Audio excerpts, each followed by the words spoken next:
მშვიდობისა 29 ივნისის საქმიან დილას ეთერს ვიწყებთ და პირველზე BMG-ს გუნდის წევრებთან ერთად.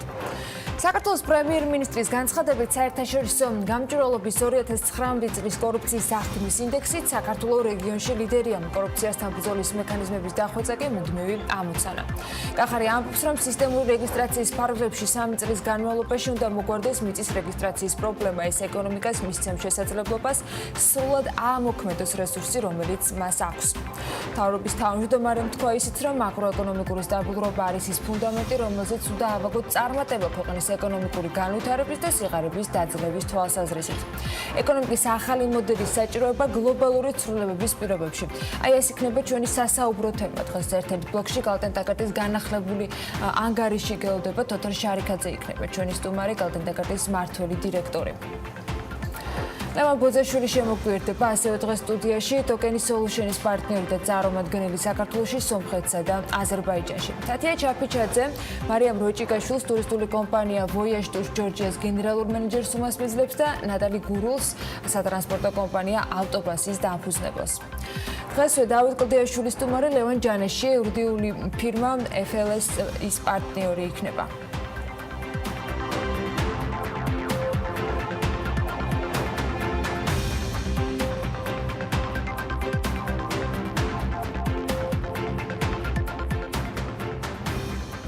მშვიდობისა საქმიანი დილას ეთერს ვიწყებთ 29 ივნისია ორშაბათი საქმიანი კვირა გველოდება და მე მგონი ივლისშიც გადავალთ ამავე კვირაში რაღა მე მგონი ზუსტად ასე იქნება ზაფხულის შუა ცხელ სეზონს უახლოვდებით და რა თქმა უნდა საქმიანად ეს ყველაფერი.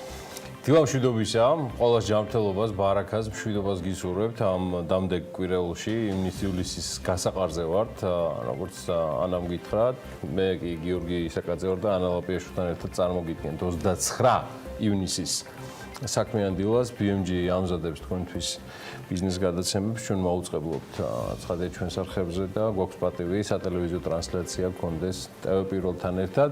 დღესაც მინდა უზბეკეთით დავიწყო. მაგრამ არა მათი Coca-Cola-ს ან რაიმე სხვა სახელმწიფო აქტივის პრივატიზებით. უზბეკეთის მთავრობამ ეს გადაწყვეტილება მიიღო და აცხადებს, რომ ყველა ტურისტი $3,000 ოდენობის კომპენსაციას მიიღებს, თუ ისინი ესტუმრებიან უზბეკეთს, მაგრამ აი ამ სტუმრობისას, ვიზიტისას თუ დაინფიცირდებიან კორონავირუსით $3,000 ჩვენგანო, ანუ უზბეკეთის მთავრობისგანო. ამის შესახებ ინფორმაციას Business Insider-ი ავრცელებს. იდეაში არ არის ცუდი ვერსია პრობლემის გადაწყვეტისა. რასაც ვერ ვიტყვი კალკულაციაზე, რადგან არ ვიცი რას ხარჯავს ასეთ ტურისტი უზბეკეთში, რომ ის მთავრობას უღირს გადაუხადოს $3,000 დაინფიცირებულს, რომლის ალბათობაც გეტყვით რატომ დრაზე არის გათვლილი, რადგან არაფერი არ არის ნათქვამი არც კურნალობის ხარჯებზე ან ლოკაციაზე ტოვებენ თუ ამგზავრებენ შესაძლო დაინფიცირებულს. პრეზიდენტ მირზიევის ბრძანებაში ამოვიკითხავთ მხოლოდ $3,000-იან კომპენსაციას, რაც იდეაში მიმზიდველი და სწორი კალკულაცია ჩანს, ოღონდ რა კუთხით და ამის მიზეზი არის ორი. პირველი მიზეზი ის გახლავთ, რომ მსოფლიო ტურიზმის ორგანიზაციის მიერ 2019 წელს უზბეკეთი დასახელებული უკვე იყო, როგორც ერთ-ერთი გამორჩეული, სხვათა რიგით მეოთხე, ყველაზე მზარდი ტურისტული ქვეყანა მიანმარის, პუერტო-რიკოს და ირანის შემდეგ. ხოლო მეორე მიზეზი, რის გამოც გამართლებულია ეს $3,000-იანი კომპენსაცია შესაძლო დაინფიცირების შემთხვევაში, გახლავთ ის, რომ 33 მილიონიანი მოსახლეობის მქონე უზბეკეთმა მოახერხა და მას მხოლოდ 20 გარდაცვლილი ყავს კორონავირუსის შედეგად. 26 მაისის მონაცემები მაქვს მე უზბეკეთზე, სადაც დაინფიცირების 7,813 დადასტურებული შემთხვევაა გამოვლენილი ჯამურად, უკვე გამოჯანმრთელებულია 5,248. ასე რომ სრულიად გასაგებია მდიდარი უზბეკეთის სითამამეც, ამ შემთხვევაში კრეატივის მასშტაბიც იმ ფონზე, რომ ქვეყანამ უკვე გახსნა საზღვრები ჩინეთთან, ისრაელთან, იაპონიასთან და სამხრეთ კორეასთან, ხოლო რაც შეეხება ტურისტებს ევროპიდან და დიდი ბრიტანეთიდან, მათ ორკვირიანი კარანტინის გავლა მოუწევთ. იმისათვის, რომ ტურისტმა $3,000 კომპენსაცია მიიღოს, არის მთავარი პირობა უზბეკეთის აი ამ მიგნებაში, რომ მისი, ანუ ტურისტის ტური უნდა იყოს სრულად დაორგანიზებული უზბეკეთში ადგილობრივი ტურისტული კომპანიის მიერ. აი ეს არის პირობა. სხვა შემთხვევაში გარანტირებულია დაინფიცირების შემთხვევაში $3,000 ანაზღაურება. აღსანიშნავია, რომ ანალოგიური ინიციატივით სხვათა შორის გამოვიდა იტალიის კუნძული სიცილიაც. ადგილობრივი მმართველობის განცხადებით, თუ კუნძულზე ვიზის დაგეგმავთ, ადგილობრივი მთავრობა ფრენის ღირებულების ნახევარს და სასტუმროს ხარჯების მესამედს თავად დაგიფარავთ. ესეთი ამბავია სიცილიაზე. მექსიკის სუპერპოპულარული კანკუნი კი მზად არის დაფაროს ნახევარი ხარჯებისა ნებისმიერი ტურისტის სასტუმრო ხარჯისა, ოღონდ თქვენ ჩამოდით ბატონო. მაგრამ არსებობს ესეთი ცოტა ანტი მაგალითები იმისა, რაც მე ახლა მოგიყევით, აი მაგალითად ეს მიმართა კამბოჯამ და იმედია ჩვენ სელექტიურ მდგომარეობაში მყოფი, მაგრამ სიმართლის მუშტით ამონირებული საქართველოს ხელისუფლება ამას სახში არ გაიმეორებს, არადა მოსაოდნელიც არის იდეაში გაქანების მასშტაბებს რო ვაკვირდები. მოკლედ, კამბოჯამ თუ ჩვენთან ჩამოსვლას გადაწყვეტდო, ტურისტებს მიმართავს მთელ მსოფლიოში, $3,000 უნდა დადოთ დეპოზიტზეო. თავად თქვენო, რომ ვინცობაა და დაინფიცირდეთ კორონავირუსითო, საკუთარი ფულით მიხედოთ თავსო. და მომჭირნე კამბოჯას მთავრობას აი ამ $3,000-ში გათვალისწინებული აქვს პოტენციურად დაინფიცირებულის დაკრძალვის ხარჯებიც კი. აი ესე უდგება კორონავირუსის საკითხის მოგვარებას ტურისტულ პრიზმაში კამბოჯას მთავრობა პირით იქით მიქნია. მაგრამ გუშინ სადღაც 12 საათისთვის ფრანგულმა ლემონდმა წამოგვაწია სიახლე და ის მდგომარეობს იმაში, რომ ევროკავშირის წევრი ქვეყნები 14 ქვეყნის მოქალაქეებისთვის საზღვრების გახსნაზე შეთანხმდნენ. გამოცემის ინფორმაციით ამ ქვეყნებს შორის არის საქართველო. ქვეყნები, რომელთა მოქალაქეებს 1 ივლისიდან ევროკავშირის ტერიტორიაზე გამგზავრება შეეძლებათ, არის ავსტრალია, კანადა, სამხრეთ კორეა, იაპონია, ახალი ზელანდია, რუანდა, ტაილანდი, ურუგვაი, ალჟირი, მაროკო, ტუნისი, საქართველო, მონტენეგრო და სერბეთი. კი ბატონო, აი ამავე გამოცემის ინფორმაციით შესაძლოა 1 ივლისს ევროკავშირის ყველა წევრმა ჩამოთვლილი 14 ქვეყნიდან ყველა მათგანისთვის საზღვრების ცხადი არ გაიხსნას, მაგრამ მეორეს ნუ აი ნუსხის მიღმა სხვა ქვეყნებიდან გზავრების მიღებას ამ ეტაპზე, როგორც თქვი, არც განიხილავენ. რა რეაგირება ექნება ამაზე საქართველოს ხელისუფლებას მის ოფიციალურ და ხელისუფლების მიმართ ლოიალურად განწყობილი არხებით გავიგებთ და იმედია არ მქონდა ახლა შეშფოთებული სახე ამ ინფორმაციის გადმოცემისას, რომელიც ექსკლუზიურად BMG-მ გაავრცელა გუშინ 12 საათისთვის, თუმცა დარწმუნებული ვარ, რომ სიმართლის მუშტის თითებით, ამდევი კოჟრებით, მაზოლებით თუ სხვა იდეოლოგიის მსახური ხორცმეტი ფეოლას დაუვიწყარ სტილში გადასცემენ აღნიშნულ მშვენიერ ინფორმაციას გაურკვევლობაში მყოფი ტურიზმის ინდუსტრიის წარმომადგენლებს, რომელთათვისაც უმძიმესი 2020 წლის გარდა არანაკლებ გაურკვეველი 2021 წელიც დგება საკმაოდ უპროგნოზო COVID ვითარების ფონზე. რაც შეეხება ვითარებას სამეზობლოში, ესეთი ამბავია, მე მაინც შეგახსენებთ, რომ ამ ჩამონათვალშია ქვეყნები, რომელიც საქართველოს ტურისტების საერთო რაოდენობის 70%-მდე შეადგენენ. აზერბაიჯანში 28 ივნისის მონაცემებით 15890 შემთხვევაა დაფიქსირებული, 8719 ადამიანი გამოჯანმრთელებული და გარდაცვლილია 193. ბოლო ერთი კვირა აზერბაიჯანში დაავადებულთა რაოდენობას დაახლოებით ყოველდღიურად პლუს-მინუსით 500 პაციენტი ემატება. COVID-19-ის გავრცელების კუთხით ამიერკავკასიაში ყველაზე რთული ვითარება კვლავ სომხეთში რჩება, სადაც უკვე დაინფიცირების 24500-ზე მეტი შემთხვევაა. გამოჯანმრთელდა 13116, მაგრამ გარდაცვლილია 426 ადამიანი. რაც შეეხება დაავადების მატების დინამიკას, ბოლო დღეებში ინფიცირებულთა ყოველდღიურ რიცხვს 600-დან 750 პაციენტამდე ემატება და პაშინიანი უკვე ღიად ალაპარაკდა, რომ ალტერნატივა გამკაცრებას არ აქვსო ზომებისა, გულისხმობს კარანტინულ ზომებს. გადავხედოთ ვითარებას თურქეთში 28 ივნისის მონაცემებით 195,883 შემთხვევა არის COVID-19-ის ინფიცირებით, გამოჯანმრთელებულია 169 ადამიანი, 5000-ზე მეტი, 5082 ადამიანია დაღუპული თურქეთში ამ ვირუსით. მატება თურქეთში გასაშვალოებული ბოლო ერთი კვირის განმავლობაში ყოველდღიურად მერყეობს 1200-დან 1400-მდე. რუსეთის ფედერაცია 634,427 საერთო დაინფიცირებული ნახევარზე მეტი გამოჯამრთელებულია 400.000-მდე. გარდაცვლილი არის გარდაცვლილთა რაოდენობა 9,000-ზე მეტია, 9,073. რუსეთში მატების დინამიკამ იკლო, მაგრამ ეს კლებას გეტყვით ახლა რას ნიშნავს რუსეთის კლება 8,000-დან ინფიცირებული ლამის ყოველდღიური 7,000-ზე ჩამოვიდა. ეს თვითარებაა ჩრდილოელ მეზობელთან. უკრაინაში COVID-19-ის 42,065 დადასტურებული შემთხვევა არის, სადაც 18,701 არის გამოჯამრთელებული და გარდაცვლილი არის უკრაინაში 1,110 ადამიანი. 23 ივნისიდან მოყოლებული კვლავ იმატა დაინფიცირების რიცხვმა უკრაინაში და ყოველდღიურად დაახლოებით აქ არის საუბარი საერთო რაოდენობაზე ყოველდღიურად 700-დან 900 ახალი პაციენტი ემატება. ასე რომ ყველა იმ ქვეყანაში, სადაც და რომელიც ქმნიდა 2019 წლის ჩათვლით საქართველოში ტურისტების საერთო რაოდენობის 60-დან 70%-მდე საკმაოდ რთული COVID ვითარება რჩება. უკრაინაზე კარგ ამბავს მე გეტყვით, რომლის მოყოლა Forbes-ის კვირაშიც მოვასწარი და აგერ ზეზებურათაც გაგიზიარებთ. რადგან მგონია რომ ნებისმიერმა უნდა იამაყოს იმით, რასაც საქართველოს წარმატება ჰქვია საზღვარგარეთ, მით უმეტეს როცა ეს ქართულ ინვესტიციებს ეხება. კრაინის ქალაქ ხერსონში ქართულ-შვეიცარიული კომპანია რისოილ ხერსონსა და უკრაინის მთავრობას შორის ხელი მოეწერა და ოფიციალური გახდა გადაწყვეტილება, რომელიც ხერსონის პორტის მართვის უფლების შესახებ ხელშეკრულებას ითვალისწინებს. ის კომპანია საერთაშორისო ტენდერში გამარჯვების შედეგად მოიპოვა. ხელმოწერის ცერემონიალს თავად უკრაინის პრეზიდენტი ვოლოდიმირ ზელენსკის დაეწყო და ცხადია იქვე იყო GIG ჯგუფის დამფუძნებელი დავით ბეჟუაშვილი. რისოილ ხერსონი სწორედ საქართველოს ინდუსტრიულ ჯგუფთან დაკავშირებული კომპანიაა.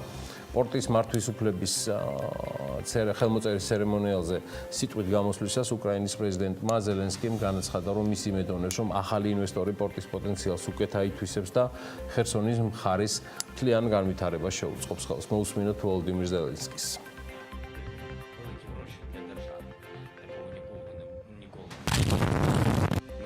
Прекрасна подія для ეს პირველი შემთხვევაა უკრაინის დამოუკიდებლობის ისტორიაში, როდესაც სპორტის კონცესიის უფლებით გაცემა ხდება. მე დიდი იმედი მაქვს, რომ ეს არ იქნება ერთადერთი და მას სხვა პორტებით შეუერთდებიან. Я вітаю всіх. Я думаю, може 2020 წლის იანვარში უკრაინის ინფრასტრუქტურის სამინისტრომ ხერსონის სპორტის მართვის უფლებით სწორედ საერთაშორისო ტენდერში გამარჯვებულად ქართულ-შვეიცარიული კომპანია რისოილ ხერსონი გამოავლინა. უკრაინის მთავრობის წევრთა განცხადებით საერთაშორისო ტენდერის საკონკურსო პროცესი სამართლიანად გამჭვირვალედ ჩატარდა და შერჩევის მთავარი პრინციპი გამარჯვებული ინვესტორის რეპუტაცია გახდათ მათი მხრიდან წარდგენილი საუკეთესო საინვესტიციო წინადადებები და ბიზნეს გამოცდილება. პორტის კონცესიაზე საბოლოო დასტური კომპანიამ თებერვალში კიევის სასამართლო გადაწყვეტილების საფუძველზე მიიღო და ინვესტორი კომპანია ხერსონის პორტის განვითარებაში $15 მილიონ მეტ განახორციელებს ინვესტირებას და ხერსონის ინფრასტრუქტურის მოწყობა განვითარებაზე ვალდებულებასაც იღებს. ეს უკრაინაში უმსხვილესი ქართული ინვესტიცია იქნება. და მე მათ მსურს მთელ ჯგუფს რისოილ ხერსონს პირადად დათო ბეჟუაშვილს წარმატება უსურვო ყოველთვის მზად ვარ პროექტის მესვეურებთან, პირადად დავით ბეჟუაშვილთან უფრო დეტალურად საუბრისთვის ამ კონკრეტულ პროექტზე და მის სხვა გეგმებზე. წარმატებები საქართველოს შინ და გარეთ. იმ ფონზე რომ გრძელდება სრული გაუგებრობა ფრონტერას და საქართველოს მთავრობის ურთიერთობებში, ამაზეც დეტალურად ჰქონდა საუბარი Forbes-ის კვირაში. და თემაზე შრომას ჩვენ რეპორტიორები გააგრძელებენ. მანამდე გეტყვით გასული კვირის ბოლოსკენ გაჟღერებულ კიდევ ერთ სიახლეზე, ასევე ძალიან მაგარი ამბავია. შავი ზღვის შელფზე ნავთობისა და გაზის კვლევაძიებისა და მოპოვების ლიცენზია ნავთობკომპანია OMV პეტრომმა მიიღო, მას მიანიჭა საქართველოს მთავრობამ აღნიშნული უფლება. ეს ავსტრიული ენერგოკომპანია OMV-ის ჯგუფის წევრია. მთავრობის მიერ მიღებული გადაწყვეტილების შესახებ, სხვათა შორის BMG მკითხვით თავად ავსტრიულ კომპანია OMV-ის მიმართა და ჩვენ გვაქვს ოფიციალური რამდენიმე პასუხი წერილობითი. წერილებს გაცილებით იოლად ვიღებთ ამ ტიპის კომუნიკაციიდან და კომპანიებისგან, ვიდრე საქართველოს მთავრობისგან, რაც პრინციპში მისაღებია და ის კარგახანია მივიღე ეს თამაშის წესები. მოკლედ მათ გვიპასუხეს, რომ საქართველოს სანაპიროსთან ენერგორესურსების ძებნაძიების სამუშაოების დაწყება შავ ზღვაში მათი ოპერაციების გაფართოების სტრატეგიის ნაწილს წარმოადგენს. მინდა მოусმინოთ მათ აი ამ ოფიციალურ კომენტარს. Our powerful and competitive OMV Petrom ადასტურებს, რომ შავ ზღვაში საქმიანობის გაფართოების მიზნით კომპანიამ მონაწილეობა მიიღო ღია საერთაშორისო ტენდერში, რომელიც საქართველოს ეკონომიკისა და მდგრადი განვითარების სამინისტროს მიერ შავ ზღვაში მდებარე სალიცენზიო ბლოკების ძებნა-ძიებისა და მოპოვებისთვის გამოცხადდა. OMV Petromi თვალსადევნებდა საქართველოს ეკონომიკისა და მდგრადი განვითარების მინისტრის ნათია თურნავას განცხადებას და ამჟამად კომპანია მოელის ოფიციალურ დადასტურებას აუქციონის პროცესის წარმატებით დასრულების შესახებ. სურს მადლობა გადაუხადო BMG-სთან საუბრისთვის და დეტალური პროფესიული ახსნისთვის საქართველოს ნავთობისა და გაზის სააგენტოს უფროსს გიორგი ტატიშვილს. იგი ამბობს, რომ OMV Petromმა საერთაშორისო აუქციონში გამარჯვების შესახებ სააგენტოსგან ელექტრონული წერილი უკვე მიიღო. ამასთანავე კომპანიის შესაბამისი დასტური ფიზიკური ფოსტის მეშვეობითაც გაეგზავნა, რომელსაც კომპანია უახლოეს პერიოდში მიიღებს. შესაბამისი დასტურის მიღების შემდეგ კი კომპანიამ 30 დღიან ვადაში გარანტიის სახით $1,670,000 უნდა წარმოადგინოს.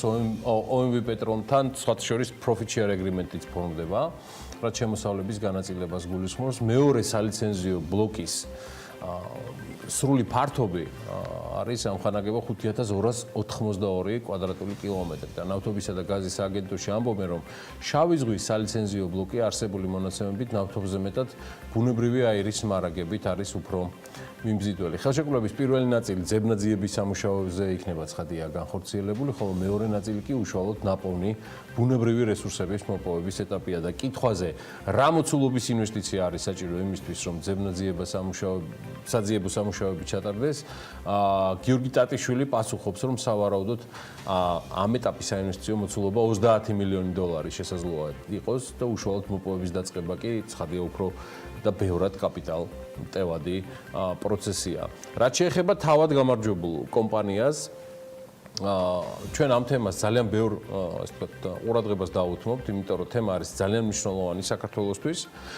თავად OMV Petromi რუმინეთის ნავთობისა და ბუნებრივი აირის სექტორის ყველაზე მსხვილი მოთამაშეა, ერთ-ერთი ყველაზე მსხვილია. კომპანია ასევე ფლობს 860 მეგავატიანი სიმძლავრის სადგურს ფარავს რუმინეთის ენერგომოხმარების დაახლოებით 10%-ს.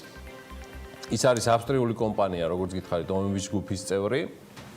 OMV თავად მშობელი კომპანია, Forbes-ის 2019 წლის მონაცემებით არის ავსტრიის რიგით მეორე უმსხვილესი კომპანია. ამაზე Forbes-ის დასტური არის, ხოლო ევროპის მასშტაბით საუბარია რიგით 79 უდიდეს კომპანიაზე. ძალიან მსხვილ ინვესტორთან გვაქვს საქმე. OMV ნავთობის ძებნა-ძიებისა და მოპოვების სამუშაოებს აწარმოებს ცენტრალური და აღმოსავლეთ ევროპის ქვეყნებში, ჩრდილოეთ ზღვაზე და ახლო აღმოსავლეთში. OMV ნავთობგადამამუშავებელ საქმიანობას ძირითადად ასევე აწარმოებს, როგორც გითხარით, ავსტრიაში, გერმანიაში და რუმინეთში და გადამამუშავებელი პროდუქციის მოცულობამ 25 მილიონი ტონა შეადგინა მარტო 2019 წელს და ის ასევე ფლობს 2100-ზე მეტ ბენზინგასამართ სადგურს ევროპის 10 ქვეყანაში, ასე რომ OMV-ის მფლობელობაში ასევე გაზპრომთან ერთად, რუსულ სახელმწიფო კომპანიასთან ერთად ასევე არის რამდენიმე აქტივი. ჩვენ უყურით ყველაფერს თავს და უფრო მეც გეტყვით ამ თემაზე, რომელიც კიდევ ერთხელ ამბობ ძალიან მნიშვნელოვანია საქართველოსთვის. წინა კვირა ასევე საკმაოდ ისეთი იყო, რო იტყვიან საინტერესო, პრემიერ-მინისტრმა სრულად გაამართლა ძველი ქართული ანდაზა, ღმერთი სამობით არისო და მესამეთაც მივიდა ერთი თვის განმავლობაში პარლამენტში. ეჭვი მაქვს მორიგი ინტერპელაცია რო გამოიყენოს ვინმე ღმერთი 4-ჯერაც გახდება და არც პრემიერი დაიზარებს მისვლას. მით უმეტეს ამ კვირაშიც არაკლია საქმე. გასახსნელია და ჩასაბარებელია ამ კვირაში პრეზენტაცია ტავ-ჯორჯიას მორიგი ინვესტიციისა, ამჯერად ბათუმის საერთაშორისო აეროპორტში. ამ კვირაში კიდევ ბევრი რამ იქნება საინტერესო, მომხიბლელი უკაცრავად, მაგრამ იმედია იქნება ნაკლებად ტოქსიკური. ამასაც ისევ პრემიერ-მინისტრს დავესესხები.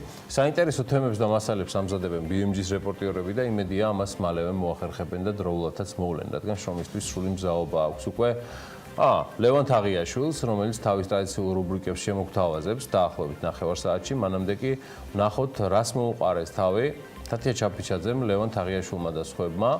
ისინი გაცილებით უკვე შეაჯამებენ გასულ კვირას, ვიდრე მე, ამაში სრულად დარწმუნებული ვარ. დილამშვიდობისა, მეგობრებო. აბა გისმენთ ყურადღებით. მობრძანდებით გავიგე და რა ხდება ჩვენსკენ. გიორგი ანა დილომშვიდობის მივესალმებით ჩვენს მაყურებელს. მოკლედ ცხადია ვაგზელებთ იმ მნიშვნელოვანი ეკონომიკური სიახლეების მიმოხილვას, რომელიც გასულ კვირას მოხდა. განსაკუთრებით აღსანიშნავი იყო პრემიერის წლიური ანგარიში, რომელიც მან პარლამენტის წინაშე წარადგინა. იყო რამდენიმე ისეთი მნიშვნელოვანი საკითხი, რომელიც გამოკვეთა პრემიერმა. ერთ-ერთი იყო ის, რომ არ იქნება მართებული თუ ვიტყვით, რომ კორუფცია ჯერ კიდევ დამარცხებულიაო. ასევე ის შეეხო ქუთაისის საერთაშორისო აეროპორტს და თქვა, რომ 2020 წლის ერთ-ერთი მთავარი ეკონომიკური მოვლენა იქნება. ასევე შეეხო აწარმოებს საქართველოსაც, მისი თქმით მას აქვს გარკვეული ტექნიკური პრობლემები და მისი ფრონტ ოფისი მთლიანად გადაკეთდება და ადამიანებს აღარ მოუწევთ რეგიონიდან ჩამოსვლა თბილისში იმისათვის, რომ მიიღონ აი ამ პროგრამაში მონაწილეობა. თან ჩემი კოლეგა თათია ჩაბუჩაძე შემომიერთება, რომელთან ერთადაც გავაგზავნებთ რომელთან ერთადაც გავაგზავნებთ ეკონომიკური სიახლეების მიმოხილვას. ასევე მნიშვნელოვანი იყო ჯანდაცვის სისტემაში არსებული რეფორმების შესახებ.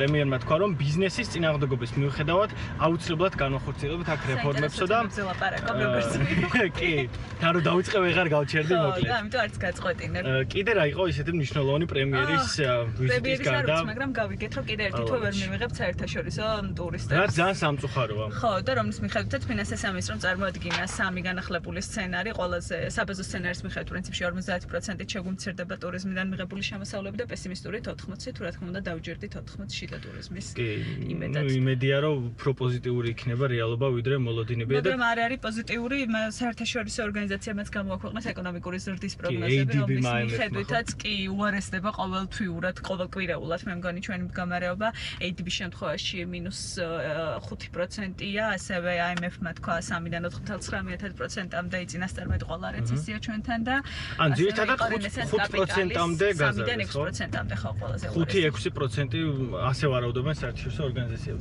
კი ბატონო, TBC Research-მა გამოქვეყნა რიგით მესამე კვლევა COVID-ის გავლენა ეკონომიკაზე, ძირითადად აქცენტები აქ ტურიზმის სექტორიდან არსებულ შემოსავლებზე იყო. ორ ნაწილად შეგვიძლია გავყოთ პირველი, სანამ ვიცოდით, რომ 1 ივლისამდე იქნებოდა ეს შეზღუდვა. ამ დროს ვიცოდით, რომ ივლისის შემოსავლები დაახლოებით 70%-ით შემცირდებოდა, თუმცა მას შემდეგ რაც გადავადა კიდევ ერთი თვით, TBC Research-ი ვარაუდობს, რომ 90%-ით შემცირდებაო ივლისის შემოსავლები, რაც ხადია ძალიან სამწუხაროა. ასევე წლიურ ჭრილს რაც შეეხება 75%-იან ვარდნას ვარაუდობს TBC Research-ი და 2.4 მილიარდი დოლარით შემცირდებაო ტურიზმიდან მიღებული შემოსავლები, რაც ხადია ძალიან დააკლდება როგორც მოსახლეობას, ასევე ბიუჯეტს. იმას რომ როგორ რაღაცნაირად უნდა ვეცადოთ მეტი დივერსიფიცირება ეკონომიკის და როგორღაც ეს ტურიზმი ბოლო წლებში გვესმის რომ ძალიან იზრდებოდა და ძალიან მნიშვნელოვანია და ჩვენ არ გვაქვს განსხვავებული ნავთობი და გვაქვს მხოლოდ ეს შესაძლებლობა ტურიზმი არის ჩვენი ნავთობი უფრო მნიშვნელოვანი იქნება ალბათ რომ უფრო მეტი ვიმუშაოთ ამ მიმართულებით. ამიტომაც იყო რომ 91,000-ით ნაკლებმა მიიღო შემოსავალი ხელფასი კი და ძირითადად ჰორეკა სექტორი დაზარალდა, რაც ბუნებრივია ძალიან. ასევე TBC Research ვარაუდობს, რომ ტურიზმი ძველ რიცხვებს 2019 წლის რიცხვებს 2021-ის მეორე ნახევრიდან დაუბრუნდება, ასე რომ ლევან სააგენტოს ჩვენს გამოვითხოვეთ ზუსტად გასული კვირის ბოლოს ინფორმაცია, რამდენმა მიიღო კომპენსაცია დასაქმებულებმა და დაქირავებით დასაქმებულებმა. პროფკავშირების სხვათა შორის ამბობდა, რომ ვერ ხდება თანხების ათვისება და მიუხედავად იმისა, რომ ძალიან ბევრმა მოქალაქემ დაკარგა სამსახური, მიკვლევადობა ძალიან ჭირს. ამაზე საპასუხოდ სააგენტოში თქვეს, რომ თითქმის 150,000-მდე ადამიანია რეგისტრირებული, ჯამურად 62%-მა მიიღო კომპენსაცია 300 ლარიანი და რაც შეეხება 200 ლარიანს, ამ შემთხვევაში თუ არ მეშლება 18 მილიონია გაცემული, 28 და 18 მილიონი ეს არის თანხები. კი ბატონო. ხარია რო გადავჭი. და ხო, მომდენო თვეში უფრო მეტად გაიზრდება გაცემული კომპენსაციები, ვინაიდან უფრო მეტი დარეგისტრირდა, ეს არის საბოლოო მონაცემები, რასაც აცხადებს. კომპენსაციები იმ ადამიანებმაც მიიღეს, ვისაც დაკარგა სამსახური და ვერ იხდიდნენ სესხებს, ხო? და მათ სამი თვით კიდევ გაუხანგრძლივდათ სესხების გადავადება, სესხებზე გამახსენდა საპროცენტო განაკვეთი. კი ბატონო, გაიაფდა იპოთეკური სესხები, ვინაიდან რეფინანსირების განაკვეთი 0.25% შეამცირა სევმა, ამჟამად გვაქვს 8.25%. ეროვნული ბანკის განცხადებაში 11200 მოქალაქე შემცირდა გადასახდელი კი, ყოველდღე. ზუსტად ხსოვებია. როგორც ეროვნული ბანკის განცხადებაში იყო ნათქვამი, წლის ბოლომდე ინფლაცია შემცირდება და 2021 წლისთვის წესით თარგეტირებულ მაჩვენებელსაც უნდა მიუახლოვდესო და გაუთანაბრდესო და ამიტომ ეს ყველაფერი ძირითადად ლოდინი რა 3%-ზე დავახო. კი და იმედი გვაქვს რომ ინფლაციაც დასტაბილურდება და მოკლედ უფრო შემცირდება კვლავ საპროცენტო განაკვეთი, ამაზე იქნება ძირითადად დამოკიდებული. კიდევ ერთი მნიშვნელოვანი ამბავი იყო ის, რომ რეალურად პარლამენტმა მხარი დაუჭირა ახალ ბიუჯეტს 2020 წლის COVID ბიუჯეტს, ასე ვთქვათ, ბიუჯეტს, რომლის ცვლილებაც მოგვიწია, რაც ძალიან იმედია კიდე არ მოგვიწევს და ეს იქნება ის, რასაც დავჯერდებით. კი ბატონო, მივახლოვდით უკვე ტელევიზიას და მოდი ჯობია ანონსებზე გადავიდეთ. ხო, აი ინფლაცია ახსენეთ ზეგან და ეხლა ამ კვირაში ხო? 3%-ამდე მისვლაზე, მაგრამ ეხლა გამოქვეყნდება კვირის ბოლომდე კი ინფლაციის მაჩვენებელი თუ არ ვიშლება 3-ში და ასევე იქნება ეკონომიკის წინასწარი მაჩვენებლები მაისისთვის და ვნახოთ როგორი იქნება, რამდენად ტრაგიკული იქნება ეს ყველაფერი და იმედია მომდევნო თვეები უკვე რაღაც ნელ-ნელად პოზიტივისკენ წავალთ და მაქსიმალურად შევეცდებით, რომ გავაუმჯობესოთ ყველა ქვეყანაში არსებული. თავარი არის რომ პოზიტიური რიცხვები იყოს და ჩვენ არ გვეზარება ვიმუშავებთ და მოყოლოს მივაწვით ამ ინფორმაციას. ბევრი საინტერესო თემით შევხვდებით. დღესაც მათ შორის ტურიზმზე ვისაუბრებთ და შიდა ტურიზმზე როგორ შეიძლება განმოვითაროთ ეს ყველაფერი და როგორ შეიძლება დავეხმაროთ ამ სექტორს დროებით გემშვიდობებით. უსაქმოდ არ არის მარად ენერგიული, მოტივირებული ქალების ნარატივის არეალზე და მსგავს ტერმინოლოგიაზე გადარეული ჩვენი გვანცალ აღიძეც, რომელსაც ასევე საინტერესო სტუმრები ხავთ დამოპატიჟებული Forbes-ის სახელდახელოდ გამზადებულ სტუდიაში. მოусმინოთ და რაც თავარია არ გამოვტოვოთ ქალების ნარატივის ამ კვირის სტუმრებიც, რომელთაც ქერა და მოსმენად შეგიძლიათ BMG-ის და Forbes-ის ვებ რესურსებზე.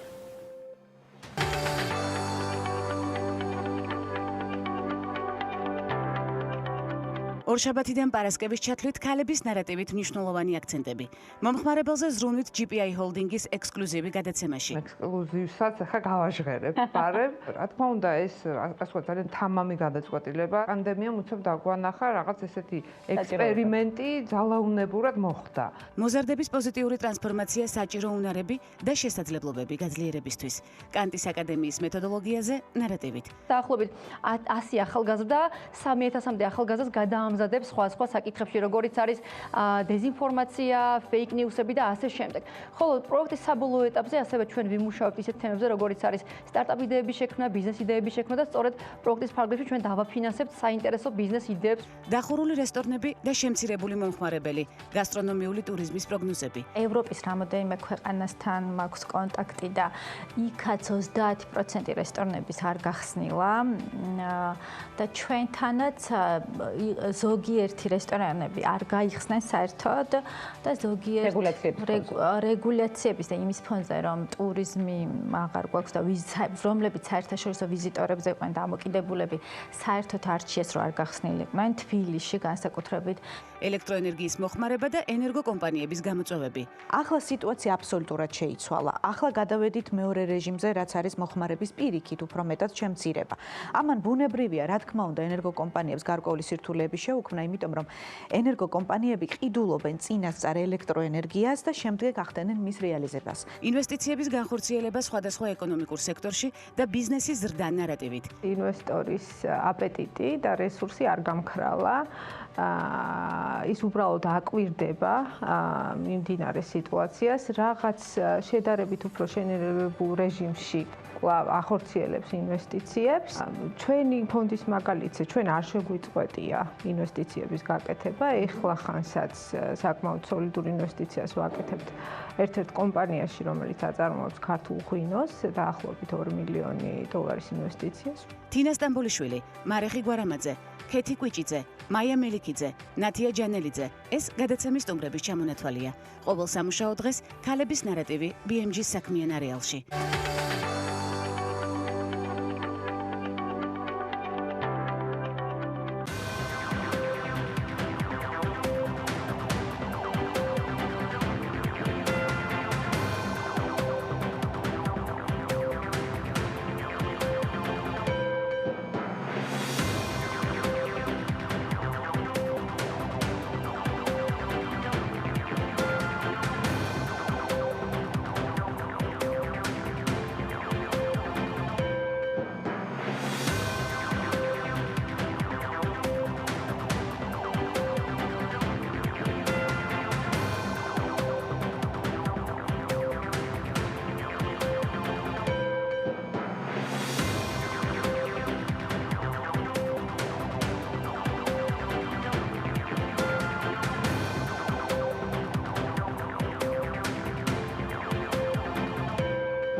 ფინანსთა მინისტრის განცხადებით ანტიკრიზისული ბიუჯეტი მოწონებულია საერთაშორისო ორგანიზაციების მხრიდან. ივანე მაჭავარიანი ამბობს, რომ 2020 წლის ბიუჯეტში შესული ცვლილებები ასახავს იმ საჭიროებებს, რომელიც დგას მოქალაქეების და ბიზნესის წინაშე. ივანე მაჭავარიანი მთავარ ამოცანად ამავე დროს მაქსიმალურად მოკლე ვადებში განვითარების იმ ტემპებზე დაბრუნებას ასახელებს, რომელიც 2019 წლის ბოლოსთვის ჰქონდა. გიორგი გახარიამ საქართველოს პარლამენტში წლიური ანგარიშისას გასული კვირის მიწურულს თქვა, რომ ყველა ნაბიჯი გათვლილია, ძირითადი საფუძველი კი ეყრდნობა ქვეყნის მაკროეკონომიკურ სტაბილურობას. ეს არის ჩვენი და საერთაშორისო პარტნიორობის აბსოლუტურად გააზრებული გეგმა, ამბობს პრემიერი. პრივატიზაციის ნაწილში პროექტი 100 ქონება ბიზნესისათვის მუშაობს და ის მუდმივად არის 100 ქონებისგან შემდგარი. დღეისთვის 309 მილიონის ქონებაა გატანილი აუქციონზე.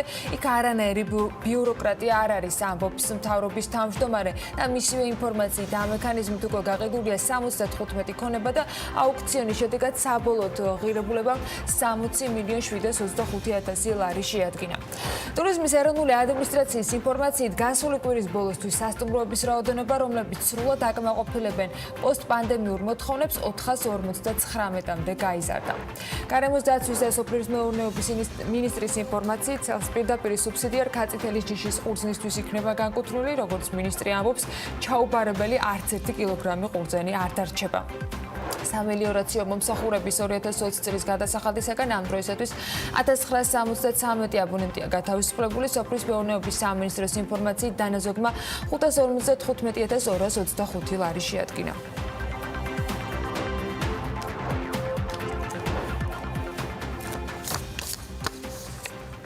მოკლედ, ესეთი ამბავია, გასული კვირა საკმაოდ იმედიანი ზრდით დაიწყო მსოფლიო ბაზრებისთვის, თუმცა ამერიკის შეერთებულ შტატებში ახალი კორონავირუსული ინფექციის შემთხვევების მკვეთრმა მატებამ სამივე ძირითადი ამერიკული ინდექსი კვირის ბოლომდე თმობს პოზიციებს. ახალი COVID შემთხვევების ზრდა ამ ქვეყანაში რამდენიმე შტატს არათუ შეანელებინა ეკონომიკის გახსნის პროცესი, არამედ სრულად დაუპაუზეს კიდეც და გუბერნატორები ერთმანეთის მიყოლებით შემზღუდავ ღონისძიებებს უბრუნდებიან. ამის ფონზე Apple-მა მაგალითად დახურა თავისი მაღაზიები რამდენიმე შტატში. მთლიანად, ხოლო Microsoft-მა საერთოდ გადაწყვიტა, რომ სამუდამოდ დახუროს უკალებლივ ყველა საცალო ობიექტი. ამ კვირაში კიდევ რამდენიმე მნიშვნელოვანი სტატისტიკა და მონაცემი გველის, რომელსაც BMG და აგერ Forbes-ის მაყურებელსაც და მსმენელს მკითხველს გაუზიარებ, გვექნება ამერიკის უმუშევრობის მაჩვენებლები, ევროზონის PMI, მწარმოებელთა ინდექსი, რომელიც ერთ-ერთი უმთავრესია და გადავხედავთ ასევე თუ როგორ რეაგირებს მსოფლიოში უძრავი ქონების საბინაო სეგმენტი COVID კრიზისზე. Facebook-ი სრულიად დამსახურებული მიზეზებით დარჩება ამ კვირაში ყურადღების ცენტრში. მიზეზი ძალიან მარტივია. Patagoniam, Verizon-მა, Unilever-მა გამოიხმეს მთლიანად საკუთარი სარეკლამო ბიუჯეტები და შეწყვიტეს კონტრაქტები წლის ბოლომდე.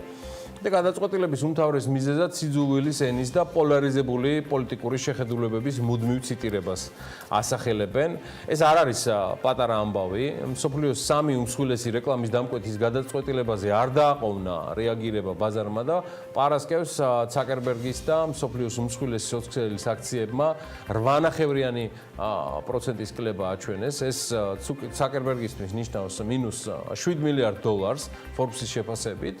იმასაც ამბობენ, რომ Stop Hate for Profit კომპანია გლობალური გახდება და მეტი რეკლამა დამკვეთი გადის დამატებით სოციალიდან. ჩვენ უკვე გვაქვს სრული ჩამონათვალი ვინ გავა, ეს გლობალური კომპანიებია და ხვალდილით სწორედ ამას მოგახსენებთ.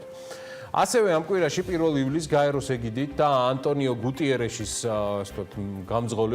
გაძღოლით გაიმართება მრგვალი მაგიდა გლობალური ეკონომიკის ხელახალი დაბადება მდგრადი განვითარებისთვის, რომელსაც მრგვალ მაგიდასთან ვირტუალურად შეკრებილი მსოფლიოს გამოჩენილი ეკონომისტები დაესწრებიან. სიახლეებია სტარტაპებისთვის ევროპის ინოვაციების საბჭო იწვევს სტარტაპებს ყოველთვიურ შეხვედრაზე დასასწრებად, სადაც მათ შესაძლებლობა ექნება წარადგინონ იდეები, შეხვედრას ინვესტორების დაესწრებიან და ვირტუალურად მაინც გაჩნდება საშუალება დაფინანსების მიღებისა. უამრავ ვებინარს შორის ამ კვირაში გამოვარჩევდი ევროპის საინვესტიციო ბანკის და ევროპის სტაბილურობის მექანიზმის, ანუ ESM-ის და ESM-ის ვებინარს კაპიტალის ბაზართან დაკავშირებით. ის 1 და 2 ივლისს გაიმართება. პირველი დღე სულ ცენტრალური ბანკების და ოფიციალური სტრუქტურების წარმომადგენლებთან იქნება შეხვედრები. მეორე დღეს კი ნებისმიერ დაინტერესებულ ინვესტორს შეიძლება დაესწროს ამ ვებინარს. ასევე მიმდინარე კვირას ევროკავშირში ბიზნეს კლიმატისა და მომხმარებელთა ნდობის შესახებ კვლევის მონაცემები გახდება ცნობილი. ის ივნისში არსებულ განწყობებს გვეტყვის, ძალიან მნიშვნელოვანია.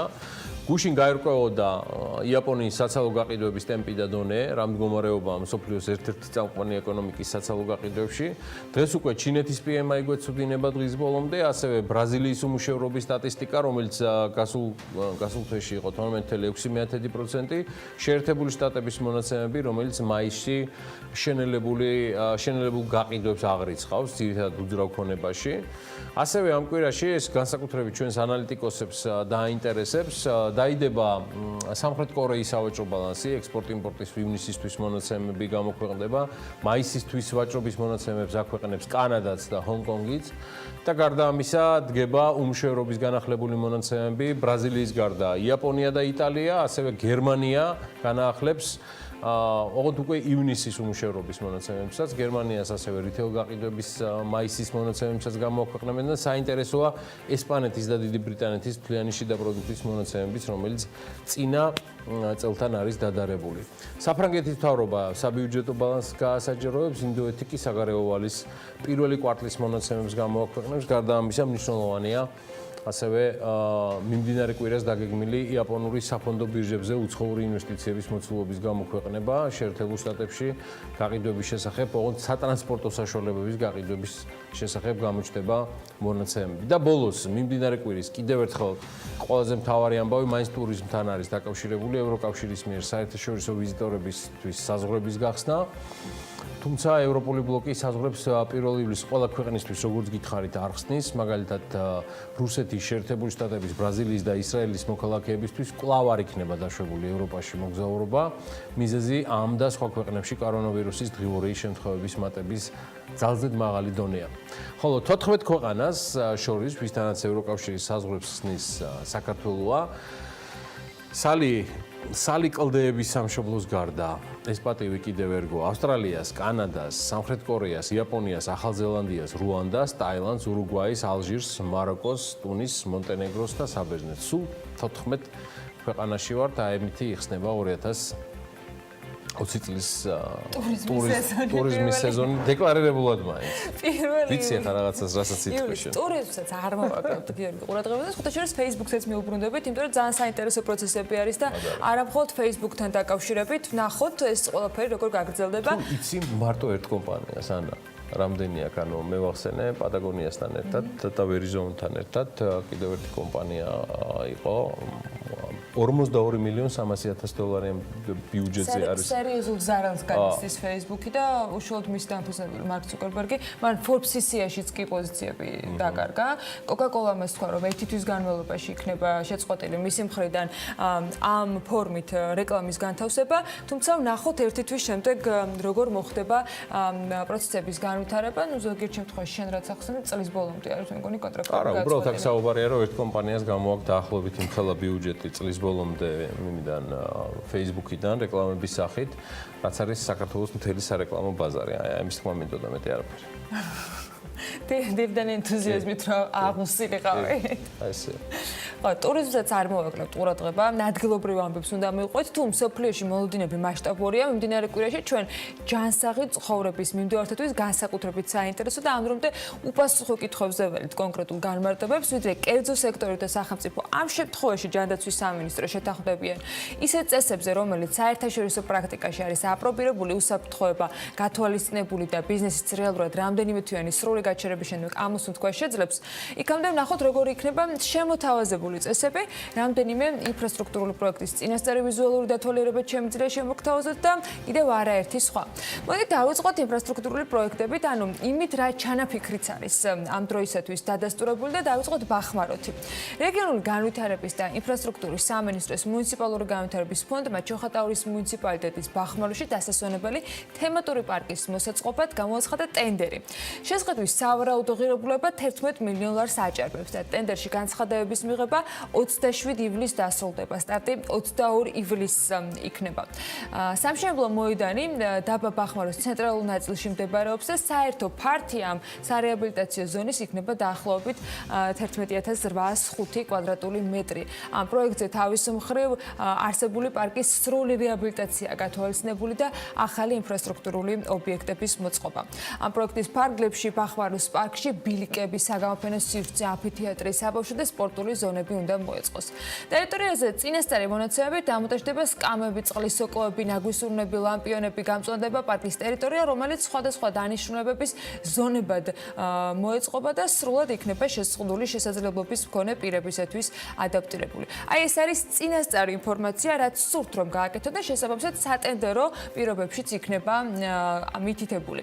უკვე დასრულებული პროექტებიდან კი იმერეთში უნდა გადავინაცვლოთ ტურისტული ინფრასტრუქტურა გელათის მონასტერთან მოეწყო და აქ სამუშაოები როგორც მუნიციპალური განვითარების ფონდი აღწერს სოციალური ქსელების ეგრეთ წოდებულ ვლოგებში მსოფლიო ბანკის ფინანსური მხარდაჭერით არის განხორციელებული და სამუშაოების ღირებულება 1.600.000 ლარზე მეტი შეადგინა. ძალიან საინტერესო ვიზუალი გამოვიდა და პროექტი განსხვავებულად იქნა მომზადებულიო როგორც შესაბამისი უწყების წარმომადგენლები თვითონვე როგორც თვითონ ამზადებენ ხოლმე ამ ვიდეოში განმარტავენ.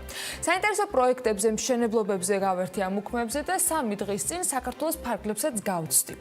CNN-ის მომზადებული ვიდეო შემხვდა ხის ცათამბჯენს. ეს ცათამბჯენი სიდნეიში უნდა აშენდეს, სხვათა შორის სიდნეი წელს ტურისტებს ვეღარ მიიღებს ავსტრალიის ხელისუფლების გადაწყვეტილება ასეთი რომ 2020 წელს ფაქტობრივად ამ ერთ დიდ კუნძულზე, ამ კონტინენტზე არ იქნებიან უცხო ქვეყნის წარმომადგენლები ჩასულები. რამდენიმე წელიწადში ყველაზე მაღალი ხის ჰიბრიდული ცათამბჯენი სწორედ აქ უნდა აშენდეს. ტექნოლოგიური კომპანიის Atlassian-ის ოფისიც განთავსდება იქ და ცათამბჯენის აშენების იდეა და დიზაინი Bivini Design Studios ეკუთვნის Shop Architect-თან ერთად ცათამბჯენს სულ 40 სართული ექნება და თითოეულზე იქნება გამწვანება, ეკოლოგიური გარემო, რომელიც მთავარი და ცენტრალური ამ შემთხვევაში ყურადღება მისაქცევის საკითხი არის. თავად კომპანია განმარტავს, რომ შენობის ასაშენებლად ისინი მხოლოდ ხეს, მინას და ფოლადს გამოიყენებენ. ცათამბჯენს იმავე ზომის სხვა შენობებისგან განსხვავებით 50%-ით ნაკლები ენერგია დასჭირდება. შენობა ფუნქციონირებისათვის საჭირო ელექტროენერგიის 100%-ს მზის ენერგიის პანელების მეშვეობით მიიღებს. 2025 წელს უნდა დასრულდესო ეს მშენებლობა და მასში მუშაობას ერთდროულად კომპანია Atlassian-ის 4000-მდე თანამშრომელი შეძლებს. ყველანი ხის ცათამბჯენში იქნებიან განთავსებული. დღეისთვის მსოფლიოში ყველაზე მაღალი ცათამბჯენი ნორვეგიის ქალაქ ბრუმუნდალში მდებარეობს და მისი სიმაღლე 85 მეტრს აღწევს. ასეთ ცათამბჯენებს ქართულ სოფლებში ნამდვილად ვერ შეხვდებით. მომდევნო რამდენიმე ათეული წელი ალბათ. კაი იყოს თუნდაც მომდევნო 1 ათეული წელი, იმიტომ რომ ჯერ გეგმაში არ აგვაქვს, მაგრამ შესაძლოა არის რომ ჩვენი მაყურებლებისათვის უკვე ნაცნობი, თუმცა სეზონზე ცალსახად აქტუალური იდეა შევახსენო, რომელიც სულ რამდენიმე დღის წინ ქალების ნარატივის ეთერშიც ჩვენი ერთ-ერთი გამორჩეული რესპონდენტი მაია წერეთელი საუბრობდა. KMC Georgias აღმასრულებელმა დირექტორმა კიდევ ერთხელ წამოწია ინიციატივა, რომლის მიზანიც შიდა ტურიზმის ხელშეწყობის მიზნით ეგრეთ წოდებული ბუტიკ არტედეგების მიმართულების ახალისება. როცა შეიქმნა სტანდარტი თუ როგორ უნდა გადავაქციოთ სოფლად არსებული სახლები, ჩვეულებრივ ბუტიკ სასტუმრო სახლებად და ნებისმიერ მსურველს გამზადებული მოთხოვნები ექნება სტანდარტის თვალსაზრისით. ის ასევე ამბობს, რომ ინიციატივა განეხილება როგორც ახალი ტურისტული პროდუქტი, რომელიც შესაბამისი მითითებული სტანდარტების მიხედვით სახლების მცირე ბიზნესად და კომფორტული დასვენების შესაძლებლობად გადაქცევას გულისხმობს. დამსვენებლის გარკვეულ რაოდენობას აღარ სურს დიდ სასტუმროში ჯგუფი და ავტობუსით განთავსება. სურთ რომ ნიშური ტურიზმით მიიღონ სიამოვნება, ამბობს მაია წერეთელი, რომელიც ამ სფეროში ძალიან ბევრ საკითხზე ნამდვილად საინტერესო რესპონდენტი არის და იქვე აღნიშნავს, რომ ამ პროექტისადმი გამოხმაურება საკმაოდ დიდი უკვე არის.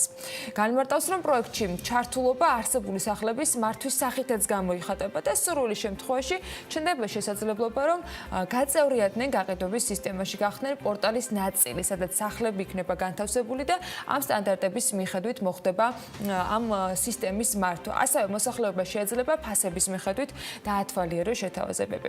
ამბობს მაია წერეთელი და იქვე სხვათა შორის ჩვენთან სტუმრობისას აღნიშნავს, რომ ინიციატივა დასასვენებლად დროებით სახლების გაცვლის ასპექტსაც მოიაზრებს. აქ ყველას ალბათ ცნობილი ფილმიც უნდა გაახსენდეს და ვნახოთ ამ თავგადასავლებს გადასავალს საქართველოში თუ გაიმეორებს ვინმე. ამასთან როგორც მაია წერეთელი განმარტავს, პროექტით USAID-ის პროგრამას ზრდა არის დაინტერესებული, რომელიც ერთ-ერთ რეგიონში სასტუმრო სახლის მოწყობას დააფინანსებს და განმარტავს, რომ კონკურსი მიმდინარეობს და გამარჯვებული სახლი უკვე თვის ბოლოს იქნება გამოვლენილი კიდეც. ევროკავშირის მხრიდან მხარდაჭერას ქვეყანა ნამდვილად ყველა ეტაპზე გრძნობს და დიდი სიამოვნებით გიყვებით ჩვენს თვითოულ ინიციატივაზე, ამ პროექტის იდეაზე, მიზანზე თუ დამდგარ შედეგებზე, მათი დახმარებაზე კი ახლა კიდევ ერთი ბენეფიციარის ისტორია უნდა მოგიყვეთ. ნატურალური წვენების მწარმოებელი ქართული კომპანია არომა პროდუქტი, რომელიც ბაზარზე 20 წელიწადზე მეტია რაც ოპერირებს და მათი ბრენდის ქვეშ წარმოებული პროდუქცია მსოფლიოს მასშტაბით 25-ზე მეტ ქვეყანაში გადის ექსპორტზე. წარმატებაში თავისი როლი თავის მხრივ ევროკავშირსაც ნამდვილად აქვს. შედეგების სანახავად გასულ კვირას ბრენდის მესოურებს კახეთში, ქარხანაში ევროკავშირის ელჩი თავად სტუმრობდა და ეს ამბავი რა თქმა უნდა BMG-ს არ გამორჩენია. ანუკა ჯოხაძე იყო კახეთში ჩასული, ძალიან ბევრი საინტერესო რეპორტაჟი მოგვიმზადა და ერთ-ერთ სწორედ ახლა გაგიზიარებთ.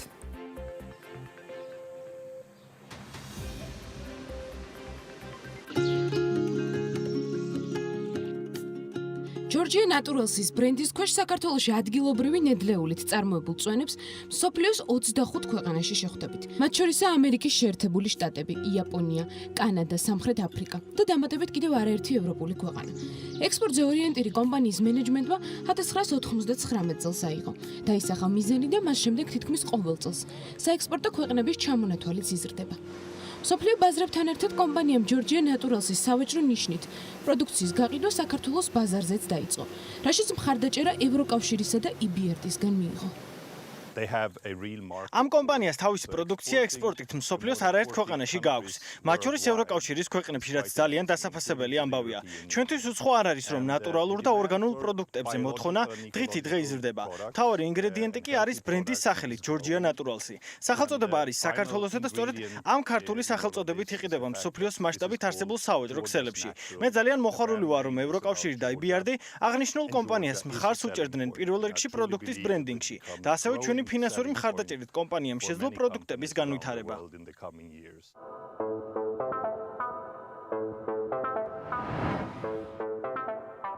ევროკავშირისა და EBRD-ის ერთობლივი პროექტი კომპანიას ბრენდირების კონცეფციისა და მარკეტინგული სტრატეგიის მომზადებაში დაეხმარა. ასევე ჯორჯია ნატურალსმა სწორედ ევროკავშირისა და EBRD-ის EU for Business-ის საკრედიტო ხაზითაც ისარგებლა. სესხით ბრენდის მესოურებმა შეიძინეს წარმოებისთვის საჭირო ტექნიკა, რაც ჯორჯია ნატურალს წარმოების გაფართოებაში და განვითარებაში დაეხმარა. 2018 წლიდან დღემდე გადამუშავდა 3000 ტონაზე მეტი ნედლეული, ხილის და ბოსტნეულის ნედლეული და შეიქმნა 1600 ტონა მზაპროდუქტი. მათ შორის ეს არის NFC ცივი დაწურვის წვენი, რომელიც ბალქირებული შეფუთვით. ეს არის პირველი პრეცედენტი საქართველოში, როდესაც ამ ტიპის საქონელი ექსპორტზე გავიდა. სულ ბოლო პროექტი ჩვენი BR-თან ერთობლივად არის ბრენდის Georgia's Natural's ქართულ ბაზარზე გამოსვლა და მარკეტინგული პლატფორმა და 2020-დან უკვე ჩვენი ქართული პროდუქტი Georgia's Naturally არის ქართულ ბაზარზე. წლიდან წლამდე გაიზარდა პროდუქციის ასორტიმენტიც, რომელიც წვენებთან ერთად სხვადასხვა ხილისა და ბოსტნეულის соусებს, სანელებლებს, ხილის კონსერვირებულ და მშრალ პროდუქტებს აერთიანებს. ყველა პროდუქტის შემთხვევაში კი არ ირღვევა მთავარი პრინციპი. პროდუქტი 100%-ით ნატურალური იყოს. პროდუქციის წარმოებისა და რეალიზაციის პროცესს ვერც კორონავირუსის პანდემიამ შეუშალა ხელი. კომპანიამ 20 წლიანი გამოცდილების გათვალისწინებით ახალ რეალობაზე გადაწყობა მალევე მოახერხა. ჩვენ რამდენადაც დიდი ხანია ვართ საერთაშორისო ბაზარზე, ჩვენ კარგად გრძნობთ მოვლენებს, რომლებიც ხდება ჩვენს პარტნიორ ქვეყნებში. ჩვენ საკმაოდ ადრე ჩავერთვეთ, სადღაც უკვე თებერვლის ბოლოდან ვიგრძენით ის ცვლილებები, რაც მოხდა მთელ მსოფლიოში. ამისთვის მოგვიხდა რა თქმა უნდა ადაპტირება, ძირითადად ეს იყო ლოგისტიკური გადაწყობა და რა თქმა უნდა მთელი გუნდის გაძლიერებული მუშაობა ამ მიმართულებით. ჩვენ ექსპორტი არ შეგვიწყვეტია, ერთი დღეც არ მომხდარა ჩვენი საწარმოს გაჩერება, მთელი გუნდი ერთობლივად მუშაობდით ამ პრობლემის გადასალახად ჩვენ უცხოელ პარტნიორებთან ერთად. 20 წლის წინ დაწყებული ბიზნესის იდეის ავტორები არც განვითარების ამ ეტაპზე ჩერდებიან. უკვე აქვთ წინასწარ გაწერილი სამომავლო გეგმები, რომელიც საექსპორტე ბაზრების გაფართოებასთან ერთად გულისხმობს ადგილობრივი ბაზრის უფრო მეტად ათვისებას. ამ ეტაპზე ბრენდის ქვეშ თბილისში 2 მაღაზია ფუნქციონირებს, ხოლო შემოდგომიდან ამ მაღაზიების რიცხვს კიდევ 2 ლოკაცია შეემატება. მათ რიცხვში კი იქნება როგორც თბილისის, ისე ბათუმის ფილიალები.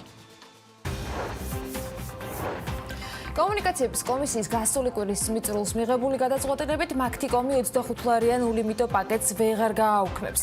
ინფრასტრუქტურის მინისტრის ინფორმაციით 2021 წლიდან ყაზბეგში და იმერეთში წყალმომარაგება წყალარინების 130 მილიონი ევროს პროექტი დაიწყება. საქართველოს რეგიონული განვითარებისა და ინფრასტრუქტურის სამინისტროს მუნიციპალური განვითარების ფონდმა სხვადასხვა მუნიციპალიტეტისათვის 175 ერთეული ავტობუსის შესაძენად ტენდერში გამარჯვებული კომპანია ოტოკარ ოტომოტივ სავუმანა სანაისთან ხელშეკრულება გააფორმა, კონტრაქტის საერთო ღირებულება კი 18,700,000 ევროს შეადგენს.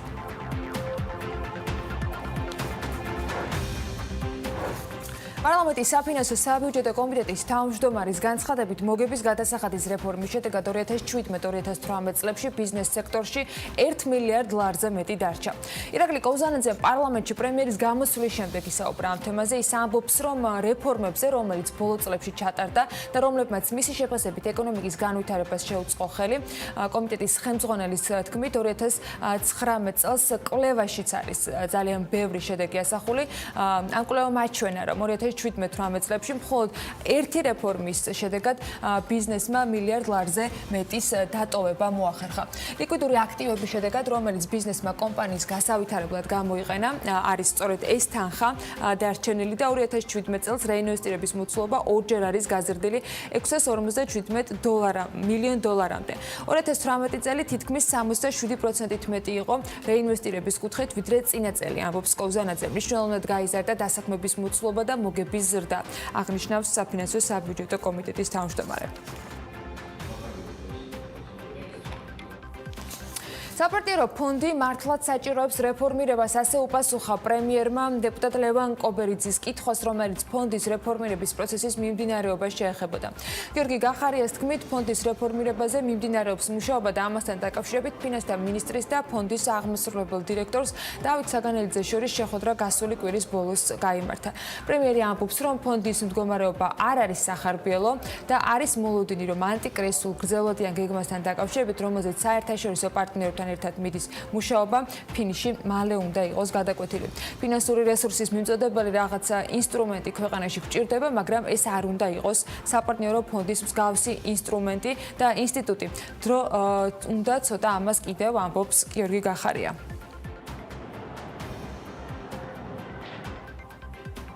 მიმდინარე წლის ერთ-ერთ ყველაზე დიდ მიღწევად პრემიერი ქუთაისის საერთაშორისო უნივერსიტეტს ასახელებს. ეს უნდა იყოს უმაღლესი განათლების ახალი სტანდარტის დაწესება ქვეყანაში. ეს უნდა იყოს საუნივერსიტეტო ცხოვრების ის ქალაქი, სადაც საერთაშორისო დონეზე კონკურენტუნარიანია განათლების ახალგაზრდები, სტუდენტები უნდა ცხოვრობდნენ. ამ უნივერსიტეტის დამთავრების შემდეგ მათ უნდა შეეძლოთ საერთაშორისო კონკურენციაში მონაწილეობის მიღება, ამბობს პრემიერი. მისი თქმით, უნივერსიტეტმა დროთა განმავლობაში, რაც შეიძლება, მეტი მიმართულება უნდა მოიცვას.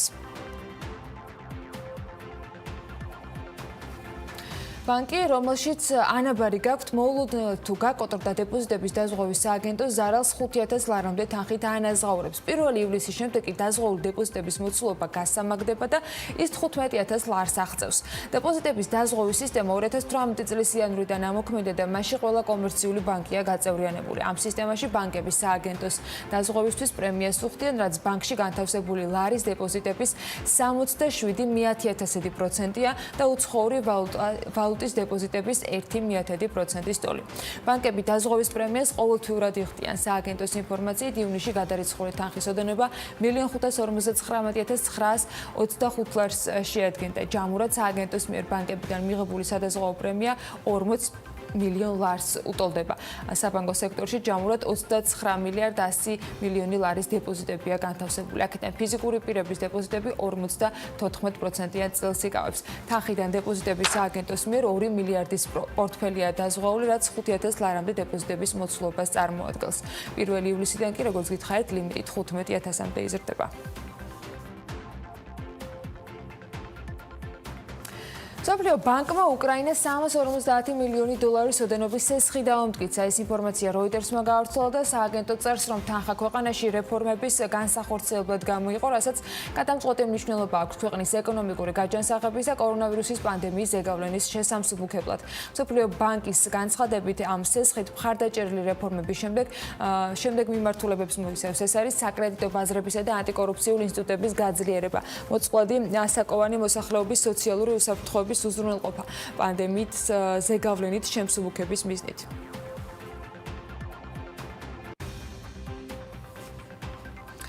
ამერიკული კომპანია Nike 2020 წლის ერთ კვარტალში 790 მილიონი დოლარის ზარალს განიცდის. ეს თავად კომპანიის დასკვნაში არის ნათქვამი, რომელიც საკუთარ ვებგვერდზე გამოაქვეყნებს.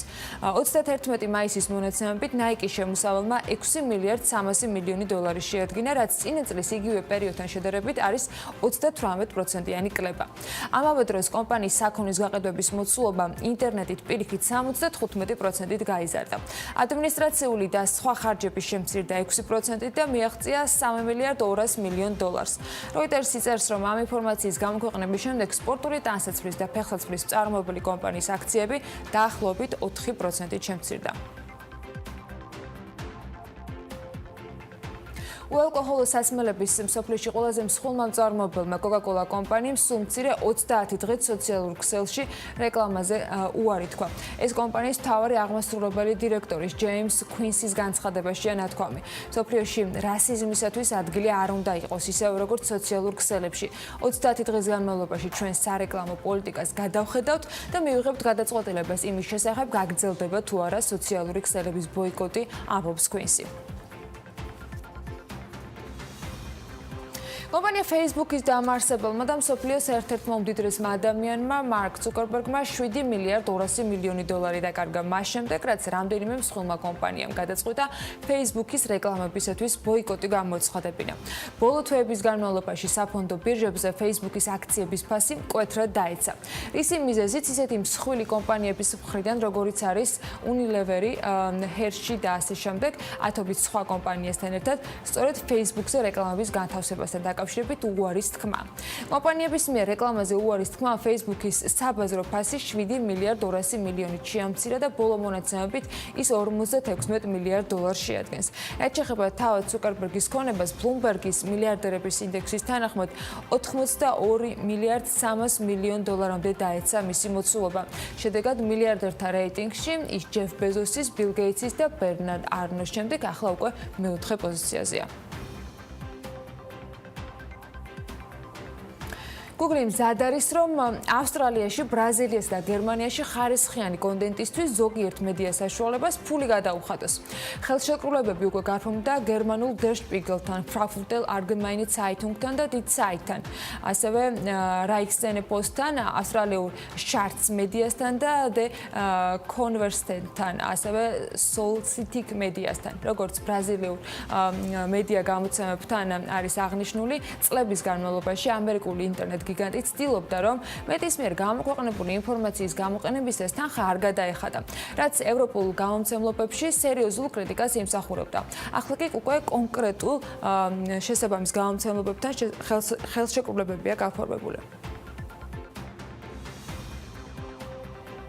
ნიდერლანდების მთავრობა ავიაკომპანია KLM Air France-ის შვილობილ კომპანიას 3 მილიარდ 400 მილიონ ევროს ფინანსურ მხარდაჭერას გაუწევს. Reuters-ი წერს, რომ ჯერ კიდევ აპრილში საფრანგეთმა განაცხადა, რომ Air France გადარჩენის გეგმა აქვს, რომელიც 7 მილიარდ ევროს შეადგენს. ნიდერლანდების ფინანსთა მინისტრის თქმით, KLM-ს დახმარების გეგმა მოიცავს 2 მილიარდ 400 მილიონი ევროს საბანკო სესხს, სახელმწიფო გარანტიით და 1 მილიარდი ევროს პირდაპირ სესხს. ფინანსური მხარდაჭერის გეგმა ევროკომისიამ უნდა დაამტკიცოს. ამ გეგმის ნაწილის თანახმად კომპანიას მოუწევს პილოტებისათვის ხელფასების 20%-ით და მთლიანი ხარჯების 15%-ით შემცირება. ნიდერლანდების მთავრობა KLM-ის დირექტორთა საბჭოში საკუთარ წარმომადგენელსაც შეიყვანს. ევროკომისიამ გერმანიის მთავრობის მიერ Lufthansa-ს რეკაპიტალიზაციისათვის 6 მილიარდი ევროს გამოყოფა დაამტკიცა. ევროკომისიაში მიაჩნიათ, რომ ავიაკომპანიის ოფიციალური ბერლინის დახმარების გეგმა, რომელიც ითვალისწინებს მისი აქციების 20%-ის სახელმწიფოსთვის გადაცემას, წესებს შეესაბამება. ამავე დროს ევროკომისიამ წამოაყენა რიგი მოთხოვნები, კერძოდ, სახელმწიფო სახსრები უნდა დაბრუნდეს დაუყოვნებლივ და ამასთან Lufthansa-მ ეს დაფინანსება არ უნდა გამოიყენოს ბიზნესის გაფართოებისათვის. არც ერთ მსხვილ კომპანიას არ ულხინს, უბრალოდ ძალიან ბევრს არ ულხინს და იშვიათია გამონაკლისები. თუმცა როგორი არის მათზე შესაბამისი გავლენები, ამას ცხადია ლევან თაღიაშვილი უკვე გვეტყვის, როგორი კვირა ჰქონდათ ლონდონში ქართულ კომპანიებს და რა გარიგებები დაიდო საქართველოში. ლევანმა უნდა გაგვიზიაროს მონაცემები გალტენ ტაგარტის ინფორმაციაზე. დაყრდნობთ ლევან დილამშვიდობისა და გისმენთ. ანა დილამშვიდობის. საქსეს საზოგადოება ლიბერტი ბანკი დაუბრუნდა ძველ ფორმას და უკვე მესამე-მეოთხე კვირა მის ფასიან ქაღალდებზე განუწყვეტლივ ვიდება გარიგებები. მართალია დიდ მასშტაბებზე არ ვართ გასული, რადგან თითოეული მათგანის ფასი 2 თეთრამდეა, თუმცა კარგია რომ გარიგებებმა პერმანენტული სახე მიიღო. გასული 7 დღის განმავლობაში 32000-ზე მეტი აქცია გასხვის და 529 ლარად. ეგრეთ წოდებული ფიქსინგს რაც შეეხება, აქ მხოლოდ საქართველოს უძრავი ქონება ფიქსირდება ბოლო რამდენიმე კვირაა. სხვა კომპანიები ფაქტია ჩაკარგულია. M-კვადრატის ობლიგაციებზე კი $50000 გარიგებები დაიდო, რაც დღევანდელი კურსით ზუსტად 150000 ლარს უტოლდება და ჩვენი მასშტაბებისთვის საკმაოდ კარგი მაჩვენებლებია უბრალოდ. აქ ფაქტია სხვა კომპანიების აქტიურობა და დივერსიფიკაციაა საჭირო. გადავიდეთ ლონდონში და ვნახოთ სახელმწიფო კომპანიების მდგომარეობა. საქართველოს რკინიგზის ობლიგაციები მცირედით გაძვირდა, ნავთობისა და გაზის კორპორაციის კი გაიარდა. აქ როგორც წესი მატება 1%-ს არ აღემატება ხოლმე და არც გასული კვირა იყო გამონაკლისი. გალტენ ტაგარტის ინფორმაციით $101.99-დან შეფასებული მათი ფასიანი ქაღალდები. ერთი წლის ჭრილში კი ცვლილება -6-დან -4%-მდეა. ლონდონის საფონდო ბირჟაზე, სადაც 4 ქართული კომპანია დალისტული, მხოლოდ საქართველოს ჯანდაცვის ჯგუფის აქციების ღირებულება გაიზარდა, დანარჩენი 3-ის კი გაუფასურდა. რაც შეეხება ტრანზაქციებს, BJOS ფასიან ქაღალდებზე თითქმის 3 მილიონი ფუნტ სტერლინგის გარიგებები დაიდო, TBC ბანკის 1.5 მილიონის, ჯორჯია კაპიტალის მხოლოდ 95000 ფუნტის. საქართველოს ჯანდაცვის ჯგუფს რაც შეეხება მისი 100000 აქცია გასხვის და 90000 ფუნტად. ერთი წლის ჭრილში 4 მათგანის ფიუჩერსი გაუფასურებულია და დიაპაზონი 29-დან 62%-მდე მერყეობს. ყველაზე ძვირადღირებულ ქართულ კომპანიად კი ლონდონის საფონდო ბირჟაზე კვლავ საქართველოს ბანკი გვევლინება 522 მილიონი ფუნტით, TBC ბანკი 492 მილიონი ღირს, ჯორჯია კაპიტალი 184, საქართველოს ჯანდაცვის ჯგუფი კი 118 მილიონი ფუნტი. საქართველოში უნდა დავბრუნდეთ, აქ ბირჟის ინდექსი JSX-ი მაისის შემდეგ საერთოდ არ შეცვლილა და კვლავ 86 პუნქტისგან შედგება, როგორც ამას ეკრანზე ხედავთ. რაც შეეხება საბაზრო კაპიტალიზაციას, ის კვლავ 1.834 მილიონი ლარია, 6 მილიონითაა შემცირებული აპრილის შემდეგ. მომდევნო კვირას უკვე ახალი რიცხვები გვექნება და ვნახავთ შეიცვალა თუ არა რაიმე ამ კუთხით, თუმცა არ მგონია კაპიტალიზაციაში სერიოზული გარდატეხი მოხდეს, დიდი ალბათობით კვლავ იგივე დიაპაზონში დარჩება ეს მაჩვენებელიც. მადლობა ლევან, არ გემშვიდობებით, ველოდებით უკვე ნავთობის ბაზრის მიმოხილვასაც რამდენიმე წუთში, თუმცა იქამდე საერეკლამო პაუზა გველოდება და რა თქმა უნდა მომასპინძლოთ სტუმრებსაც. მოცვის ინდუსტრია საქართველოში და მზარდი მოთხოვნა პროდუქტის მიმართ, რომელიც სულ რამდენიმე წელია რაც ევროპულ ბაზარზე გავიდა. ახლა ჩამოყალიბებული მოცვის მწარმოებელთა ასოციაციის თავმჯდომარე და თანადამფუძნებელი ეკა ვებხოძე და რატი მორჩილაძე შემოგვიერთდებიან რამდენიმე წუთში საქმიან დილას ეთერში.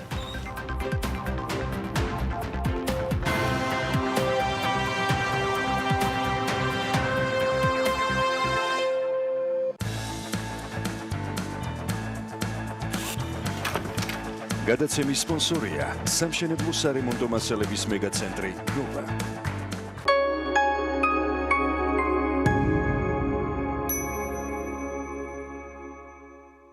გაიაქტიურე სილქნეტის ინტერნეტი და ტელევიზია და საჩუქრად მიიღე 2 თვის სააბონენტო გადასახადი. უმაღლესი ხარისხი, გასართობი არხების უნიკალური სელექცია, უმარტივესი ნავიგაცია და ყველაზე მრავალფეროვანი პაკეტები ნებისმიერი გემოვნების მაყურებლისთვის. და კიდევ ჯეოსელის 4 სიმბარათის საჩუქრად ულიმიტო სასაუბრო დროით. გადმოერთე სილქნეტზე და მიიღე ერთ შეთავაზებაში სრულყოფილი ინტერნეტ და ტელემომსახურება და ისაუბრე შენს ოთხეულთან ულიმიტოდ.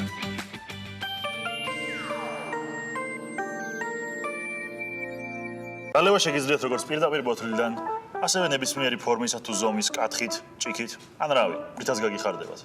ყურადღება მიაქციეთ, როგორ ლამაზად ისხმება ჩვენი ლუდი კათხაში. თუმცა ჩვენი რეკომენდაციაა, რომ ბევრად ლამაზი იქნება თუ ლუდს დაისხამთ შენელებულ კათხში.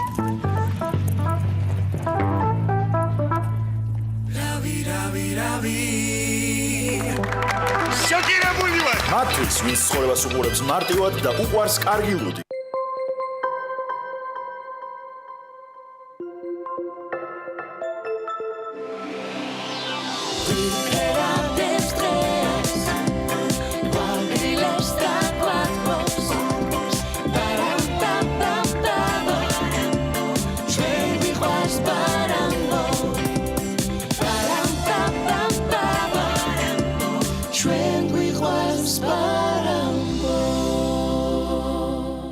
ბათუმში NVG Beach პანორამაში ივნისის გრანდიოზული ფასტაკლება დაიწყო. იხდით მხოლოდ წინასწარ 3000 ლარს. დარჩენილი თანხის გადახდისას გეძლევათ შანსი 36 თვეზე უპროცენტოდ გადაინაწილოთ. ბინების ზღვის და მთის ხედებით, კეთილმოწყობილი ეზო, საბავშვო ინფრასტრუქტურა, ფიტნეს დარბაზი, გასართობი ცენტრები, კაფე რესტორნები და პანორამული აუზი სახურავზე. NVG პანორამა, თქვენი ზღვისპირა აპარტამენტი. TV პირველის ინტერნეტ პარტნიორია My Video G. იხილეთ ყველა ვიდეო My Video-ზე. გადაწყვიტე და უბრუნდე ბუნების წიაღს. მაშინ ეს შენი შანსია. ფინური კარკასული ტექნოლოგიით დამზადებულ ეკოლოგიურად სუფთა ხის სახლს ქოხიჯი შეგიქმნის. აიშენე ოცნების სახლი სრული რემონტით, სულ რაღაც 20 დღეში. კვადრატული მეტრი 600 ლარიდან. ყუდრო და ჯანმრთელი გარემო ჩვენი მთავარი გზავნილია. სურს ინდივიდუალურად შენთვის დამზადებული ეკოლოგიურად სუფთა კარი. მეგადორში შეგიძლიათ შეუკვეთოთ სასურველი დიზაინისა და ზომის ევროპული სტანდარტით წარმოებული ქართული კარი. მეგადორსი გთავაზობთ PVC-ით დაფარულ ან შეღებილ ოთახშორის კარს, ლითონის შესასვლელ და საევაკუაციო კარს, ცეცხლმეტექ კარს. მეგადორსი ადგილი, სადაც ირჩევთ სასურველ ქართულ კარს. გასტროტეკი ხორეკა სახჭურვილობა. ყველაფერი პროფესიონალური სამზარეულოსთვის. გასტროტეკი თბილისი, წერეთლის 66. მონტერეი ლუქსის მეტალოკრამიტის სახურავები, უმაღლესი ხარისხი და საუკეთესო მომსახურება. ენდე ლიდერებს გაიროს ქუჩა 42. მონტერეი ახლა უკვე ქუთაისშიც.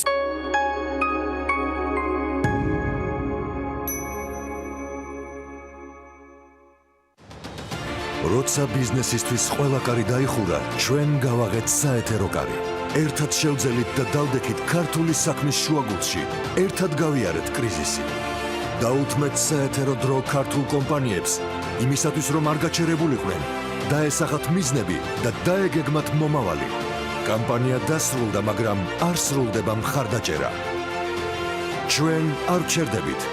ჩვენ ვდგავართ თქვენს გვერდით დღეს და ვიდგებით ხვალაც. TV პირველი, ყოველთვის, როცა ბიზნესს მხარდაჭერა სჭირდება. TV პირველი, ყოველთვის ქართული საქმის შუაგულში. როდესაც მოვლენები ჩვენს თვალწინ ელვის სისწრაფით იცვლება. როდესაც ყოველდღე ჩნდება რეალობა, რომელიც ცვლის ჩვენს ცხოვრებას. ჩვენ ვფიქრობთ, რომ თქვენ უნდა იცოდეთ არა მხოლოდ ის, რა ხდება, არამედ უნდა იცოდეთ ისიც, რატო ხდება. ჩვენ დავსვამ ყველა კითხვას და გიჩვენებთ ყველა მთავარ მოვლენას პირდაპირ ეთერში. ყოველ სამუშაო დღეს, საღამოს 6 საათზე, ანა წერეთლის დღის ამბები. მე რუსუდან დუმბაძე ვარ, 24 წლის. დავიბადე დამოუკიდებელ საქართველოში. საბედნიეროდ, არასდროს მიმუშავია ცენზურის ქვეშ. მე ანა ახალაია ვარ, 24 წლის. დაახლოებით 5 წელია, რაც TV პირველის მიკროფონი მიჭირავს და რეპორტიორი ვარ. დრო დგება, წინა პლანზე ახალგაზრდა თაობა გამოვიდეს. საბჭოთა თუ უსაბჭოთა კლიშეებისგან სრულიად თავისუფალი. მე ეს თავისუფლება მიყვარს და ზუსტად ვიცი მას ვერასდროს დავთმობ. თქვენთვის საინტერესო ამბებს ქუჩიდან ვეძებდი. გთავაზობდით ჩართვებს მოვლენების ეპიცენტრიდან. ახლა კი მაყურებლისთვის ყველაზე საინტერესო და აქტუალურ შეკითხვებს სწორედ ამ სტუდიიდან დავსვამთ. დრო დგება ქართულ მედიაში მთავარი საქმელი თქვას თაობამ, რომელსაც არასდროს არავის ცენზურის ქვეშ არ უმუშავია. ჟურნალისტები, რომლებიც პოლიტიკურ გავლენებს არ სცნობენ და თავისუფლების გემოიციან. 3 წელია მთავარი პოლიტიკური ორგანო პარლამენტი ჩემი ყოველდღიური სამუშაო სივრცეა. ვატარებ იმ ტელევიზიის მიკროფონს მოითხოვს, რომლის ღირებულებებით ჩემთან ყველაზე ახლოს დგას და რომელიც საჯარო ტრიბუნას ყველას თანაბრად უთმობს. შემოთავაზება მოულოდნელი იყო, თუმცა მიმზიდველი, რადგან როდესაც შენი პროფესია გიყვარს, ყოველი ახალი გამოწვევა პროფესიული ზრდის წინაპირობაა. კვირის პოლიტიკურ ეთერს TV პირველის ახალი თაობა იბარებს. თაობა, რომელმაც ჩვენ უნდა შევცვალოს. ყოველ კვირას 2 საათზე ერთმანეთს ამ სტუდიაში შევხვდებით. შევხვდებით ერთმანეთს ყოველ კვირას ზუსტად 4 საათზე აქ ტელეპირელზე.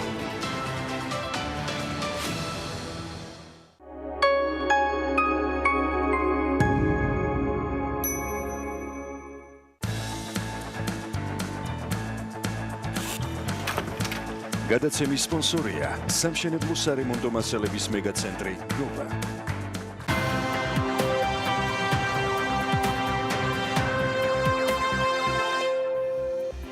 საქართველოში ლურჯი მოცვის რეკორდულ მოსავალს ელოდებიან. რეკორდი საერთო ჯამში წელს დაახლოებით 250-300 ტონა უნდა იყოს. მოთხოვნა არის საექსპორტო ბაზრები ევროკავშირის ქვეყნებთან ერთად რამდენიმე ათეულს ითვლის. უხ მოსავალთან ერთად მოცვის ფასი კილოგრამზე 20-25 ლარია საქართველოში. ახლა ჩამოყალიბებული მოცვის მწარმოებელთა ასოციაციაში ამბობენ, რომ მსოფლიოში პროდუქტის მიმართ დამოკიდებულების და მოთხოვნის გათვალისწინებით მოცვი შესაძლოა ქართული ეკონომიკისათვის ერთ-ერთი საუკეთესო პერსპექტივაც კი იყოს. რა პოტენციალი აქვს და რა აფერხებს მის განვითარებას, ამაზე დეტალურად მოვიკითხავთ ამბებს ჩვენ სტუმრებთან. ეკა ვეფხვაძე, მოცვის მწარმოებელთა ასოციაციის თავმჯდომარე შემოგვიერთდა სტუდიაში და გვერდება რატი მორჩილაძე, მოცვის მწარმოებელთა ასოციაციის თანადამფუძნებელი, რომელიც სულ ცოტა ხანში უნდა გაემართოს დედაქალაქიდან, რამდენადაც ვიცი, თუ სწორად ვიცი მაქვს ეს ინფორმაცია დედაქალაქშია და მიემართება. მოდი რატი შენგან დავიწყოთ შესაბამისად საუბარი. დღეს რა ხდება ბაზარზე? დაახლოებით მე რაც მოვიძიე ინფორმაცია 300 ტონა არის მაქსიმალური მოლოდინი, რაც შეიძლება იყოს. ბოლო წლების განმავლობაში წამოიწია ამ მიმართულებამ და როგორ მიდის პროცესი? მოგესალმებით დილამშვიდობის ყველას, დიდი მადლობა რომ დაინტერესდით ამ მიმართულებით და ამ საკითხით. ბოლო წლებია ლურჯი მოცვი საქართველოშიც და თითქმის ყველა საექსპორტო ბაზარზე მსოფლიოში ერთ-ერთი წამყვანი კულტურა ხდება, სულ უფრო და უფრო პოპულარული ხდება. იზრდება საგრძნობლად მასზე მოთხოვნა და ასევე იზრდება წარმოებაც როგორც საქართველოში, ასევე ჩვენს რეგიონში და სხვა ქვეყნებშიც. მოსალოდნელია, რომ ეს ტენდენცია შენარჩუნდეს და შემდეგი წლების განმავლობაში მოცვი მოთხოვნა ორნიშნამარჩენივ არჩევნებით გაიზარდოს სოფლიო ბაზრებზე და ასევე მას მხარს აუგავს წარმოების ზრდაც, როგორც საქართველოში, ასევე სხვა ქვეყნებშიც. სწორად აღნიშნეთ დასაწყისში, რომ ამ კულტურას აქვს შესაძლებლობა გახდეს საქართველოს ეკონომიკის ერთ-ერთი მთავარი დარგი და ჩვენი ასოციაციაც სწორედ ამ მიზანს ემსახურება, რომ ხელი შეუწყოს ამ დარგის ჩამოყალიბებას როგორც ერთ-ერთი მთავარი ეკონომიკური აქტივობის სოფლის მეურნეობის დარგში ჩვენს ქვეყანაში. იმ ფონზე რომ იყო დრო, როდესაც მხოლოდ ერთი ან ორი კომპანიის შესახებ ყვებოდით ხოლმე, როცა რომელიმე ევროპულ ქვეყანაში ადგილობრივ ბაზარზე მოახერხებდა საკუთარი პროდუქტის გატანას.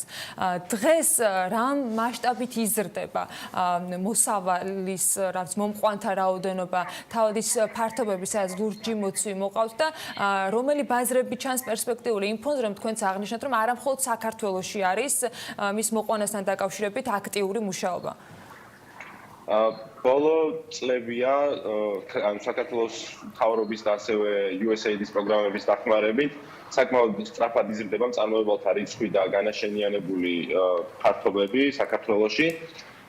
ამის მიუხედავად, სოფლიო ბაზარს და სხვა მწარმოებლებს რო შევადაროთ, მაინც არ ვართ იმ მოცულობებზე და იმ დონეზე ასული, რომ ვთქვათ, რომ ქართული მოცვის წარმოება რაღაცა ისეთ მოცულობებზეა გასული, რომ ეს სოფლიო ბაზრებისთვის რაღაც ასე ვთქვათ, უფრო მეტად საინტერესოა ვიდრე სხვა ქვეყნები, მაგრამ სწორედ ეს არის ჩვენი მიზანიც და სწორედ ეს უნდა იყოს ყველა ქართული მოცვის წარმოებელის მიზანი, რომ კოორდინირებული მოქმედებით შევძლოთ ქართული მოცვის უფრო კონკურენტუნარიანობის გაზრდა და შევძლოთ, რომ ქართული მოცვი უფრო მეტად მოთხოვნადი და უფრო მეტად ცნობადი იყოს საექსპორტო ბაზრებზე.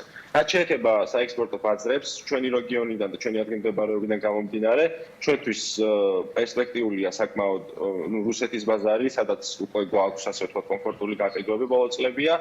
ასევე არის გალფის ქვეყნების ბაზარი, სადაც ასევე ძალიან დიდია მოთხოვნა და კიდევ უფრო გაიზრდება და ასევე ძალიან საინტერესო არა მარტო სარფიანი რეალიზაციის კუთხით, არამედ ხარისხის ამაღლების ხელშეწყობის კუთხით არის ევროპის ბაზარი, რომელიც აუთვისებელია ჯერ ქართული მოცვისთვის, იყო იქ პატარა მოცულობების გატანა ბოლო წლებში, მაგრამ არ არის ეს მოცულობის რო ვთქვათ, რომ ევროპის ბაზარი რაღაც დონეზე მაინც ათვისებული იყოს. ასე რომ ეს არის მიმართულება, რომლის განვითარებაზე ჩვენ უნდა ვიმუშაოთ.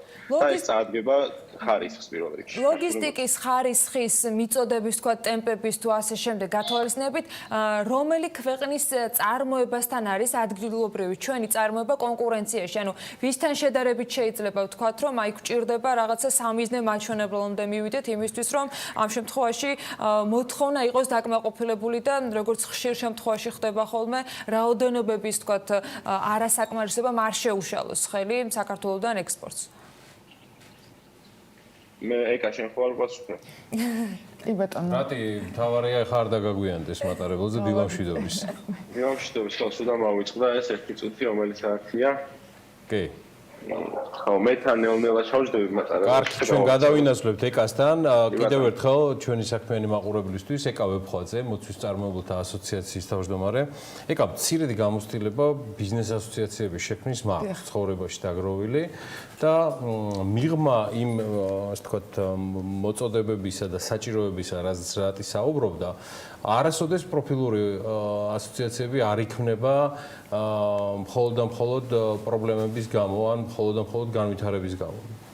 მოცვს სჭირდება მოცვა მთელი იმ სპექტრისა პრობლემებისა, რაც და როგორც არის. რატო გადაწყდა? არის თუ არა უკვე ის კრიტიკული რაოდენობა ინდუსტრიაში, რომლის ხმაც უკვე უნდა ისმოდეს და ნუ ცხადია პერსპექტივაზეც. მოგესალმებით. კიდევ ერთხელ, ანუ ხაზი მინდა გაუსვა, რომ ზოგადად მოცვის კულტურა არ არის ესეთი ქართული ტრადიციული მეხილეობის ერთ-ერთი დარგი. და შესაბამისად ამ სფეროში გამოცდილება და ცოდნა ძალიან მცირეა. მიუხედავად მაგისა, რომ სოფლის მეურნეობის პროექტების დაფინანსებით ძალიან ბევრი ბაღი გაშენდა და უკვე ძალიან ბევრი ფერმერია აღნიშნული კულტურის მოყვანით დაკავებული, კლასიკური ტიპის პრობლემებს ვაწყდებით, რაც ნებისმიერ სტარტაპში, ნებისმიერ ახალ ბიზნესში და ეს ასოციაციის დამფუძნებლები არიან წევრები, რომლებმაც ერთ-ერთი პირველმა გაიარეს ეს რთული გზა, ის სირთულეები, რაც დაუშვათ კონკრეტულად მოცვის მოყვანას ახლავს. ჩვენ ვთვლით, რომ ერთად მუშაობით, ამ კონსოლიდირებით და რაღაცა ორგანიზებული ჩამოყალიბებით ჩვენ თავსაც გავავითარებთ, ასევე დავიმატებთ სხვა წევრებსაც და უბრალოდ ერთად შევძლებთ პოპულარიზაციას ამ პროდუქტის, როგორც ქვეყნის შიგნით, ასევე გლობალურად.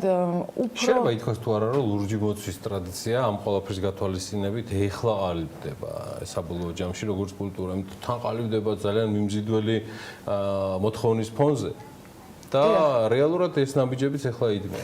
აი მე მაგალითად 2016 წელს ჩავერთე და მახსოვს რომ აი ლურჯი მოცვი დაკონკრეტება მჭირდებოდა კონკრეტულად ადგილობრივ ბაზარზე თუნდაც ხო, იმიტომ რომ მართლა არ იყო ამისი წარმოება, მოხმარება და ასე შემდეგ და ეხლა ყალიბდება რა თქმა უნდა, თუმცა ოპტიმიზმის საფუძველს გვაძლევს ის რომ ყოველდღიურად მართლა დღითი დღე იზრდება მოთხოვნა სოფლიო მასშტაბით ამ ხილზე, აი მაგალითად პანდემიის დროს და პანდემიის შემდეგ კენკრაზე მოთხოვნა გაიზარდა სოფლიო მასშტაბით 30% და კონკრეტულად ლურჯ მოცვზე 100%. ანუ უფრო მეტი ადამიანი იგებს, უფრო მეტ დადებითი თვისების შესახებ, რაც ახლავს ეკა მოცულობებს თუ თავი დავანებოთ, რომ ქვეყანა პირველ ნაბიჯებს დგამს. ვისთან ვართ კონკურენციაში, ვინ არიან ინდუსტრიები აღიარებული ამ კუთხით და რა გამოარჩევს ქართულ ლურჯ მოცვს სხვა ქვეყნების ლურჯ მოცვს? ანუ მთავარი მწარმოებლები, როგორც იცით, არის ამერიკა, მაროკო, ესპანეთი, პორტუგალია, პოლონეთი, უკვე უკრაინა, ჩინეთმაც დაიწყო ძალიან დიდი მასშტაბის გაშენებები, თუმცა ჩვენ გვაქვს ის კლიმატური უპირატესობა, რაც დაუშვათ ჩვენი მოსავალი ასწრებს, იგივე ფანჯარა გვაქვს, ასე ვთქვათ, პოლონეთთან და უკრაინასთან, რამდენიმე კვირით უსწრებთ, მათ მოსავალს და ასევე ჩვენი უპირატესობა არის ადგილმდებარეობა. მაგალითად 2-3 საათში პირდაპირ ავია რეისით შესაძლებელია რომ დახლზე იდოს გალფის ქვეყნებში ჩვენი ქართული ლურჯი მოცვი. ადგილობრივი ბაზარის სახსენეთ თქვენ რომ მოთხოვნა ადრე არ იყო, დღეს თანდათან გაჩნდა მოთხოვნა. ფასიც საკმაოდ მაღალი აქვს, რომელთან დაკავშირებით ხშირად პრეტენზიებით ისმის ხოლმე, მაგრამ რეალურად ამ პროდუქტის დეფიციტურობიდან, მისი მოყვანის თქვათ საჭირო რესურსებიდან გამომდინარე, დგება ეს ფასი. აი, იმ საერთო მოცულობიდან, რაც მე ვახსენე წელს არის ნავარაუდები, ადგილობრივ ბაზარზე რამდენი იყიდება და რამდენი გადის ქვეყნის ფარგლებს გარეთ? ძირითადად ეს პროდუქტი არის საექსპორტო, ანუ ჩვენ პოზიციონირებთ ასე ვთქვათ საერთაშორისო ბაზარზე, სადღაც 80-85% არის ექსპორტზე გათვლილი. აი, სრულად ეს ბაღებიც რომ სხმოიარობაში შევა, რომელიც დაუშვათ ეხლა შენდება, ხო, ეტაპობრივად. ჩვენი ძირითადი ბაზარი არის მაინც საერთაშორისო ბაზარი, თუმცა 10-15% ადგილობრივი მოხმარებისთვისაც არის.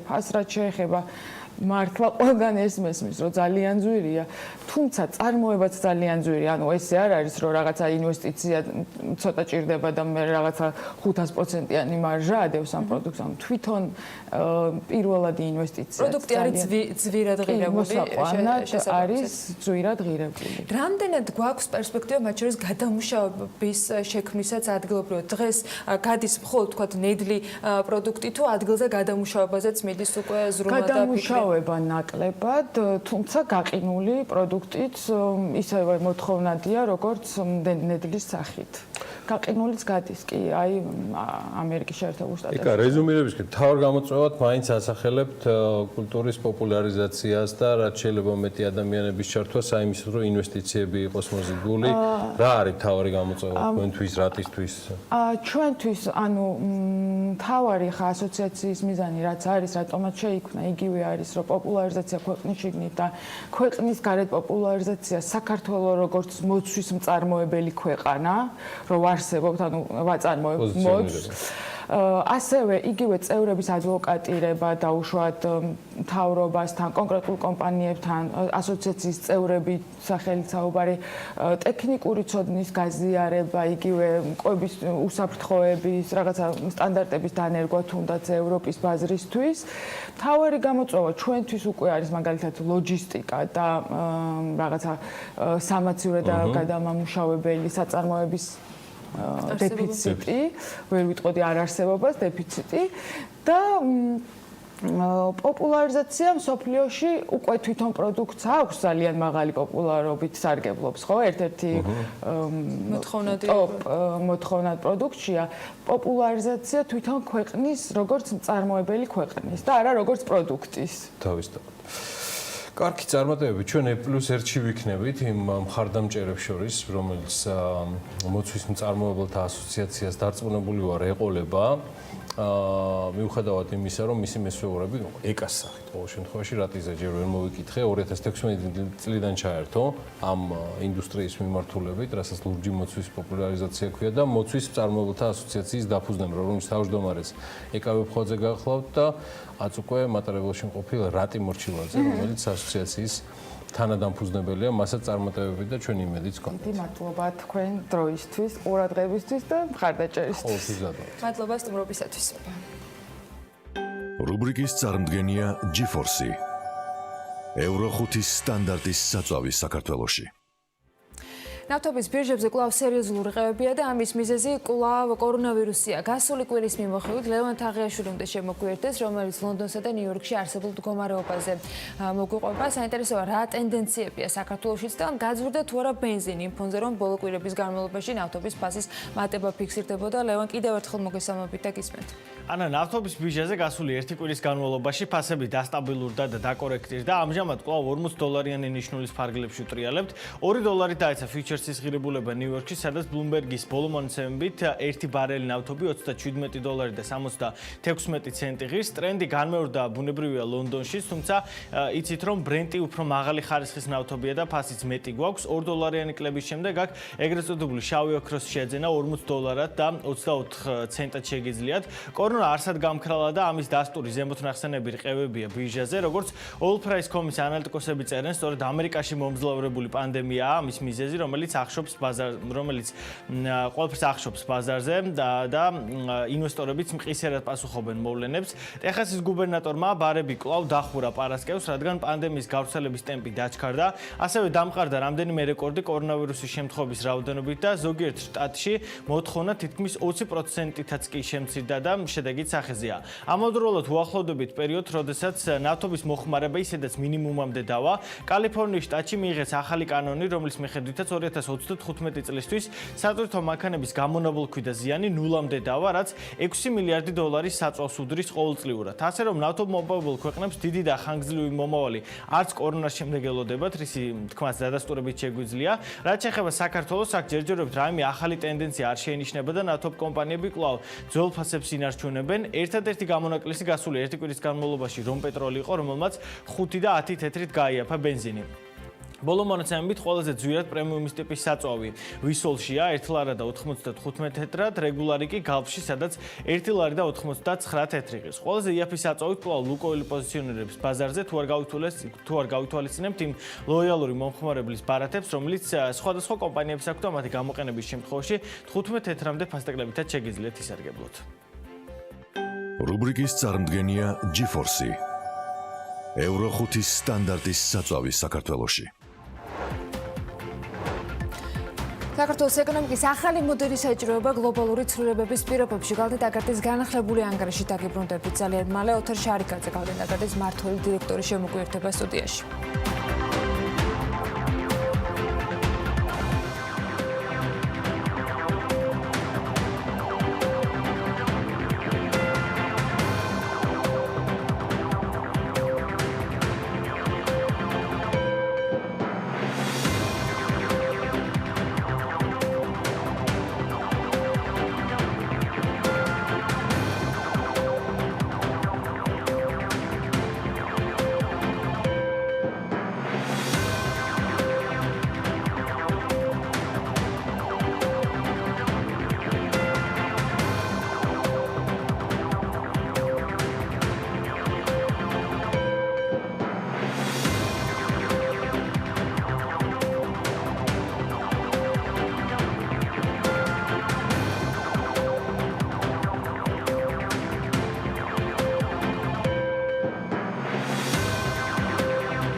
გადაცემის სპონსორია სამშენებლო სარემონტო მასალების მეგაცენტრი ნოვა.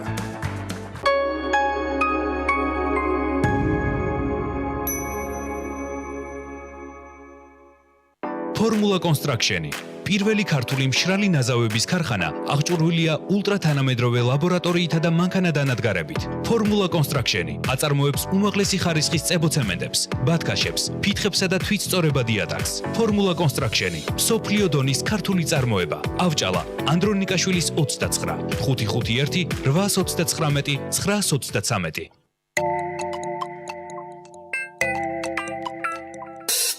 Skarda sadaris, aseti super ambavi, sandomis tkvili zapari, upros gaproli nam skhari, akhareb tis da patares, verapes vershe adare, subta da gemrielia, gemoro melitshenia.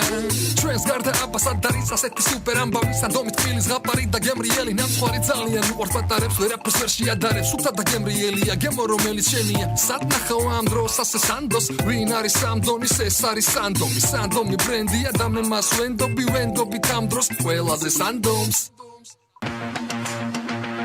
გამოიწერე სასურველი ნივთი და დააგროვე ბონუს ქულები. ამანათის მიღება შეგიძლია მთელი საქართველოს მასშტაბით. Maleo G, ჩვენთან ერთად შოპინგი უკეთესია. ქართულ-ამერიკულ საერთაშორისო სკოლა პროგრესში მოსწავლეთა მიღება დაიწყო. სკოლა პროგრესი გაძლევ ჩანს საქართველოს სამ ქალაქში: თბილისში, ბათუმსა და ქუთაისში მიიღოთ უმაღლესი ხარისხის განათლება და სწავლა განაგრძოთ ნებისმიერ საერთაშორისო უნივერსიტეტში. ორმაგი აკრედიტაცია, ორენოვანი სწავლება, IP პროგრამა. მოდი პროგრესში და მიიღე ამერიკული განათლება შენს ქალაქში. აქ შენი პროგრესია. კარტლისის მომხმარებლებს აქვთ შესაძლებლობა მიიღონ პროდუქცია 6 თვიანი 0%-იანი განვადებით. ხელმისაწვდომი სესხის თანხა 500,000 ლარამდე. თანამშრომლები მოგემსახურებიან თქვენთან ადგილზე მოსვლით. აგროსესხი მოქმედებს პროდუქციის სრულ ასორტიმენტზე. კარტლისი არის კომპანია, რომელიც ყოველთვის ზრუნავს თავის მომხმარებელზე. მინაპლასტიკური არმატურა ბაზისი მეტალის ანალოგთან შედარებით ორჯერ მტკიცეა, ხუთჯერ მსუბუქი, არის ჟანგება და რაც მთავარია, მნიშვნელოვნად იაფია. შეცვალე მეტალი, აშენე იაფად. მინაპლასტიკური არმატურა ბაზისი. გჭირდებათ სამშენებლო ტექნიკა. ჯეორენჩი შეგიძლიათ იქირაოთ ყველა სახის სამშენებლო მოწყობილობა, რომელიც თქვენ სამუშაო პროცესს გაამარტივებს და დააჩქარებს. ქირაობასთან ერთად შეგიძლიათ შეუკვეთოთ ტექნიკის ტრანსპორტირება თქვენ სამშენებლო ობიექტზე. ჯეორენდი, დაზოგეთ დრო და თანხა.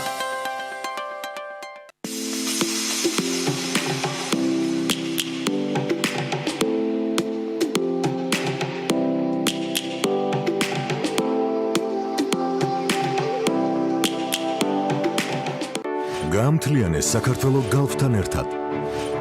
ყოველი 30 ლარის GeForce-ის საწვავის ჩასხმისას მიიღე ელექტრონული სასაჩუქრე ვაუჩერი. მიღებული ვაუჩერი წარადგინე Gulf Store-ის ნებისმიერ მაღაზიაში. თავად შეარჩიე სასურველი რეგიონის მაგნიტი, შეაგროვე რუკის ფაზლი და გაამთლიანე საქართველო.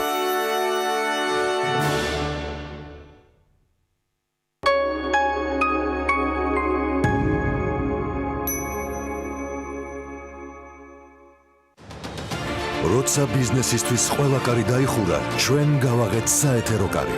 ერთად შევძელით და დავდექით ქართული საქმის შუაგულში. ერთად გავიარეთ კრიზისი. დაუთმეთ საეთერო დრო ქართულ კომპანიებს, იმისათვის რომ არ გაჩერებულიყვნენ, დაესახათ მიზნები და დაეგეგმათ მომავალი. კამპანია დასრულდა, მაგრამ არ სრულდება მხარდაჭერა.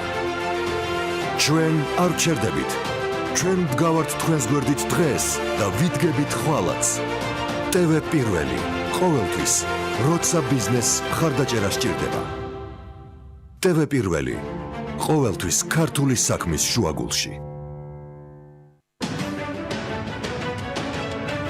როდესაც მოვლენები ჩვენს თვალწინ ელვის სისწრაფით იცვლება. როდესაც ყოველდღე ჩნდება რეალობა, რომელიც ცვლის ჩვენს ცხოვრებას. ჩვენ ვფიქრობთ, რომ თქვენ უნდა იცოდეთ არა მხოლოდ ის, რა ხდება, არამედ უნდა იცოდეთ ისიც, რატო ხდება. ჩვენ დავსვამ ყველა კითხვას და გიჩვენებთ ყველა მთავარ მოვლენას პირდაპირ ეთერში. ყოველ სამუშაო დღეს, საღამოს 6 საათზე, ანა წერეთლის დღის ამბები. TV პირველი თანამგზავრზე. სატელიტური მაუწყებლობის ყველაზე თანამედროვე DVB-S2 სტანდარტის MPEG-4 ფორმატში. თანამგზავრი Azerspay 1. აღმოსავლეთის 46 გრადუსი, სიხშირე 11094 MHz. პოლარიზაცია ჰორიზონტალური, სიმბოლური სიჩქარე 30000 კილობიტი წამში. შესწორების კოდი 5/6. TV პირველი, საქართველოში და მსოფლიოში.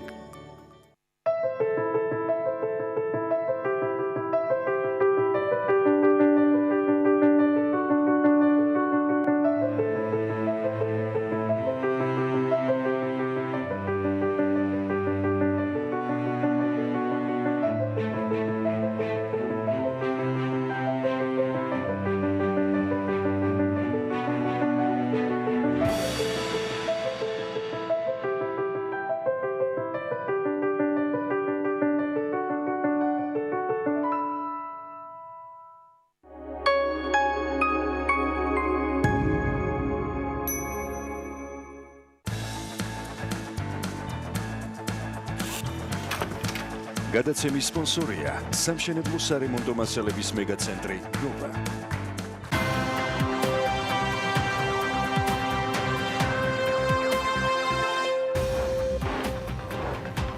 1 ივლისის შემდეგ დაზღვეული დეპოზიტების მოცულობა გასამაგდება და ის 15,000 ლარს მიაღწევს. პრემიერ-მინისტრის განცხადებით, აზიური ფაროსანას პრობლემა ქვეყანაში დაძლეულია. ივლისში ტურიზმის შემოსავალი 336 მილიონით არის შემცირებული, 25 ივნისს მიღებული გადაწყვეტილებით საქართველოს მთავრობამ საერთაშორისო ტურიზმის სრული გახსნა კიდევ ერთი თვით გადაავადა. შესაბამისად, ამ პერიოდის განმავლობაში ქვეყანაში რეგულარული საჰაერო რეისები არ შესრულდება. რეგულარული ავიარეისების გადადებასთან დაკავშირებით ოპონენტების კრიტიკის საპასუხოდ ფინანსთა მინისტრი ამბობს, რომ არსებულ ვითარებაში ფრენებზე თავის შეკავება ყველაზე ჭკვიანური გადაწყვეტილებაა. ამ დროისთვის საქართველოს მასშტაბით 66,000-ზე მეტმა ბენეფიციარმა 21,000 ტონაზე მეტი დიზელის საწვავის ფასდაკლების ბარათი გამოიყენა.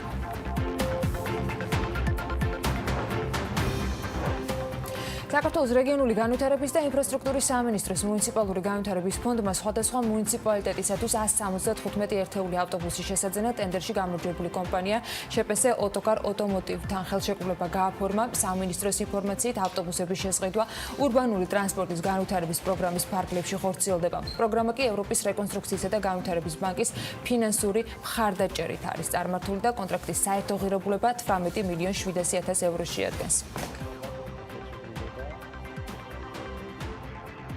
ეტაპობრივად მოხდება ავტობუსებით ამ ქალაქების უზრუნველყოფა. განსხვავებული ფორმატით მოხდა ხელშეკრულების გაფორმება, COVID-19-დან გამომდინარე ონლაინ ჩართვით განხორციელდა ცერემონიალი, თუმცა მე დარწმუნებული ვარ, რომ ეს გამოწვევა არ იქონიებს ზეგავლენას უშუალოდ კონტრაქტის შესრულებაზე და 6 ქალაქს ძალიან კომფორტული თანამედროვე სტანდარტების შესაბამისი სატრანსპორტო საშუალებები ეყოლება. ფერმერები, რომლებიც ირიგაციისა და დრენაჟის მომსახურებას 10 ჰექტრამდე მიწის ფართობზე იღებენ, სოფლის მეურნეობის ანტიკრიზისული გეგმის ზრუნვა სოფელზე და ფერმერებზე ფარგლებში დაწესებული შეღავათით სარგებლობენ და 2020 წლის სამელიორაციო მომსახურების გადასახადისგან თავისუფლდებიან. გარემოს დაცვის და სოფლის მეურნეობის სამინისტროს ინფორმაციით დღეს არსებული მონაცემებით დაწესებული სახელმწიფო შეღავათით ისარგებლა 2020 წლის სამელიორაციო მომსახურების გადასახადისგან ჯამში 1973 აბონენტმა. ბენეფიციართა ზოგი 555,225 ლარია. გარდა ამისა, სოფლის მეურნეობის ანტიკრიზისული გეგმის თანახმად წყალმომარაგების სრულად ჩამოეწერება 2020 წლამდე შპს საქართველოს მელიორაციის მიმართ არსებული დავალიანებები. ვიცით, რომ პანდემიიდან გამომდინარე ტურიზმთან დაკავშირებულ სექტორებს, მათ შორის ღვინის სექტორს გაყიდვებთან დაკავშირებით გარკვეული სირთულეები აქვთ, ამბობს გარემოს დაცვის და სოფლის მეურნეობის მინისტრი ლევან დავითაშვილი. აღნიშნავს, რომ ის ადგილები, რომლებსაც პირდაპირ მიეწოდებათ პროდუქტი, პანდემიიდან გამომდინარე ფაქტობრივად დაკეტილი იყო როგორც ევროპის წამყვან ქვეყნებში, ისე სამეზობლოში და ეს ფაქტორი ღვინის გაყიდვებზეც ბუნებრივად აისახა. ჩვენი ამოცანა, რომ ყველა ნაბიჯი დღესაც რა თქმა უნდა გათვლილი იყოს, ძირითადად საფუძველი არის მაკროეკონომიკური სტაბილურობა, ეს არ არის ჩვენი ახირება, ჩვენი და საერთაშორისო პარტნიორების აბსოლუტურად გააზრებული გეგმა, ამბობს პრემიერ-მინისტრი პარლამენტში წლიური ანგარიშის წარდგენისას ქვეყნის შიდა და საგარეო ვალის შესახებ დასმული კითხვის საპასუხოდ. გირგი გახარიას განმარტებით, ყველა პარამეტრი, მათ შორის საგარეო ვალით შეთანხმებული არის სავალუტო ფონდთან.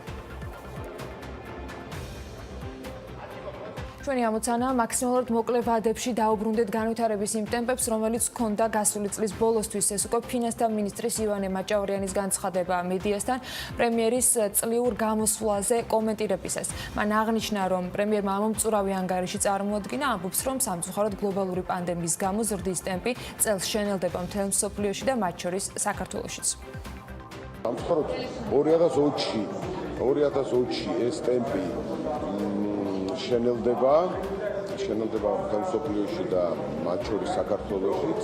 ამიტომ ახლა მთავარი გამოწვევა ჩვენი არის ორი. პირველი, რაც შეიძლება მოკლე ვადაში ეხლა რა პრობლემები გვაქვს, მათ შორის აქ მაქსიმალურად შევეხებოთ ადამიანებს და ასევე კერძო სექტორს, ბიზნეს გულისხმობ და მეორე 2021-დან და შემდგომ წლებში მაქსიმალურად მოკლე ვადებში დაუბრუნდეთ განვითარების იმ ტემპებს, იმ მაჩვენებლებს, რომელიც ჰქონდა 2019 წლის ბოლოსთვის. გრძელდება კერძო სექტორის მხარდაჭერა სხვადასხვა პროგრამით, რომელსაც სახელმწიფო ახორციელებს დაწყებული აწარმოების საქართველოში გაგრძელებული სოფლის მეურნეობის ბევრი სხვა პროგრამით, ამბობს პრემიერი პარლამენტში წლიური ანგარიშის წარდგენისას. მთავრობის მეთაურის განმარტებით იმის მიუხედავად, რომ პროგრამა აწარმოების საქართველოში ეფექტურად მუშაობს, რაღაც ეტაპზე გამოჩნდა გარკვეული ტექნიკური ხარვეზები. შესაბამისად, მთავრობის გადაწყვეტილებით სახელმწიფოს მხრიდან ბიზნესის მხარდაჭერის პროგრამების სისტემა, ეგრეთ წოდებული front office-ები იცვლება და მივა თითოეულ მოქალაქემდე ყველა დასახლებულ პუნქტში იუსტიციის სახლებისთი იუსტიციის სამინისტროს სხვა ინფრასტრუქტურის საშუალებით.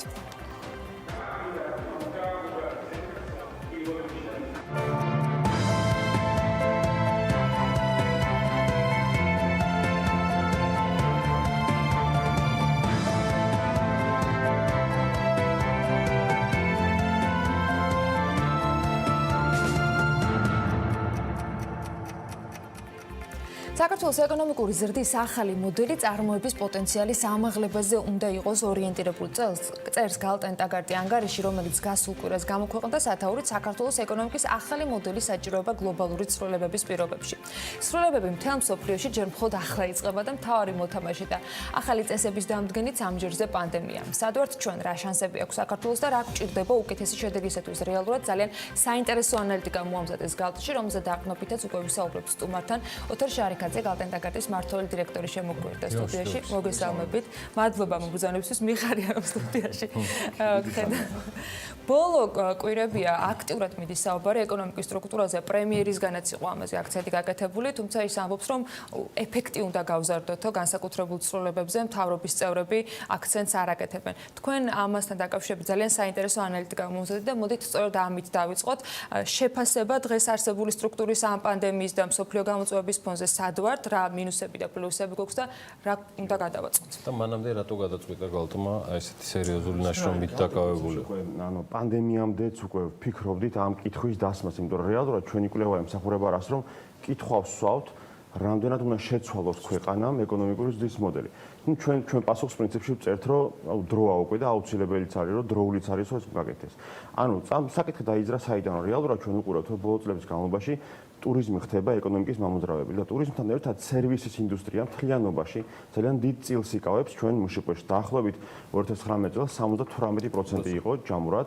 რაც ნიშნავს იმას, რომ ჩვენ ნაკლებს ვაწარმოებთ, ანუ რეალურად სერვისზე ორიენტირებული ქვეყნები ძირითადად არიან ძალიან იმპორტტევადი ეკონომიკები. ანუ ჩვენ ძალიან ბევრს მოვიხმართ გარედან შემოსული პროდუქტების. თუ დავაკვირდებით სტატისტიკას, რო ავიღოთ ექსპორტი და იმპორტი, ექსპორტი წარმოადგენს მხოლოდ 12% ჩვენი მშპ-ში 2019 წელს, ხოლო იმპორტირებული ნაწარმი იყო შიდა მოხმარებისთვის, არ ვიძახით ჩვენ რეექსპორტს, თუ გამოვაკლებთ რეექსპორტს, გამოდის დაახლოებით 45-46%. ეს მაჩვენებელი საკმაოდ დიდი არის, თუმცა ასევე თუ დავაკვირდებით ისტორიულ მონაცემებს, 2010 წლიდან ეს ორივე ნიშნული სტაბილურია. ანუ რეალურად ექსპორტი სულ იყო 12% დაახლოებით და იგივე იყო თქვათ იმპორტი. აქედან გამომდინარე, კითხვა დაისვა, რომ ანუ წლებია ტურიზმი იზრდება და შემოდინებები ტურიზმიდან იზრდება, დაახლოებით 3.3 მილიარდი იყო შარშან და სულ ისმის კითხვა, რომ სად მიდის ეს დოლარი, რატო არ რჩება ქვეყანაში საკმარისი და ჩვენც, მათ შორის ეროვნულმა ბანკმაც გააკეთა კალკულაციები და ჩვენც მასზე დავაშენეთ ჩვენი და გამოვიდა, რომ დაახლოებით ჩვენი დათვლებით ტურისტი, რომელიც $100 ხარჯავს ქვეყანაში, აქედან $60 ისევ გაედინება გარეთ. ისევ იმპორტზე, რომ დავაკმაყოფილოთ ჩვენი თუ ტურისტის მოთხოვნილებები. აქედან გამომდინარე, ჩვენ მივხვდით, რომ საერთაშორისო რო გადავიყვანოთ, ეს 3 მილიარდ 300 მილიონი და მთელი 3 რჩება ქვეყანაში. 2 მილიარდი დანარჩენი გადის გარეთ, რომ უბრალოდ ჩვენ ვიყიდოთ საქონელი და შემდეგ მოხმარებთ ყოველდღიური მოხმარებისთვის თუ სხვა მოხმარებისთვის გამოვიყენოთ. აქედან გამომდინარე, ჩვენ დავსვით კითხვა, რამდენად უნდა შევცვალოთ უკვე მზრდის მოდელი, იმიტომ რომ ასე ვთქვათ, ქვეყნები ხშირად ვითარდებიან საფეხურეობრივად. ჩვენ მივახციეთ გარკვეულ ნიშნულს უკვე, რომ ხვდებით, რომ ტურიზმი უკვე ასე ვთქვათ, ეკონომიკის ძირითადი მამოძრავებელია და სავარაუდოდ, ანუ დარწმუნებით შემიძლია თქვა, რომ პანდემიის შემდეგ ტურიზმი აღდგება და ის გააგრძელებს თავისი როლის შესრულებას. ასევე ჩვენ ხედავთ, რომ ტურიზმს გალტენ ტაგარტი დიდი ხანი აკვირდება და ხედავთ, რომ ტურიზმს გაცილებით რომ მეტი პოტენციალი აქვს.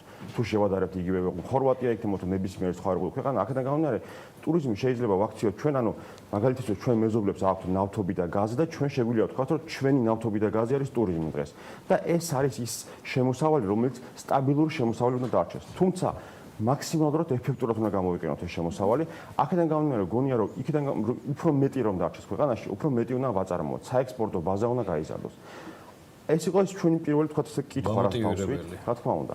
და შევხედეთ ორი კუთხით. ერთი იყო რომ თქვა რის იმპორტს ვაწარმოებ და რა არის ეს დიდი კატეგორიები, რომლის არ არის აუცილებელი სრულად ჩანაცვლება, ანუ აქ თვითმიზანი არ არის იმპორტი ჩავარდოთ, უბრალოდ წავახალისოთ ის წარმოებები, რომლისთვისაც ჩვენ რეალურად მოთხოვნილებას ვხედავთ. ჩვენ დავაიდენტიფიცირეთ რამოდენიმე სექტორი, რომელიც არის სამშენებლო ინდუსტრია, საკვები ინდუსტრია, ტექსტილი, ტყავი და ასე შემდეგ, გარკვეული ქიმიური ნაწარმი, რომელშიც ჩვენ რეალურად ვხედავთ პოტენციალს.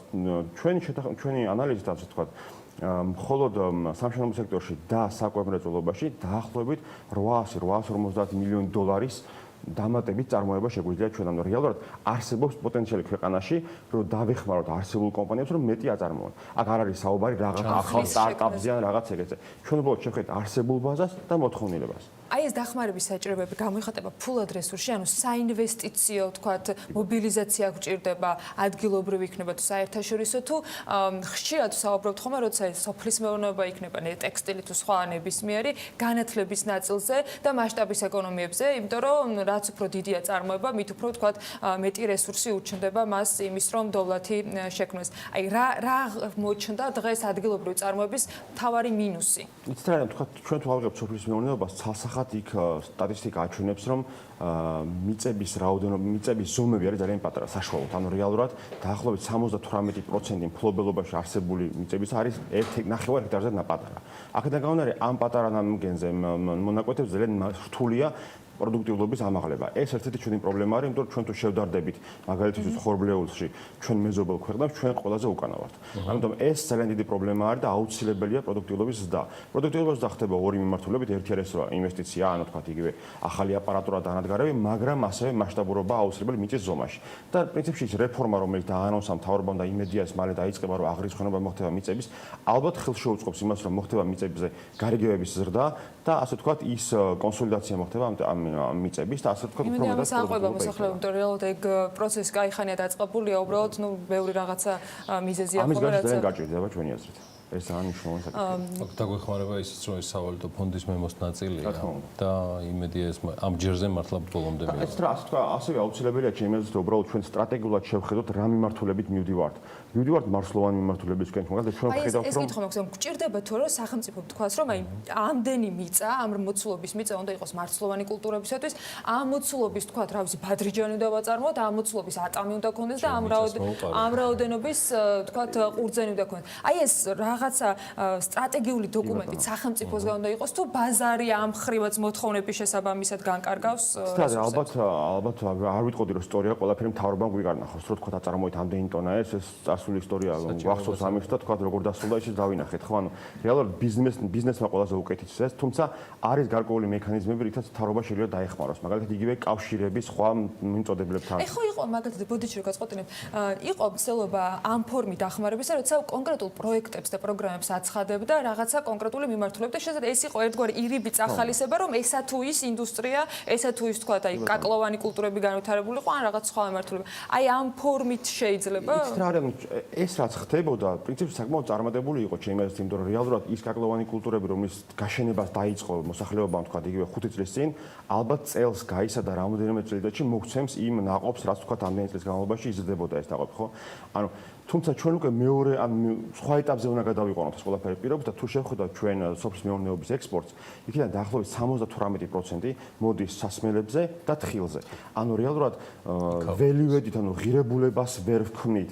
ანუ რა თქმა უნდა, ალკოჰოლურ სასმელებს ღირებულებას ქმნიან, თუმცა სხვა დანარჩენი მიმართულებით, სადაც გვაქვს პოტენციალი, პრიმიტიულად უბრალოდ რაღაცა პროდუქტი მოდის და იყიდება, როცა შეგვიძლია კონსერვის გაკეთება, შეგვიძლია გადამუშავება, რომ უფრო მეტად ღირებულება დავტოვოთ ქვეყანაში. აი ამას არ ვაკეთებთ, თორე მოყვანილი შეიძლება პროდუქცია მოდის უბრალოდ პირდაპირ გადის ექსპორტზე. და ალბათ ამას უნდა შევუწყოთ ხელი, რომ უკვე მეორე საფეხურზე ავიყვანოთ ეს, რომ უფრო მეტად წარმოება დავიწყოთ. ჩვენ ასევე საკმაოდ დიდი პოტენციალს ხედავთ ხორცის წარმოებაში. ეს იქნება ქათმის თუ ღორის თუ ძროხის ხორცის. აქა საკმაოდ დიდი პოტენციალი, რომ თქვა ხელი შევუწყოთ, არა მარტო ფინანსურად, არამედ იგივე ტრეინინგებით, იგივე გრანტებით, იგივე არ ვიცი, სპეციალისტების ჩამოყვანით, იმიტომ რომ საკმაოდ დიდი პრობლემაა. რა თქმა უნდა, რა თქმა უნდა.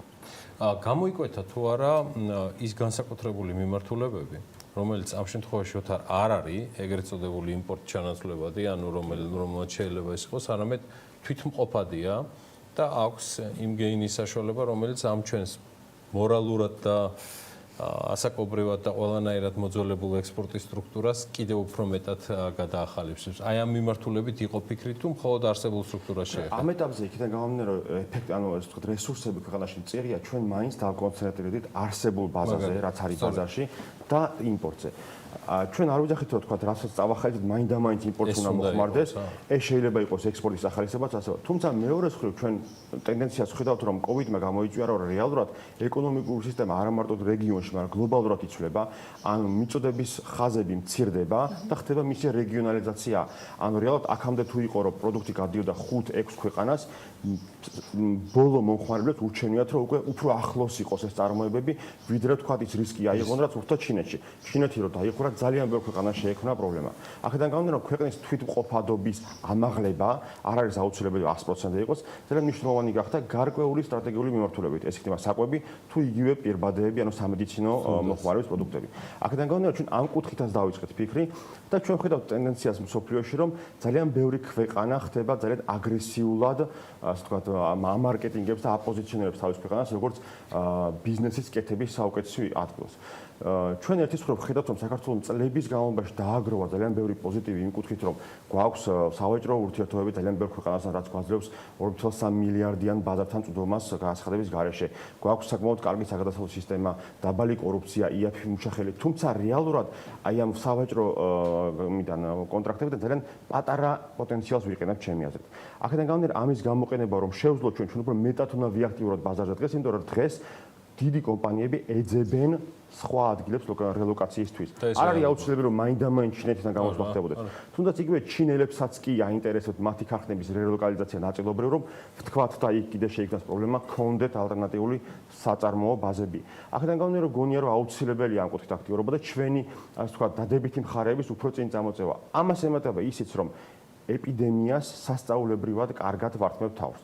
რეალურად ჩვენ რო თებერვალში ყოფილიყავით და ვინმეს ეთქვა რომ აი იტალიას დაემართება ეს, ესპანეთს დაემართება ეს და ინგლისს დაემართება ეს და საქართველოს ესე გადალახავს. ივნისში ვართ და რა ხდება გარშემო? ხო, ანუ გარშემო თუნდაც ხო, ანუ რეალურად ეს ამ ეტაპზე საკმაოდ მნიშვნელოვანი რაღაც არის, იმიტომ რომ ინვესტორები არ უყურებენ მხოლოდ იმას, რომ ქვეყანა სტაბილურად იზრდება. ინვესტორი უყურებს როგორ იქცევა ქვეყანა კრიზისის დროს და ეს ძალიან მნიშვნელოვანი ბენეფიტია, რაც შეგვიძლია ვაჩვენოთ, რომ კრიზისის დროს და ქვეყანამ არაერთი კრიზისი გაიარა ბოლო ათწლეულში, შეუძლია რაღაც მოახდინოს კონსოლიდაცია და ამ ძიმე მდგომარეობის გადალახვა. აი, ინვესტორები იყო ნახსენდა ჩვენთან ბევრი წელი არის მთავარი აქცენტი ხშირ შემთხვევაში კეთდება ხოლმე რომ ინვესტიცია რამდენი შემოვიდა, მაგრამ არასდროს მიუხედავად რომ ეს ჩამნაცვლებელი არ არის, არ ვამბობ რომ რაღაცა ჩანაცვლება შეიძლება იყოს ყოველთვის ალტერნატივა, არ არის აი დოვლათის თქვა შექმნის კოეფიციენტი რამდენად იყო წლიდან წლამდე ზრდადი.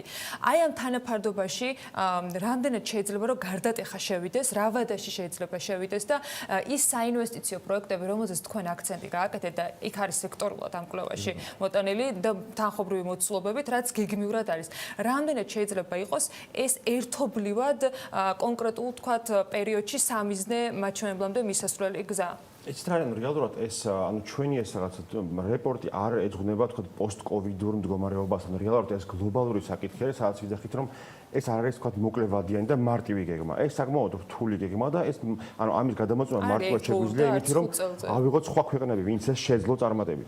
ირლანდია ავიღოთ, კოსოვო ავიღოთ, სერბეთი ავიღოთ, პოლონეთი, რომელიც გახდა აღმოსავლეთ ევროპის ერთ-ერთი ჰაბი ინვესტიციების, იმიტომ რომ უბრალოდ ქვეყანა ძალიან გაიხსნა და მზაობა გამოაცხადა რომ ინვესტორებს მიიღებდა და შეუქმნიდა ნებისმიერ პირობას, რომელიც მათ დააკმაყოფილებდა. მაგალითისთვის, გეტყვით რომ ბრექსიტის დროს, როდესაც ბევრი საინვესტიციო ბანკი ეძებდა რელოკაციის ადგილისთვის, თქვა სხვა ქვეყანას, საუბარი იყო ქალაქებზე იყო ფრანკფურტი, პარიზი იყო და სხვა ქალაქები განიხილებოდა. მე მახსოვს რომ პოლონეთის პრემიერ-მინისტრი გარკვეული თქვა კაბინეტის წევრებთან ერთად ჩავიდა ლონდონში, შეხვდა მაღალ პირებს და პირდაპირ კითხვა დაისვა, რომ რა გავაკეთოთ, რა გჭირდება თქვენ, რომ ჩამოხვიდეთ ჩვენთან. ფაქტია რომ დღეს Goldman Sachs-ი, JP Morgan-ი და ასე თქვენ სხვა ბანკები ყველა არის პოლონეთში. მესმის რომ პოლონეთი დიდი ქვეყანაა და ვერ შევედებით, მაგრამ შეგვიძლია ავიღოთ სერბეთის მაგალითი, რომელიც არც ესე დიდი ქვეყანა არის ჩვენზე, თუმცა იქ არის Microsoft-ი, Schneider-ი და ბევრი სხვა კომპანია და ასევე ძალიან ასე ვთქვათ პოპულარულ საინვესტიციო ადგილად ითვლება და ასეთ რომ გამოგონება ახალიც არ არის საჭირო ჩემს, არის გარკვეული წარმატებული ქვეყნები, იგივე ირლანდია, რომელთა წლები დაჭირდათ, თუმცა დღეს ვხედავთ სად არიან მისულების ქვეყნები. ასე რომ ჩემი აზრით აუცილებელია რომ დღესვე დავიწყოთ რომ რაღაც პერიოდში საშუალოვადიანი იქნება გრძელვადიანი ეს მიმართულება დავსახოთ. ჩვენ ამ კვირის ბოლოსკენ Forbes-ის კვირაში დაუთმოთ ამ თემას კიდევ დამატებით ვთქვათ ანალიტიკას, მოდი ესე ვიტყვი, გამოვიყენებთ ოთარ შარიქაძის სტუმრობას დღევანდელ საქმიან დილაში. გალტენ ტაგარტის მმართველი დირექტორი სტუმრობდა. მადლობა ოთარ სტუმრობისთვის და ამ კვირის ბოლოსაც დაგველოდეთ ამ თემას რაღაცნაირად უფრო გავშლით. იქამდე რა თქმა უნდა, თავად გალტის ვებგვერდს შეგიძლიათ გაიცნოთ ამ ანგარის და BMG-ზე ძალიან საინტერესო ამონარიდებს და ნიუსებს მათ შორის ამ საუბართან. მადლობა სტუმრობისთვის.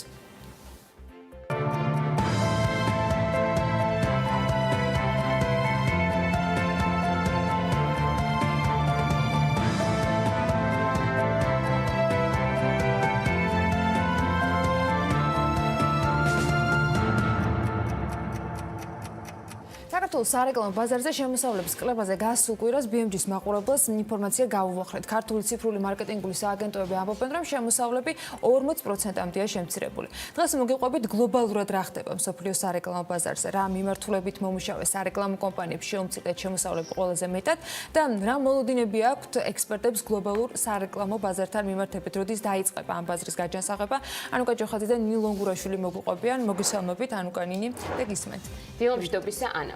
რომ არა კორონავირუსის პანდემია იყო მოლოდინი, რომ გლობალურად რეკლამაში ჩადებული ინვესტიცია მიმდინარე 2020 წელს 7.1%-ით უნდა გაზრდილიყო. თუმცა რა ხდება დღეს? ამ ეტაპზე პანდემიის გათვალისწინებით ექსპერტების სექტორის 8.1%-ით შემცირებას პროგნოზირებენ, რაც თანხმობრივად დაახლოებით 50 მილიარდი ამერიკული დოლარი. ეს ყველაფერი კი იმიტომ, რომ შეიცვალა მომხმარებლის ქცევა, ბიზნესებმა დაგეგმილი მარკეტინგული აქტივობები გადადეს ან სულად შეაჩერეს. უკვე მიდის კამათიც ვინ გამოვა ამ კრიზისიდან ნაკლებად დაზარალებული ტრადიციული მედია საშუალებები თუ ციფრული მარკეტინგული სააგენტოები. სხვათა შორის არც არავის უყვირს, რომ ციფრული მარკეტინგი დღითი დღე სულ უფრო პოპულარული ხდება. პანდემიამდეც იკეთდებოდა პროგნოზები, რომ ტრადიციულ მედიას გარკვეული წლების შემდეგ სრულად თუ არა დიდწილად სწორედ ციფრული მედია ჩაანაცვლებდა.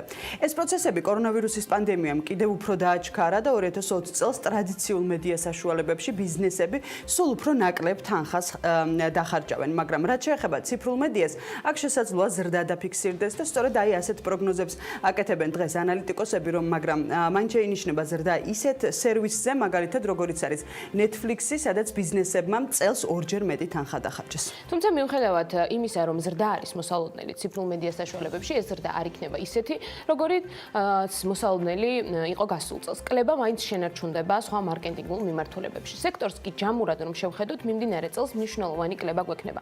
უფრო კონკრეტულად რომ ჩავხედოთ, სოციალურ მედია მარკეტინგში პანდემიამდე მოსალოდნელი 20%-იანი ზრდის მაგივრად იქნება 9.1%-იანი ზრდა. ხოლო რაც შეეხება ტრადიციულ მედია საშუალებებს, სატელევიზიო მიმართულებით მოსალოდნელია გლობალურად 13.8%-იანი კლება, რადიოში რეკლამის მიმართულებით გაწეული ხარჯები მცირდება 16.2%-ით, ხოლო ბეჭდურ მედიაში 20%-მდე შემცირება მოსალოდნელი. და ბოლოს მივაწოდოთ მაყურებელს ის ინფორმაცია, თუ როდიდან დაიწყებს სექტორი გაჯანსაღებას, ამ მიმართულებითაც კეთდება, რა თქმა უნდა, უკვე პროგნოზები, მიუხედავად იმისა, რომ 2021 წელს მცირედით, მაგრამ მაინც დაიწყებს სექტორი გამოცოცხლებას, ექსპერტები ვარაუდობენ და ამბობენ, რომ ეს ყველაფერი დიდწილად დამოკიდებული არის იმაზე, თუ როგორ განვითარდება მოვლენები 2020 წელს. ისტორიულად კი რომ შევხედოთ გასული რეცესიის შემდეგ, სექტორს სრულად აღსადგენად დაახლოებით 8 წელი მაინც დასჭირდა, ასე რომ ამაზე დაყრდნობით შეგვიძლია ვთქვათ, რომ 2020 წლის კრიზისის გადალახვაც არ იქნება მარტივი. კი, ნამდვილად შედარებისთვის აი 2008 წელს სექტორში განხორციელებული ინვესტიციები თუ 6.4%-ით შემცირდა,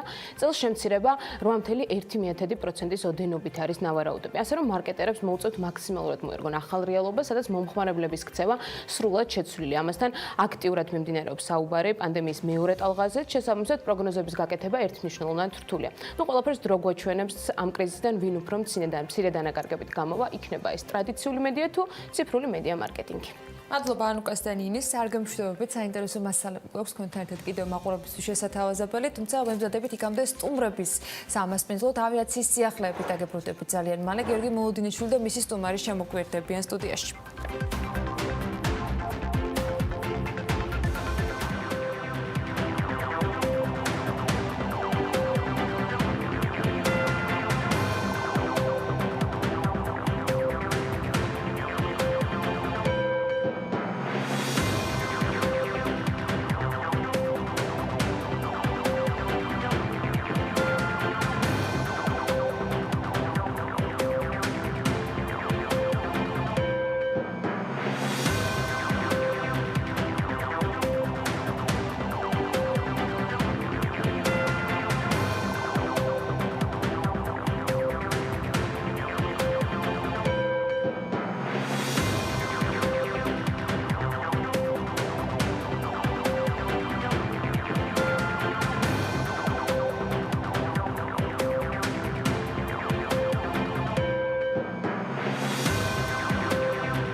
გადაცემის სპონსორია სამშენებლო სარემონტო მასალების მეგაცენტრი ნოვა.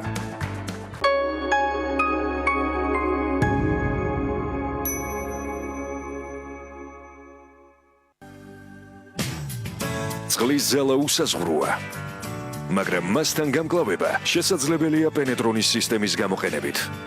საკმარისია წაუსვათ ის ზედაპირზე ან შეურიოთ ბეტონში, რომ პენეტრონი მიანიჭებს მას წყალგაუნტარობასა და დაცვას. ჰიდროიზოლაციის ყველა ნაირსახეობიდან გამოიყენეთ პენეტრონი, რადგან ის მოქმედებს ბეტონის შიგნით და თქვენი შენობა იქნება საუკეთესოდ დაცული. გამძლე, საიმედო პენეტრონი. გერმანული კომპანია ხოხბაუს პრემიალური კომპლექსი ბათუმი რივიერა, მრავალფუნქციური საცხოვრებელი კომპლექსი, ზღვიდან მხოლოდ 300 მეტრში. განვითარებული ინფრასტრუქტურა, შიდა პარკინგი, ეზო, რუფტოპ ტერასა აუზით. აირჩიებინა თეთრი კარგასით, სრული რემონტით ან ავეჯით და ტექნიკით. ისარგებლეთ სპეციალური შეთავაზებით და სხვადასხვა ფასდაკლებით. ბათუმი რივიერა, თქვენი გონივრული ინვესტიცია. გასტროტეკი ხორეკა სახჭურვილობა. ყველაფერი პროფესიონალური სამზარეულოსთვის. გასტროტეკი თბილისი, წერეთლის 66. გურუ ჰოლდინგი გთავაზობთ. შეიძინებინა ბათუმში პრემიუმ საცხოვრებელ კომპლექსში გურუ სტატუსი, 3000 კვადრატული მეტრი კეთილმოწყობილი ეზო. აქ თქვენ გელოდებათ ზღვის ულამაზესი პანორამული ხედები, ლობი და რეცეფცია, 150 მანქანაზე გათვლილი პარკინგი, ღია საცურაო აუზი, ბათუმის ყველაზე პრესტიჟული უბანი, ახალი ბულვარი, ზღვიდან 150 მეტრი, ტერასა ბოლო სართულზე. გურუ ჰოლდინგი, შენი ზღვისპირა სახლი ბათუმის ბულვარში. გლობალსელი, ყველაზე იაფი როუმინგი მთელ მსოფლიოში. უფასო შემომავალი ზარები და SMS-ები. გამავალი ზარები და SMS-ები მხოლოდ 5 ცენტიდან. მობილური ინტერნეტი მხოლოდ და მხოლოდ 9 ცენტიდან. უფასო და ულიმიტო Facebook Messenger-ის, Viber-ის და WhatsApp-ის ჩატი. უფასო საკონსულტაციო დახმარება მსოფლიოს ყველა ქვეყანაში. გლობალსელი, ერთი სიმით მთელ მსოფლიოში, უფასო ზარებით და ყველაზე იაფი ინტერნეტით როუმინგში. შეკითხვა: გინდა კონდეს ჭკვიანი სახლი, სადაც მსოფლიოს ნებისმიერი წერტილიდან შეგიძლია აკონტროლო განათება, ტემპერატურა, ფარდები, უსაფრთხოება თუ კარის ჭკვიანი საკეტი? თუ პასუხია კი, მაშინ დაუკავშირდი სმარტერს და აღჭურვე სახლი თანამედროვე, მსოფლიოში წამყვანი ბრენდების სმარტ მოწყობილობებით. სმარტერი, მეტი, ვიდრე ჭკვიანი. ლაბებე ბუტიკ, საბავშვო ავეჯის მრავალფეროვანი არჩევანი, პრემიუმ ხარისხი, ბუნებრივი მასალები და ყველასთვის ხელმისაწვდომი ფასები. ჩვენ საწოლებზე, მატრასებზე, თეთრეულზე ძილი და დასვენება იქნება სრულფასოვანი და სასარგებლო თქვენი პატარის ჯანმრთელობისთვის. ჩვენი შულები საუკეთესოს იმსახურებენ. წამყვანი ბრენდების საბავშვო, გასაბერი თუ კარკასული აუზები ონლაინ მაღაზია ისურვეჯიზე. შეიძინეთ განმადებით სახლიდან გაუწყლად, ან ბარათით გადახდის შემთხვევაში ისარგებლეთ მომენტალური ფასდაკლებით. ისარგებლეთ უფასო საკურიერო სერვისით საქართველოს ნებისმიერ წერტილში. უპრეცედენტო ფასდაკლების აქცია მხოლოდ მაგნიტში და ზოგი 20% ყოველ დღეს სხვადასხვა პროდუქტებზე. ორშაბათი, რძის პროდუქტები -20%, სამშაბათი, ხორცს პროდუქტები და ხილბოსტანი -20%, ოთხშაბათი, ნაყინი და გაყინული ნახევარფაბრიკატები -20%, ხუთშაბათი, ყავა, ჩაი და ხილბოსტანი -20%, პარასკევი, ქიმია ჰიგიენის საშუალებები -20%, შაბათი, სასმელები და ხილბოსტანი -20%, კვირა უალკოჰოლო სასმელები -20%, მაგნიტი, ყველაზე იაფი უბნის მარკეტი. ბათუმში NVG Beach პანორამაში ივნისის გრანდიოზული ფასდაკლება დაიწყო. იხდით მხოლოდ წინასწარ 3000 ლარს. დარჩენილი თანხის გადახდისას გეძლევა ჩანსი 36 თვეზე უპროცენტოდ გადაინაწილოთ. ბინების ზღვის და მთის ხედებით, კეთილმოწყობილი ეზო, საბავშვო ინფრასტრუქტურა, ფიტნეს დარბაზი, გასართობი ცენტრები, კაფე, რესტორნები და პანორამული აუზი სახურავზე. NVG პანორამა, თქვენი ზღვისპირა აპარტამენტი.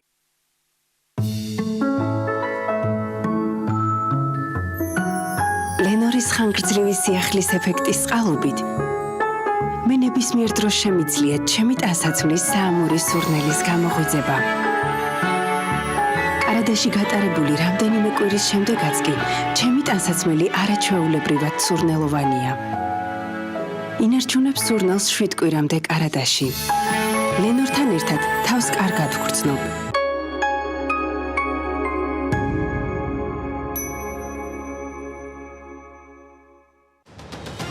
როცა ბიზნესისთვის ყველა კარი დაიხურა, ჩვენ გავაღეთ საეთერო კარი.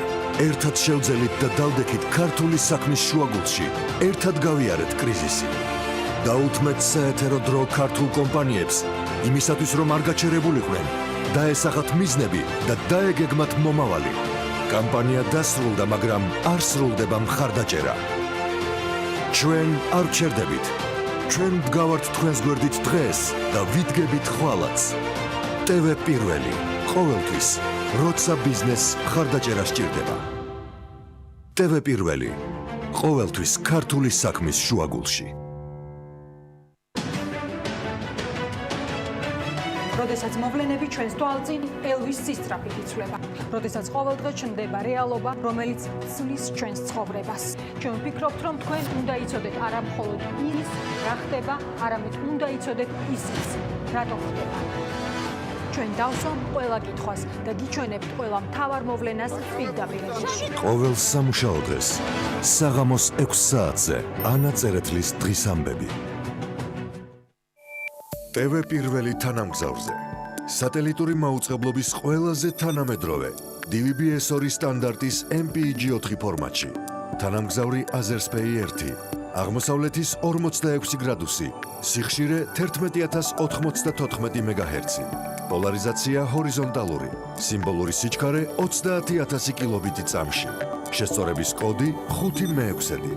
TV პირველი, საქართველოში და მსოფლიოში.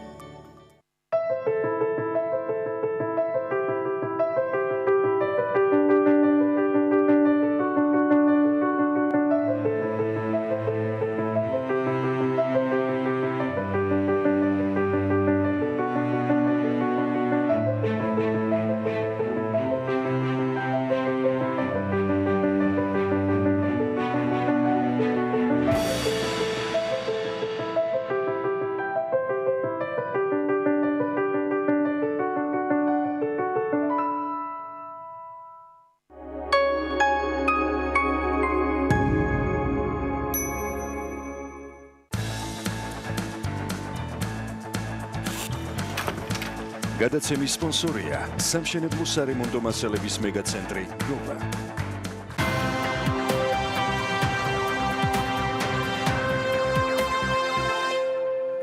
როდის გახსნის საქართველოს საერთაშორისო საზღვარგარეთიდან დაიწყებენ ტურისტები მოგზაურობას და რატომ აფრთხილებს ავიაციის სააგენტო მოქალაქეებს შეიკავონ თავი ავიაბილეთების შეძენისგან. მოლოდინებს ფაქტებს და გეგმებს მარიამ ადამიანში აჭამს ახლა პირდაპირ ეთერში, რომელიც ბათუმის საერთაშორისო აეროპორტში იმყოფება. მარიამ, დილამშვიდობისა, რა სიახლეებია საავიაციო სექტორში ამ კვირისთვის? რეგულარული ავიამიმოსვლა საქართველოში 1 ივლისიდან არ აღდგება და საერთაშორისო რეგულარული საჰაერო მიმოსვლის განხორციელებაზე დაწესებული შეზღუდვა 31 ივლისის ჩათვლით განხანგრძლივდა. აღნიშნული შესახებ სამოქალაქო ავიაციის სააგენტომ უკვე აცნობა ავიაკომპანიებს, რომლებიც რეგულარულ რეისებს ახორციელებდნენ საქართველოს მიმართულებით. გარდა ამისა, უნდა აღინიშნოს, რომ სააგენტო მოუწოდებს მოქალაქეებს თავი შეიკავონ ამ თუ იმ მიმართულებით ბილეთების შეძენისგან, სანამ რეგულარული საჰაერო მიმოსვლის აღდგენის თარიღისა და დადასტურებული ფრენების განრიგის შესახებ ცნობილი არ გახდება ინფორმაცია ოფიციალური წყაროების მეშვეობით. თუმცა, უნდა აღინიშნოს ისიც, რომ საერთაშორისო რეგულარული საჰაერო მიმოსვლის აღდგენამდე გაგრძელდება მრავალჯერადი ჩარტერული რეისების განხორციელება რამდენიმე მიმართულებით. პარალელურად ცნობილი ხდება, რომ იმ ქვეყნების სიაში, რომელთა მოქალაქეებსაც ევროკავშირის საზღვრების გახსნის შემდეგ ტერიტორიაზე დაუშვებს, საქართველოც სახელდება. ამის შესახებ Euronews-ი წერს და იუწყება, რომ ბრიუსელში გამართულ შეხვედრაზე ისაუბრეს ამის შესახებ და იმ ქვეყნებზეც განიხილეს, რომელთა მოქალაქეებსაც თავდაპირველად არ დაუშვებენ ტერიტორიაზე ევროკავშირში. მათ შორის სავარაუდოდ მოხდება ამერიკის შეერთებული შტატები, რუსეთი და ბრაზილია, სადაც კორონავირუსის დღიური შემთხვევების რაოდენობა კვლავაც მაღალი რჩება. ამ პესიმიზმის ფონზე კი ერთადერთი დამაიმედებელი, რაც შემიძლია გითხრათ, ის არის, რომ ბათუმის საერთაშორისო აეროპორტის გაფართოვება იწყება და როგორც ირკვევა, COVID-19-ისა და მისგან გამოწვეული კრიზისის მიუხედავად ტავ ჯორჯია გეგმებს არ იცვლის და ბათუმის საერთაშორისო აეროპორტის გამტარუნარიანობას გაზრდის. შესაბამისად, ერთ წელიწადში 1,200,000 მგზავრს მოემსახურება ის და სწორედ ამიტომაც ვიმყოფებით ჩვენ ახლა ბათუმის საერთაშორისო აეროპორტის ტერიტორიაზე.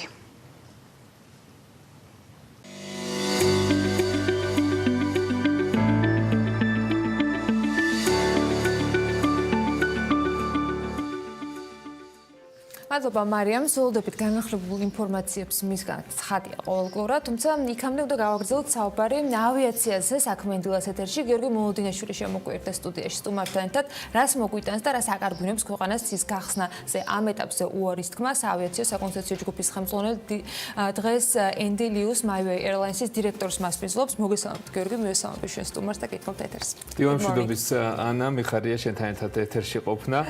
მივესალმებით ჩვენს ტელემაყურებელს. დღეს ვისაუბრებთ რეგულარული ავიამიმოსვლის გადადებაზე. დიდი მოლოდინის მიუხედავად 1 ივლისს საქართველოში ვერ მოხერხდა რეგულარული ავიარეისების განახლება. ამის მიზეზი კი კვლავ და კვლავ ქვეყანაში ეპიდემიოლოგიური მდგომარეობა გახლავთ. 2020 წლის 21 მარტის შემდეგ 5000-ზე მეტი რეგულარული ავიარეისია გაუქმებული საქართველოში და ეს რიცხვი ყოველდღიურად იზრდება, რაც ძალიან ცუდად ურტყავს საავიაციო სექტორს და მთლიანად ტურიზმის ინდუსტრიას.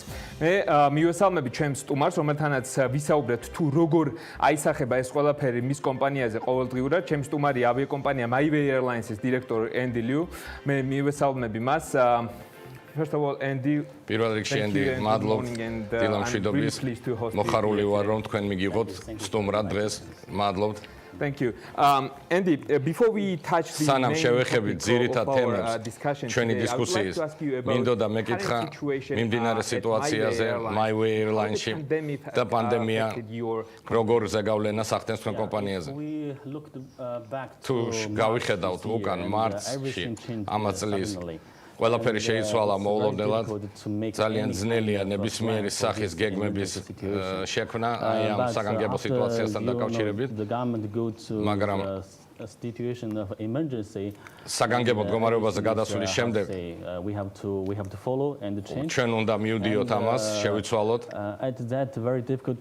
ძალიან ძნელი დრო არის, როგორც ხედავ, ჩვენი რეგულარული ფრენები გაუქმდა, როცა ვლაპარაკობთ გაუქმებაზე. კითხავთ, რომ ყველა კომპანია MyWay Airlines-ის თვალსაზრისით ზომები მიიღეს.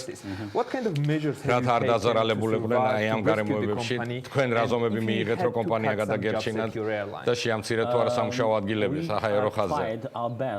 ჩვენ ყველაფერი გავაკეთეთ, რათა ყველა თანამშრომელი შეგვენარჩუნებინა. და უმრავლესობა თანამშრომლებისა კვლავ იკავებს თავის თანამდებობებს.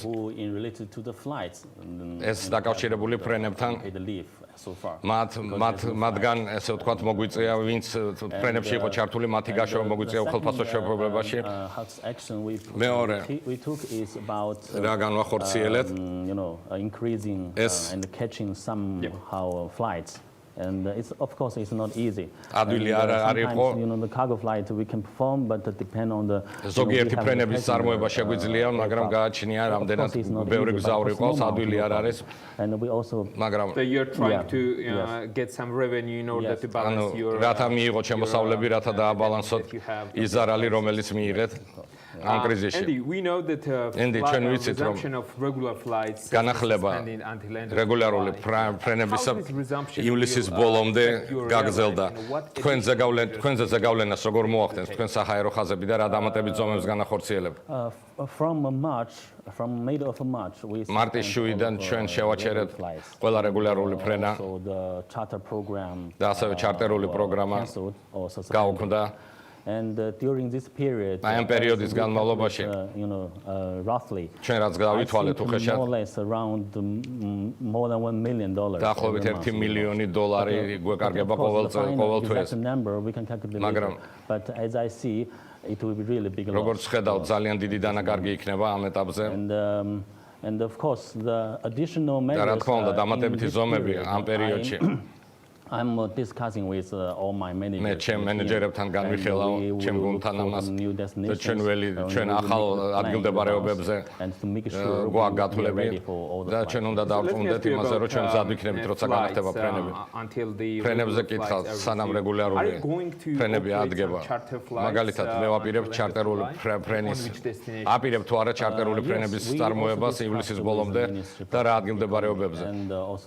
ჩვენ ეკონომიკისთან და საგარეო საქმეთა სამინისტროსთან განვიხილეთ ჩვენი გეგმები და მხარდაჭერა მათი მხრიდან And for all of these charters, of course, ყველა ჩარტერული რეისი, by airlines. რა თქმა უნდა, საჰაერო ხაზების მიერ ვერ იქნება ორგანიზებული, უნდა იყოს ორგანიზებული, ინიცირებული მთავრობის მხრიდან, იმიტომ რომ მგზავრები როგორ გაივლიან კარანტინის 14 დღით, რამდენი მგზავრი შეგვიძლია ავიყვანოთ თითოეულ ჩარტერზე, ეს უნდა იყოს გადაწყვეტილი მთავრობის მხრიდან, ჩვენი მხრიდან ყველაფერს გავაკეთებთ, რათა კარგი შეთავაზებები გავაკეთოთ. We know that new rules are out about ახალი წესები გამოვიდა ფრენების წარმოებასთან დაკავშირებით. თქვენი პერსონალი მზად არის ახალი წესებისთვის. სანიტარიზაცია, დიზინფექცია. მე ვიცი, რომ თქვენ ჩაატარეთ ტრეინინგები თქვენ საჰაერო ხაზში. To be ready for the flight. მზად რო ვიყოთ ფრენებისთვის. მოახლოეს მომავალში ჩვენ რამდენიმე ნაბიჯი გადავდგით. პირველ რიგში safety instruction. უსაფრთხოების ინსტრუქცია შევიმუშავეთ, უსაფრთხოების ბარათი თვითფრენავისთვის. COVID-19-თან დაკავშირებით, ასევე ვიდეო რგოლები გადავიღეთ განსაკუთრებით ამ სიტუაციისთვის. Of course, the safety card we already done. And for the safety video, უსაფრთხოების ბარათი შევქმნით და აი ამ ვიდეოებს გამოვაქვეყნებთ გამოვუშვებთ ამ კვირაში. ფინანსურად ძნელი იქნება ამ ახალ წესებთან გამკლავება. დამატებითი ზომები დაგჭირდება თქვენი პერსონალისთვის, საჰაერო ხომალდისთვის. რამდენად რთული იქნება ფინანსურად თქვენი საჰაერო ხაზებისთვის აღნიშნული წარმოება. ნორმალურ სიტუაციაშიც კი ძალიან რთულია დაიწყო ახალი მარშრუტებზე ფრენა და პანდემია გაცილებით უფრო რთულს ხდის ამას ყველაფერს. ფინანსური მხრის თვალსაზრისით უნდა ვიყოთ მზად ახალი მარშრუტებისთვის, მაგრამ ძალიან ფრთხილად შევარჩევთ ამ ახალ მარშრუტებს. და მე ყველა პარტნიორებთან ვიხილავ ბაზარზე სხვა ქვეყნების ხელისუფლებასთან. მოდით ახალ მარშრუტებზე ვისაუბროთ. როგორც კი აღდგება რეგულარული ფრენები. ჩვენ ვიცით, რომ თუ გაიხსნა რეგულარული ფრენები ივლისის ბოლოს საჰაერო ხაზებს დაჭირდება დრო ბილეთების გასაყიდად და გზავრთან ნაკადის შექმნისთვის რა გეგმები გაგაჩნიათ? რა შეეხება გაყიდვებს? It should be start უნდა დაიწყოს at least 2-3 months. 2-3 თვით ადრე. Now we discussed with all the ჩვენ განვიხილეთ ყველა პარტნიორთან regarding the new group request. ახალი ჯგუფური მოთხოვნა და ახალი ფასები ბაზარზე რომელიც შეიძლება იყოს მიღებული. და ჩვენ ფრით how they can გათვლა გვაქვს მგზავრებზე, როგორ დახარჯავენ საკუთარ ბიუჯეტს ამ სიტუაციაში. ამას დრო დასჭირდება დავასრულოთ ყველა სატარიფო საკითხი და პარტნიორებთან შეთანხმება, იმიტომ რომ ამის გარეშე ვერ იმუშავებს. What do you think how this situation რას ფიქრობთ, როგორ მოახდენს ზეგავლენას ფასებზე ბილეთების აღნიშნული სიტუაცია?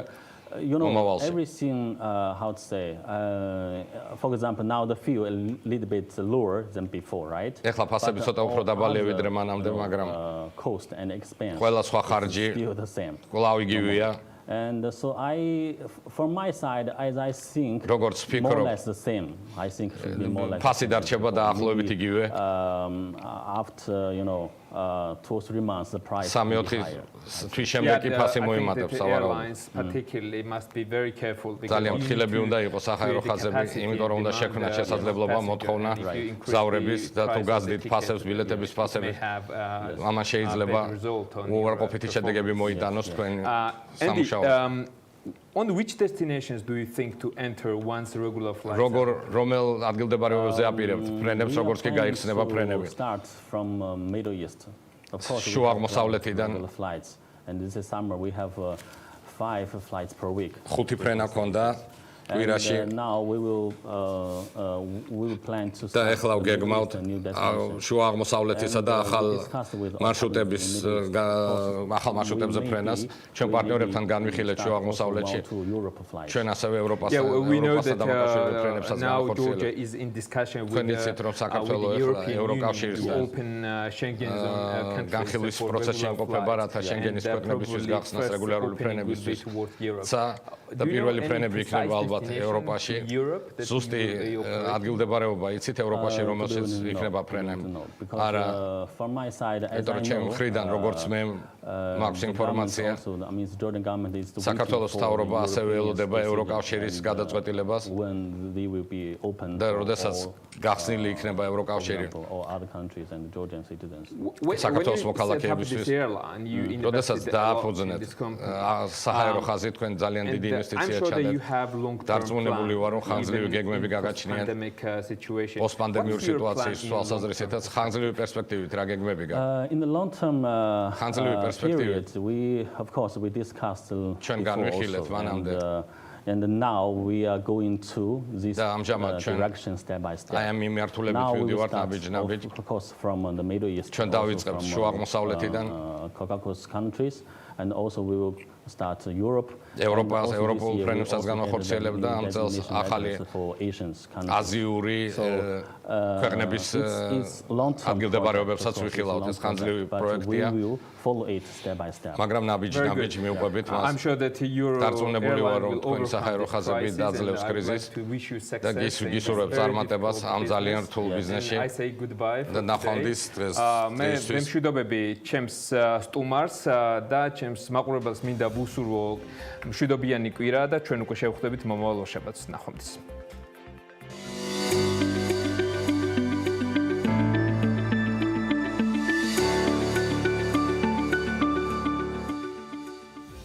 მადლობა გიორგის და მის სტუმარს ძალიან საინტერესო საუბრისათვის. ჩვენ კი უკვე ტრადიციულად გასული შაბათის ჩვენი მაყურებლებისთვის და მკითხველისათვის ინფორმაციულად დატვირთული Forbes Talk-ის სტუმარის ნაწილები უნდა წარმოვადგინოთ. ძალიან საინტერესო გზავნილები. რევაზ ვაშაკიძე იყო Forbes Talk-ში გიორგის სტუმარი, რომელმაც ჩინას გეგმებზე ძალიან ბევრი ისაუბრა, ბიუროკრატიულ პრობლემებზეც არ დავიწყებია ყურადღების გამახვილება და თითქმის 1 საათიანი საუბარი ძალიან ბევრი საინტერესო საკითხის დასაწყისეთაც კი შეიძლება გამოდგეს. ახლა ნინი ლონგურაშვილი კიდევ ერთხელ შემოგვიერთდება და საქმიანდილის მაყურებელს გაუზიარებს ამ ინტერვიუდან მის მიერ ამორჩეულ ამონარიდებს დილა მშვიდობისა და გისმენთ. დილა მშვიდობის ანა კიდევ ერთხელ მრევაზ ვაშაკიძეს საზოგადოება კარგად იცნობს განსაკუთრებით ჩვენი მაყურებლები იცნობენ მას და მის ბიზნესს. მე შედარებით წარსულში გადავინაცვლებ და იქიდან დავიწყებ მოყოლას თუ საიდან იღებს სათავეებს რევაზ ვაშაკიძის ბიზნეს აქტივობები. ჯერ კიდევ 1974-75 წლებში რევაზ ვაშაკიძე კახა ბენდუქიძესთან ერთად მიდის რუსეთში კონკურსში მონაწილეობისათვის. საქართველოს გუნდმა მაშინ კონკურსში გაიმარჯვა და შესაძლებლობა მიეცათ სხვადასხვა უნივერსიტეტებში ენახათ და გაეცნოთ სიტუაცია. დარჩნენ სამუშაოდ მოსკოვში. შემდეგ იყო შეთავაზებები, თუმცა ვაშაკიძემ მიუხედავად ეკონომიკურად რთული სიტუაციისა საქართველო არჩია და დაბრუნდა ქვეყანაში. მოთავაზება იყო ის, რომ ბინა მოეცათ ოროთახიანი ჩემთვის და დარჩენილი ვიყავი და სამეცნიერო საქმეები გავიქცელა. სამეცნიერო საქმეები და მე მაინც გადავწყვიტე რომ არ გამეწყვიტა საქართველოსთან ეს ურთიერთობა. ჩვენ რადიოაქტიური ნივთიერებებზე მუშაობდით ყველაფერი და როგორც თუბად ჩამოდიოდა, წვალობდით და მე მივიღე გადაწყვეტილება ლაბორატორიის თანამშრომლები გამიშვა ამერიკაში. და თქვენ თავად? მე თავად გეტყვით, ახლა მე დიდი გამოცდილება მქონდა უკვე მუშაობის ესპანეთში, გერმანიაში და ამერიკაში და გადავწყვიტე პროფესიონალურად გამეკეთებია ფული. ეს პერიოდი უკავშირდება საკმაოდ რთულ წლებს, როცა საქართველოს ეკონომიკა ნადგურდებოდა. თუმცა, მაინც შექმნა მან ლაბორატორია, რევაზ ვაშაკიძეს ამ პერიოდში უკვე პროფესორის სტატუსი ჰქონდა და ამიტომ მისთვის რთული არ იყო ბიზნესში საკუთარი ცოდნით შესულიყო. შემდეგ ის კვლავ ბრუნდება მოსკოვში, სადაც კახა ბენდუქიძე უკვე ფეხმოკიდებული დახვდა და იქ იწყებს მორიგ ბიზნესს. პირველი ფულის ისტორიას კი Forbes Talk-თან ყვება. ჩვენ ვოლგურადში ქონდა ურთიერთობა საფუარის ქარხანასთან. საფუარის ხო აი პურის იმას შევშოდა. ხო და ჩვენ შევკვიდით რომ დავიწყებდით ამ მათ პროდუქციის გაყიდვას. რა პერიოდი იყო იცით როდესაც ეს ყველაფერი იყო, მაგრამ გაყიდვები არ იცოდნენ. ჩვენ დავიწყეთ დაკავშირება გერმანიაში უშუალოდ საფრანგეთში ქარხანა რომლის ცეხი დამზადებული იყო საფრანგული კომპანიის მიერ, რომპოლინგის მიერ და იგივე პროდუქტი შევთავაზეთ ჩვენ და ასე დაიწყო ნელ-ნელა ჩვენი ბიზნესი. ამ პერიოდში ვაშაკიძე საქართველოში ინვესტირებაზე უკვე აქტიურად იწყებს ფიქრს, თუმცა საფუძვლიანად ვერ გადმოდის საქართველოში, რადგან აქტივები რუსეთში კვლავ რჩება. ეს 2013 წელია დაახლოებით, როდესაც რევაზ ვაშაკიძის მიერ წარმოებული პირველი პროდუქტი ჩნდება საქართველოს ბაზარზე ბრენდის ბიუბიუს სახელით. გადავწყვიტე ინვესტიციები გამკეთებია საქართველოში. რატომ? იმიტომ რომ აი კახასთან დაკავშირებით გითხარით, მან ფაქტიურად რევოლუციური ძვრები გააკეთა საქართველოში. აი ეს ეკონომიური თქვენთვის ეს ნიშანი იყო? ეს ნიშანი იყო და დასაწყისში მქონდა დაახლოებით ასე 500 მილიონი დოლარის ინვესტიციის გაკეთება საქართველოში. რატომ? იმიტომ რომ საქართველოში თითქმის ყველაფერი იყო დანგრეული. და ეს საშუალებას იძლეოდა ნულიდან ბევრი ახალი შეგვექმნა. Forbes-თან საუბრისას ბიზნესმენმა წარმოებაზე ისაუბრა მეფრინველობის კუთხით. ჩინა ინვესტირების მიმართულებით გეგმავს ნაბიჯების გადადგმას. ბატონი რევაზი გეგმებზე გვესაუბრა და თქვა, რომ ჩინე შემდეგი წლიდან 25,000 ტონა ქათმის წარმოებას გეგმავს. ჩვენ ხა ნებართვას მივიღებთ და საწარმოს ავაშენებთ ხორცის გადამუშავების ძირითადი პროდუქტი იქნება ქათამი. ჩვენ გვინდა ისეთ იმაზე გავიდეთ, ეს არის ბავშვებზე, სკოლებზე, შემდეგ მანდილოსნებზე. ძირითადად იქნება ხორცის ნაწარმი, ყოველგვარი ფარშისა და იმის. ну შეიძლება იქ რაღაცა ძროხის ხორცი შევიძინოთ უკვე საქართველოში ღორის ხორცი გემოსათვის. გარდა ამისა, რევაზ ვაშაკიძემ Forbes-თან საიდუმლოც გაამხილა მთავრობის წევრებთან შიდა შეხვედრებზე ისაუბრა, რა პრობლემები შეექმნა თავის დროზე, ვინ რა შეთავაზა და რა მოლაპარაკებები იყო ბიზნესის წარმოების პერიოდში. ნარმანიამ რა შეთავაზა და კალაძის მერობისას რა დაბრკოლებებს ხვდება, მოკლედ დანარჩენს უკვე თავადყვება და მოდი მოვუსმინოთ. შენებულობა დავიწყე წინა მთავრობის დროს. და მე გეტყვით, მე სანამ დავიწყებდი წინა მთავრობის დროს, მე გეტყვით ჩემ პატარა საიდუმლოდ, მე მივწერე იმას, რაც ქვია, ვანო მირაბიშვილს ნებართვის სასახებად. ჩემი გეგმები მოუყევი, რომ მინდა ის აშენება ხორცის წარმოების, ინვესტიციის გაკეთება და რაღაცა და მე კიდევ გეგმა მქონდა კვერცხის წარმოებისაც ერთდროულად. ხო და კვერცხი ადგილობრივი წარმოება 100%-ით არის თითქმის, ხო, საქართველოში? არის, ხო, არის და იგივე მოვისმინე, რომ ჯობია ქათამია წარმოოთ. ვანომაც იგივე. ვანომაც იგივე. ხო და შემდეგ ეს კარგად გამიგეთ, იმიტომ ეს ძალიან მნიშვნელოვანი, მაგალითად და 13 წელს რო გამოვედი, ჩვენ 13 წელს რო გამოვედით, ქალაქის მერი უკვე სხვა ადამიანი იყო. ნარმანია. ხო, მინდა მადლობა გადაუხადო, პირიქით ხელი შეგვიწყო ამ ჯიხურების იმაში, მაგრამ ეხლა ის რო წავიდა, ეხლა ახალი მერია, ახალი აღარ არის უკვე, მაგრამ რადგანაც იძახიან იქ არ გინდაო, აქ არ გინდაო, ძალიან რთულია. თბილისი არის ჩვენი გაყიდვების დაახლოებით ნახევარზე მეტი და როდესაც თბილისში გეუბნებიან, რომ წადი აქიდანო, არ არის ეს კარგი. ჯამში ბევრ საინტერესო თემას შეეხო რევაზ ვაშაკიძე Forbes-თან საუბრისას, მან ისაუბრა როგორც პრობლემებზე, ისე ბიუროკრატიულ ნაწილზე, რაც ინვესტიციის განხორციელებას აფერხებს ან საუკეთესო ვარიანტში აჭიანურებს. როდესაც კითხვა დაისვა, თუ რას შეცვლიდა ის ჩვენს ქვეყანაში, პირველ რიგში მან უპასუხა, რომ კარგი საინვესტიციო კლიმატის შექმნა არის. ყურადღება გაამახვილა მან ასევე, რომ უნდა მოხდეს ფუნდამენტალური ძვრები ეკონომიკაში. ამოცანა სხვანაირად უნდა იყოს დასმული. თქვათ, ეკონომიკა კი არ განვითარდეს 3-4%, განვითარდეს 14-15%. როდესაც მთავრობა იძახის, რომ ინფლაცია იქნება 4%, 5%, ეს ფაქტურად ნიშნავს თქვენ ფულს 4%. მოვიპარავთ, ბეცარაფერს. მოვიპარავთ ხო? არა, ჯამში მოიპარავს, იმიტომ რომ ინფლაცია დამოკიდებული არის, რამდენი ლარი არის ქვეყანაში. მოდი გეტყვით, რომ დღეს უნდა შეიტანოს ყველა ბიუჯეტში ფული. მთავრობამ ძირითადი ფუნქცია ის არის, რომ უნდა იმუშაოს და ეკონომიკური პოლიტიკა შესაძლებელია. მე რაც გითხარით, რომ ჩვენ არ უნდა მივბაძოთ ისეთ ქვეყნებს, გერმანიას, თუნდაც რუსეთს, რომლის მთავრობამ გუშინ უკვე მეორეჯერ გამოაცხადა ბავშვების დახმარების საკითხი. ის დიდარი ქვეყნები არის და ჩვენ არ შეგვიძლია ეს გავაკეთოთ. ჩვენ რა უნდა გავაკეთოთ? ჩვენ როგორ დავეხმაროთ? ჯობია ჩაერთოს მექანიზმი ბანკროტობის. ეკონომიკა უნდა ჯანსაღი მიუშვა ბატონო. მიუშვა რასაკვირველია. მიუშვა. ბევრი წაიქცევა. თუ წასაქცევი ხა თქვენ რასაკეთებთ უყურე? თუ წასაქცევი ის მაინც წაიქცევ როგორც გვიან. ჩვენ კიდევ ფული ჩავდეთ იმას, გადაუხადეთ კიდევ რაღაცა საშემოსავლო გადაბუვადეთ. კარგით. არ იხდით ახლა ფულს და ეხლა არა. ხო და მე თუ ის ბანკროტი გახდა? მე რატო გეუბნებით ამას, იმიტომ რომ სახელმწიფოს სტრუქტურა, საგადასახადო მიმართულია იმისგან, უნდა მოიღოს გადასახადი. ამას გარდა ცხადია კიდევ ბევრი საინტერესო თემა დარჩა საქმე ინდილის ეთერის მიღმა, რაც ბიზნესმენმა Forbes თოგთან ისაუბრა. ცხადია ყველაფერს პირდაპირ ეთერში ვერ გადმოვიტანდით, თუმცა ამისთვის არის სწორედ BMG-ს პლატფორმა, სადაც სრული ინტერვიუს ნახვა არის შესაძლებელი. და უქმებზე კიდევ ძალიან ბევრ საინტერესოს გვპირდებით. მადლობა ნინის მოკლე დროში ჩადეული მიმოხილვისათვის. წინ სარეკლამო პაუზა გველდება, რომლის შემდეგაც უკვე ეთერს ბექა ბაციკაძე და თათია ჩაფიჩაძე გააგრძელებენ სტუმრებთან ერთად დაგველოდეთ.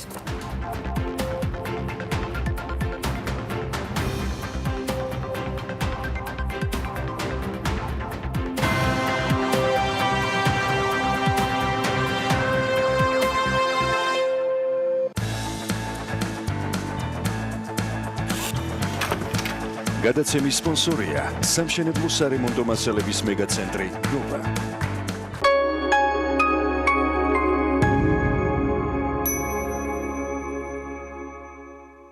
გარანტირებული პრიზები ყოველდღე. ითამაშე იჯითის ლოტები, დაატრიალე საჩუქრების პორბალი ყოველ შესრულებულ პროგრესზე და მიიღე საჩუქრები მომენტალურად. BetLive გაერთე შენს გემოზე.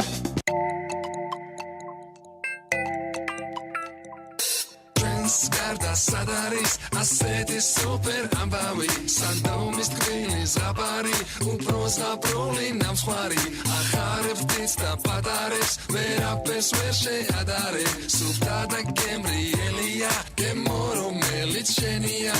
Transgarda abasadaris, aseti super ambavi, sandomis tquinis rapari, da gemrieli nam squari zalian, upros patares, verapes vershe adare, subtada gemrielia, gemoro melitchenia. Satna khawam dros ase sandos, vinari samdonis esari სანდომი სანდომი ბრენდია და მე მას ვენდობი ვენდობი თამდროს ყველაზე სანდომს ფორმულა კონსტრაქშენი პირველი ქართული მშრალი ნაზავების ქარხანა აღჭურვილია ულტრათანამედროვე ლაბორატორიითა და მანქანადანადგარებით. ფორმულა კონსტრაქშენი აწარმოებს უმაღლესი ხარისხის წებოცემენტებს, ბათქაშებს, ფითხებსა და თვითსწორებად იატაკს. ფორმულა კონსტრაქშენი სოფლიო დონის ქართული წარმოება. ავჭალა ანდრონიკაშვილის 29 551 839 923 TV პირველის მომსახურებას ინტერაქტივით, სატელეფონო ცენტრით და როუმინგული მომსახურებით უზრუნველყოფს კომპანია GlobalCell. GlobalCell.G. საუკეთესო სატელეკომუნიკაციო სერვისები მთელ მსოფლიოში.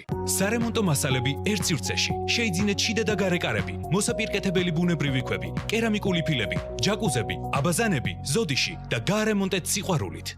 თქვენ გაქვთ შესაძლებლობა სახელმწიფოს მიერ სასოფლო-სამეურნეო საქონლის შესაძენად დარიცხული თანხა გაანახდოთ კარტლისის ნებისმიერ ფილიალში. აგრობარათით თქვენ მიიღებთ 7%-იან ფასდაკლებას. დამატებით კი საჩუქრად მთლიანი დახარჯული თანხის 5%-ის ღირებულების პროდუქციას, რომელსაც თავად შეარჩევთ. ხოლო მთლიანი დახარჯული თანხის 3.33% კი კეშბექის ფულის სახით უკან ჩაგერიცხებათ აგრობარათზე და შეძლებთ კვლავ გამოიყენოთ პროდუქციის შესაძენად. გჭირდებათ სამშენებლო ტექნიკა. ჯეორენჩი შეგიძლიათ იქირაოთ ყველა სახის სამშენებლო მოწყობილობა, რომელიც თქვენ სამუშაო პროცესს გაამარტივებს და დააჩქარებს. ქირაობასთან ერთად შეგიძლიათ შეუკვეთოთ ტექნიკის ტრანსპორტირება თქვენ სამშენებლო ობიექტზე. ჯეორენდი დაზოგეთ დრო და თანხა. ყოველდღიური გამოწვევების 86,400 წამში ვაცნობიერებთ, რომ ყველაზე მნიშვნელოვანი ცხოვრებაში ოჯახია. ჩვენი კარი უზრუნველყოფს თქვენი ოჯახის უსაფრთხოებას, სიმყუდროვესა და სიმშვიდეს. გაბილდი, სახლი იწყება კარით.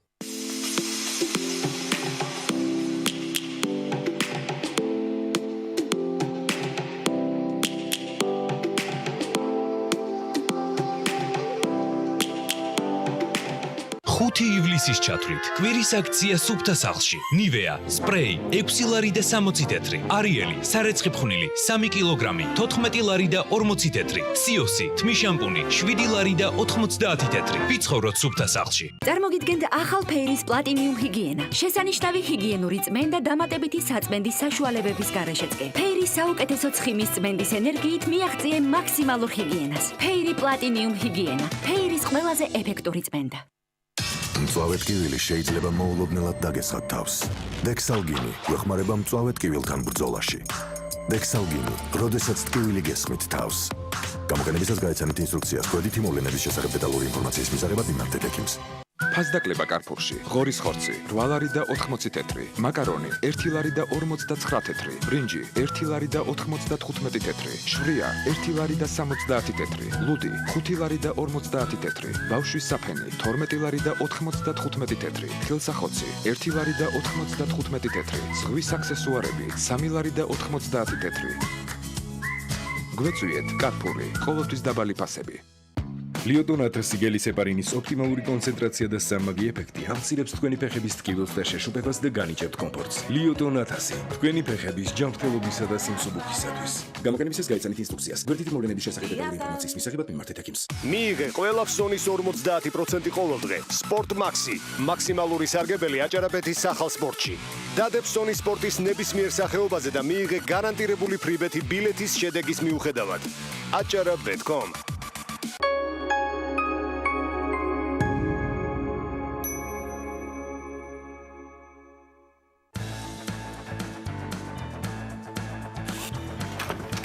გადაცემის სპონსორია სამშენებლო სარემონტო მასალების მეგაცენტრი ნოვა.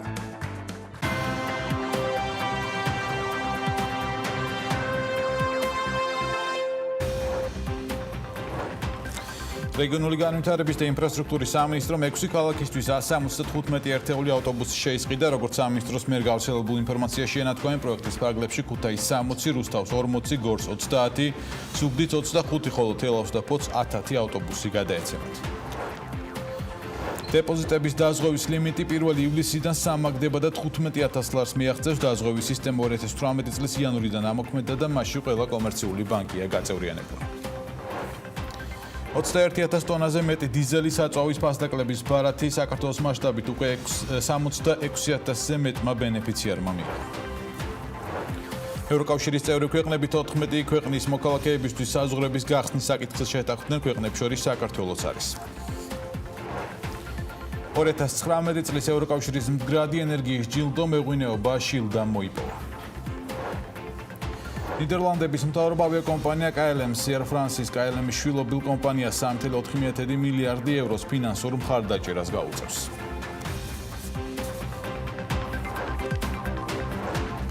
ფილმშვიდობის ბლოკჩეინი, ტოკენიზაცია, ხელოვნური ინტელექტი 2020 წელს ქართულ ბაზარზე 3 დიდი კომპანია შემოვიდა. View Technology გლობალური აუდიტორული კომპანიის Ernst & Young-ის შვილობილი ტექნოლოგიური კომპანია, რომელიც ბლოკჩეინის მეშვეობით ახდენს რეალური ქონებრივი აქტივების ტოკენიზაციას, სერტიფიცირებას და გონიერი კონტრაქტების და სტაბილური ქოინების მეშვეობით მათ გაყიდვას გლობალურ კლიენტური ქსელში, რომელშიც Fortune 500 ყველა კომპანიაა ჩართული. Როგორ მუშაობს კომპანია, რა მიმართულებებით სპეციალიზდება და რა ინტერესი აქვს ქართულ ბაზარზე? ლევან ბოძაშვილი Token Solution-ის პარტნიორი და წარმომადგენელი საქართველოში, სომხეთსა და აზერბაიჯანშია საქმიანი დილის სტუმარი.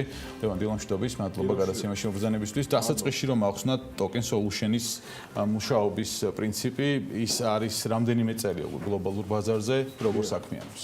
დიახ, პირველ რიგში მოდით ახსოვთ რა სისტემის ტოკენიზაცია, ეს გახლავთ აქტივების, ფინანსური თუ ფიზიკური აქტივების გაციფრულება ბლოკჩეინ ტექნოლოგიის მეშვეობით და შემდეგ გატანა ბაზრებზე, მოზიდვა ინვესტიციების ამ კონკრეტული აქტივებისათვის, წარმოებლებისთვის, ეს ეხება ნებისმიერ სფეროს პრაქტიკულად დაწყებული, მაგალითად მოცვის წარმოებიდან და ექსპორტიდან დამთავრებული საბანკო სესხებით და საკრედიტო ბარათებით, პრაქტიკულად ყველა სფეროს.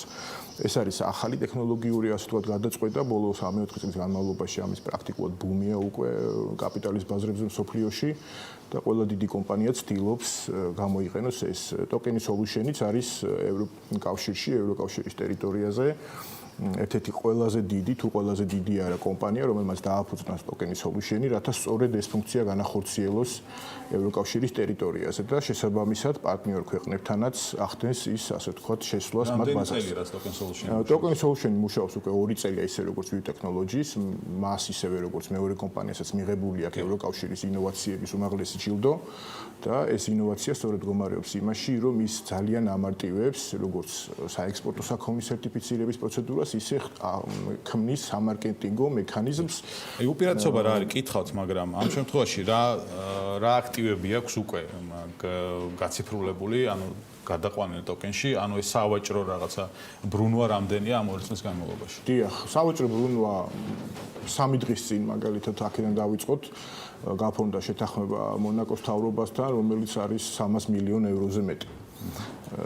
მარტო ესა თქო ერთი შეთანხმება. ეს არის ძალიან დიდი ერთი კონტრაქტი.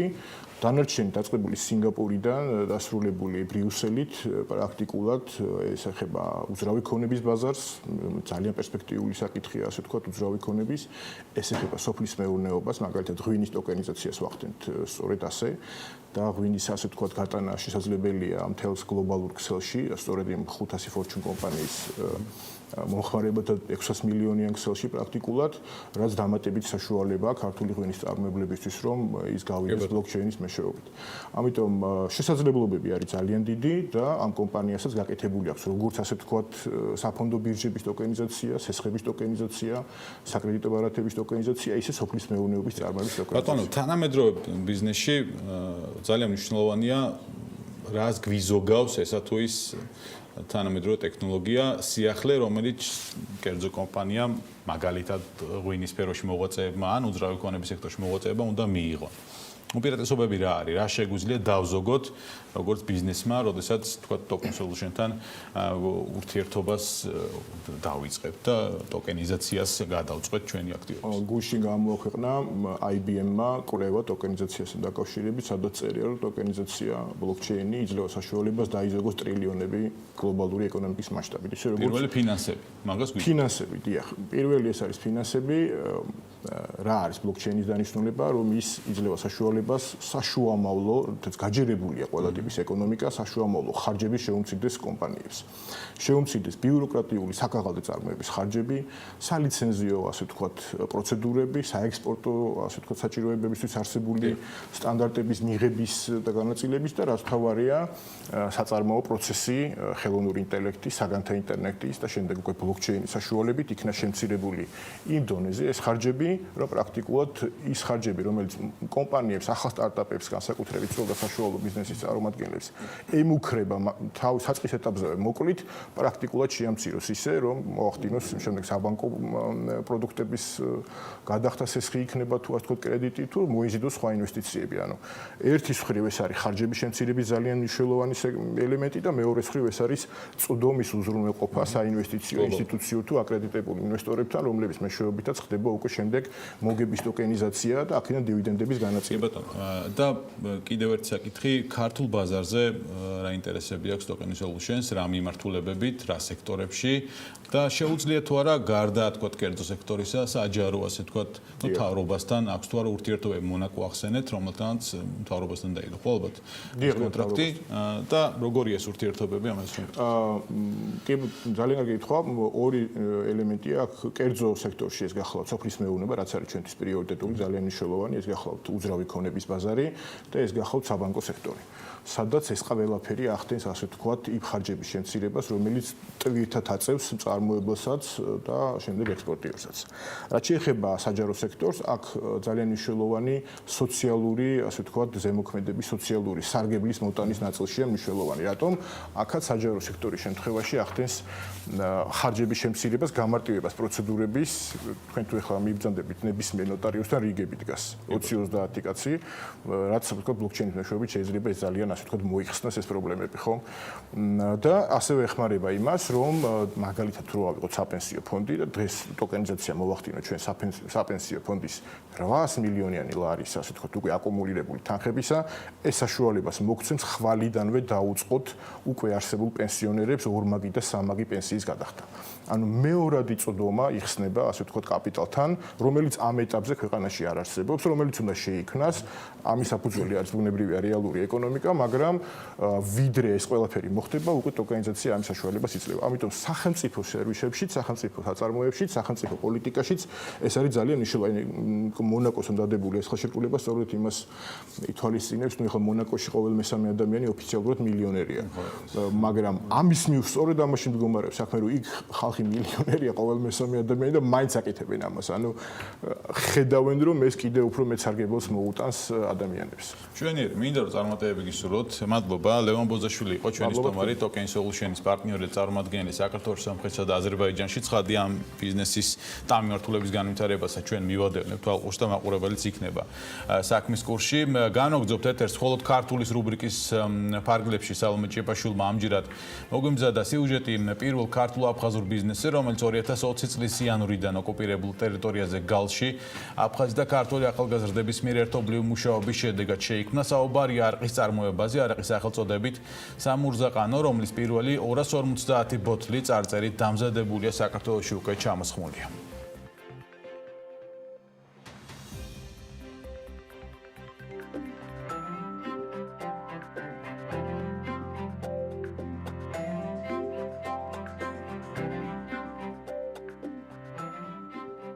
იმისთვის რომ აღვადგინოთ ურთიერთობა აფხაზებთან და ჩატრეხილი ხიდი გამავთელოთ, მნიშვნელოვანია იყოს ეკონომიკური ურთიერთობები. იმიტომ რომ ეკონომიკური ურთიერთობები ძალიან ხშირად ალაგებენ პოლიტიკური ურთიერთობებს.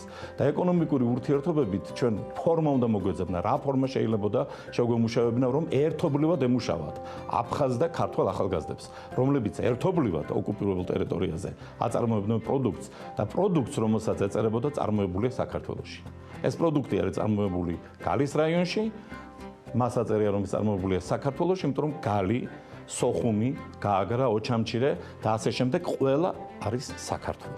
პირველ ეტაპზე რისი ყველაზე მარტივადაც წარმოება შეიძლებოდა, ეს არის არაყი, არაყის სამურზაყანო და ის არის მთლიანად ნატურალური პროდუქტი, არ შეიცავს არანაირ მინარევებს, არის წარმოებული ძალიან მაღალი იტალიური ტექნოლოგიით და ქართული ტრადიციული მეთოდით. 2020 წლის იანვრიდან დაიწყო ჩვენ ამ პროექტის განხორციელება, დღესდღეობით სადღაც 250 ბოთლამდე გვაქვს ჩამოსმული. ეს არის არაყის სამურზაყანო, რომელიც არის დამზადებული აფხაზეთში, აფხაზეთის რაიონში, გალში, არის ნატურალური ხილისგან. ამ პროექტის ესე ვთქვათ ყველაზე კარგი მხარე ის არის რომ ერთობლივად არის გაკეთებული აფხაზ ახალგაზრდებთან ერთად არის გაკეთებული და პირველი არის აღსანიშნავი ეს არის რომ ჩვენ ვეჩვევით ერთობლივ საწარმოს გაკეთებას და ერთობლივ მუშაობას. ადგილობრივი მოსახლეობისგან ყიდულობთ ხილს, რაც ადგილობრივ მოსახლეობასაც აძლევს იმის საშუალებას რომ თავისი ხილი რეალიზაციაში გაუშვას. შესაბამისად რამოდენიმე დღე არის უკვე რაც უფრო აქტიურად ვარ ჩვენ ჩართულები უკვე ზაფხულის პერიოდი მოდის, ხილი უფრო უხვად არის და ამიტომაც ჩვენ ვფიქრობთ, რომ სადღაც აგვისტოს ბოლოსკენ უკვე მასიურად გამოვუშვებთ არაყს და ეს იქნება მარტო არაყი არ იქნება, ჩვენ იდეაში გვაქვს უფრო მეტი მხარდაჭერის შემთხვევაში, რომ გამოვუშვათ სამურზაყანოს ბრენდი. ეს იქნება აფხაზური აჯიკა, იქნება აფხაზური საწებელი, ყველანაირ პროდუქციას მოვიცავთ. გვაქვს იდეაში კიდევ უფრო მეტად განავითაროთ, დღესდღეობით არის დასაქმებული 5 ადამიანი. ვაპირებთ გაფართოებას და გაფართოების შემდეგ იქნება დასაქმებული სადღაც 15 ადამიანი. ჩვენ იმ დონეზე არ შეგვიძლია ეს წარმოება გავაკეთოთ, რომ მთელი ტერიტორია მოვიცვათ, ამიტომაც სასაჩუქრად პირველი იყო 50 ბოთლი დაბეჭდილი, მერე 200 ბოთლი დაუბეჭდეთ და ნელ-ნელა ვითარდება საწარმო, ნელ-ნელა უფრო მეტი შესაძლებლობა იქნება, უფრო მეტი პროდუქცია იქნება გამოშვებული და სადღაც სექტემბრის დასაწყისში უკვე მთლიანად იქნება ფიქრობ მარკეტებში შესული გასაყიდად. როგორც აფხაზეთში, ასევე საქართველოს კონტროლირებულ ტერიტორიაზე 1000-დან 1500 ბოთლამდე იქნება ბაზარზე შემოტანილი, რომ ყველამ შეძლოს გასინჯვა და ნახოთ რომ რა პროდუქცია არის საერთოდ. სადღაც 35000 ლარამდე იყო პროექტის მთლიანი დაფინანსება და აქედან რაც შეგვეძლო ის არის გაკეთებული, ასე ვთქვათ, ხეშად და თუ უფრო მეტი მხარდაჭერა იქნება, რა თქმა უნდა, უფრო მეტი შესაძლებლობა გვექნება, უფრო მეტი ახალგაზრდა იქნება დასაქმებული და აქ არ მინდა აღვნიშნო, კრიტიკულად მნიშვნელოვანი არის ახალგაზრდების ჩართულობა, იმიტომ რომ ახალგაზრდებს უფრო ემარტივებათ ურთიერთობა, ახალი ფურცლი უნდა დავიწყოთ ჩვენ ერთობლივი საწარმოების გაკეთება და ეკონომიკური ურთიერთობა. ასევე გვაქვს იდეაში რომ ადგილობრივი ახალგაზრდები ჩაერთონ აქეთაც შექმნან მათ თავიანთი ბიზნესი და პროდუქციის გაცვლა-გამოსვლა მოხდეს და რაც მთავარი არის ჩვენთვის ყველაზე მნიშვნელოვანი უნდა იყოს თავისუფალი საბაჭო სივრცე. წამონახე საქართველო, ასე ქვია პროექტს, რომლის ირგვლივაც ტურისტული და სატრანსპორტო კომპანიების წარმომადგენლები გაერთიანდნენ. პროექტის მიზანი ადგილობრივი ტურიზმის ხელშეწყობაა, რა სიტუაციის პროგრამა და რა გამოწვევები წინაშე დგანან შიდა ტურიზმის იმედ და დარჩენილი კომპანიები. ამ თემით ვაგრძელებთ გადაცემას. სტატია ჩაფუჩაძე სტუმრებთან ერთად გვერდება პირდაპირ ეთერში. სტატია დილამშვიდობის მისალმებით. ბექაზანამ სტუმრებთან გადავალ მოკლედ კეთხვი. წამონახე საქართველო ადგილობრივ ტურიზმზე ორიენტირებული პროექტია, რომლის ირგვლივ სამი კომპანია, Voyage Tours Georgia და TBS და ასევე სატრანსპორტო კომპანია ავტობუსი გაერთიანდნენ. პროექტი მიზნად ისახავს ქართული ტურიზმის ხელშეწყობას, მის განვითარებას და შენარჩუნებას პოსტ-კოვიდურ პერიოდშიც კი.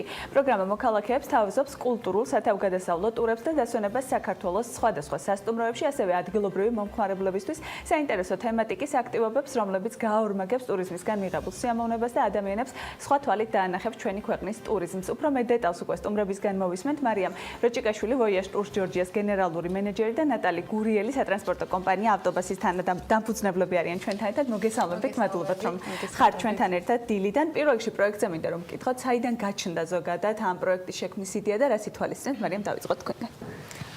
პროექტის წარმოქმნის და შექმნის იდეა გაჩნდა პანდემიის დასაწყის პერიოდში, მაგრამ უფრო დიდი მნიშვნელობა შეიძინა, ვინაიდან ჩვენთვის უკვე ნათელია, რომ დიდი ხნით დავრჩით საერთაშორისო ტურიზმის გარეშე. პროექტის არსი ეს არის შევქმნათ, ვიმუშაოთ ტურიზმის ახალ მიმართულებაზე, რომელიც არის ადგილობრივი ტურიზმი, რომელიც მანამდე რაღაცნაირად ჭრილში იყო და ჩვენ არ გაგვაჩნდა მისი დროის რესურსი, ვინაიდან ვიყავით ყველა ორგანიზებული საერთაშორისო ტურიზმზე და საქართველოს პოპულარიზაციაზე ქვეყნის გარეთ. და დღეს ჩვენ სამივე ჩვენი განახევრებული რესურსებით, აი ამიტომ გახდა საჭირო ჩვენი გაერთიანება, რომ ჩვენ გამოვიყენოთ ჩვენი რესურსები, ჩვენი გამოცდილება, გამოვიკვლიოთ ადგილობრივი ტურიზმი, განმოვითაროთ იგი, ვაწარმოოთ მოლაპარაკებები სასტუმროებთან, რომელთა კონტრიბუციას ძალიან დიდი მნიშვნელობა აქვს და დავასაქმოთ, რაც შეიძლება მეტი სამსახუროდ დარჩენილი ადამიანი ტურიზმის სფეროდან. ანუ ეს ნიშნავს, რომ თქვენ სასტუმროებს ერთობლივად კომპანიების სასტუმროები, სატრანსპორტო კომპანიების წარმომადგენლები საუბრობთ ახალი ტიპის პროდუქტის შექმნაზე, რომელიც მორგებული იქნება ადგილობრივ დამსვენებლებზე. რამდენად რთულია ამის გაკეთება დღეს, იმიტომ რომ ბოლო წლების განმავლობაში საქართველო ვითარდებოდა უფრო მეტად უცხოელ ტურისტებს. საფასო პოლიტიკაც ასეთი იყო შედგენილი. დღეს რა ტიპის პრობლემები იკვეთება და რამდენად არის მზაობა, რომ ასეთი ტიპის პროდუქტები შეიქმნას ადგილობრივი დამსვენებლებისთვის. და რამდენ სასტუმროსთან თანამშრომლობითაც საინტერესო იქნება. დიახ, ჩვენ უკვე დავდექით გამოწვევების წინაშე, როდესაც საწყის ეტაპზე დავიწყეთ ამ პროდუქტზე მუშაობა. უპირველეს ყოვლისა არ არის მზაობა საქართველოს მოსახლეობის მიერ, იმიტომ რომ წლების განმავლობაში ყალიბდებოდა რაღაცნაირი სტერეოტიპი, რომ უცხოეთში დასვენება გაცილებით უფრო ხელმისაწვდომია და ხარისხშიც უფრო მომგებიანია, ვიდრე საქართველოში დასვენება. ამას ემატება კიდევ ეს კრიზისული პერიოდი, როდესაც უამრავი ადამიანს გაუუარესდა ფინანსური მდგომარეობა და ჩვენი ტურისტული ინფრასტრუქტურაც არ არის მორგებული ქართულ მომხმარებელს, გულისხმობ იმას, რომ არ არის აქ სპეციალური საფასო პოლიტიკა. აი რაღაცნაირად ყველა დაბნეულები ვართ დღევანდელ პერიოდში და მაგრამ ძალიან სასიხარულოა ის, რომ ძალიან ბევრი სასტუმრო გამოხატავს დახმარების სურვილს. ჩვენ არ ვიცით აქედან რას ველოდოთ, პროგნოზი ძალიან რთულად გასაკეთებელია, მაგრამ ყველა სიხარულით ერთვება და ჩვენ უკვე ამ დღეებში გამოვაქვეყნებთ ჩვენს პირველ შეთავაზებებს, რომლებიც ვფიქრობთ, რომ საინტერესო ახალი და ხელმისაწვდომი იქნება საქართველოს მოსახლეობისათვის. ნატალი, რა იქნება ის შეთავაზება, რასაც შესთავაზებთ ადგილობრივ წარმომადგენლებს და კომპანია ავტობუსი რა მიმართულებით არის ჩართული? კი ბატონო.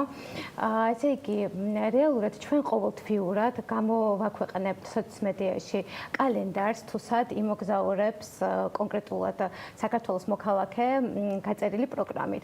ივლისისთვის კალენდარი უკვე შეგიძლიათ იხილოთ ჩვენს სოციალურ ქსელებში და რეალურად პირველი ტური იწყება რაჭით, რადგან ძალიან ასე ვთქვათ, გავიდა ბექა წამოყვება.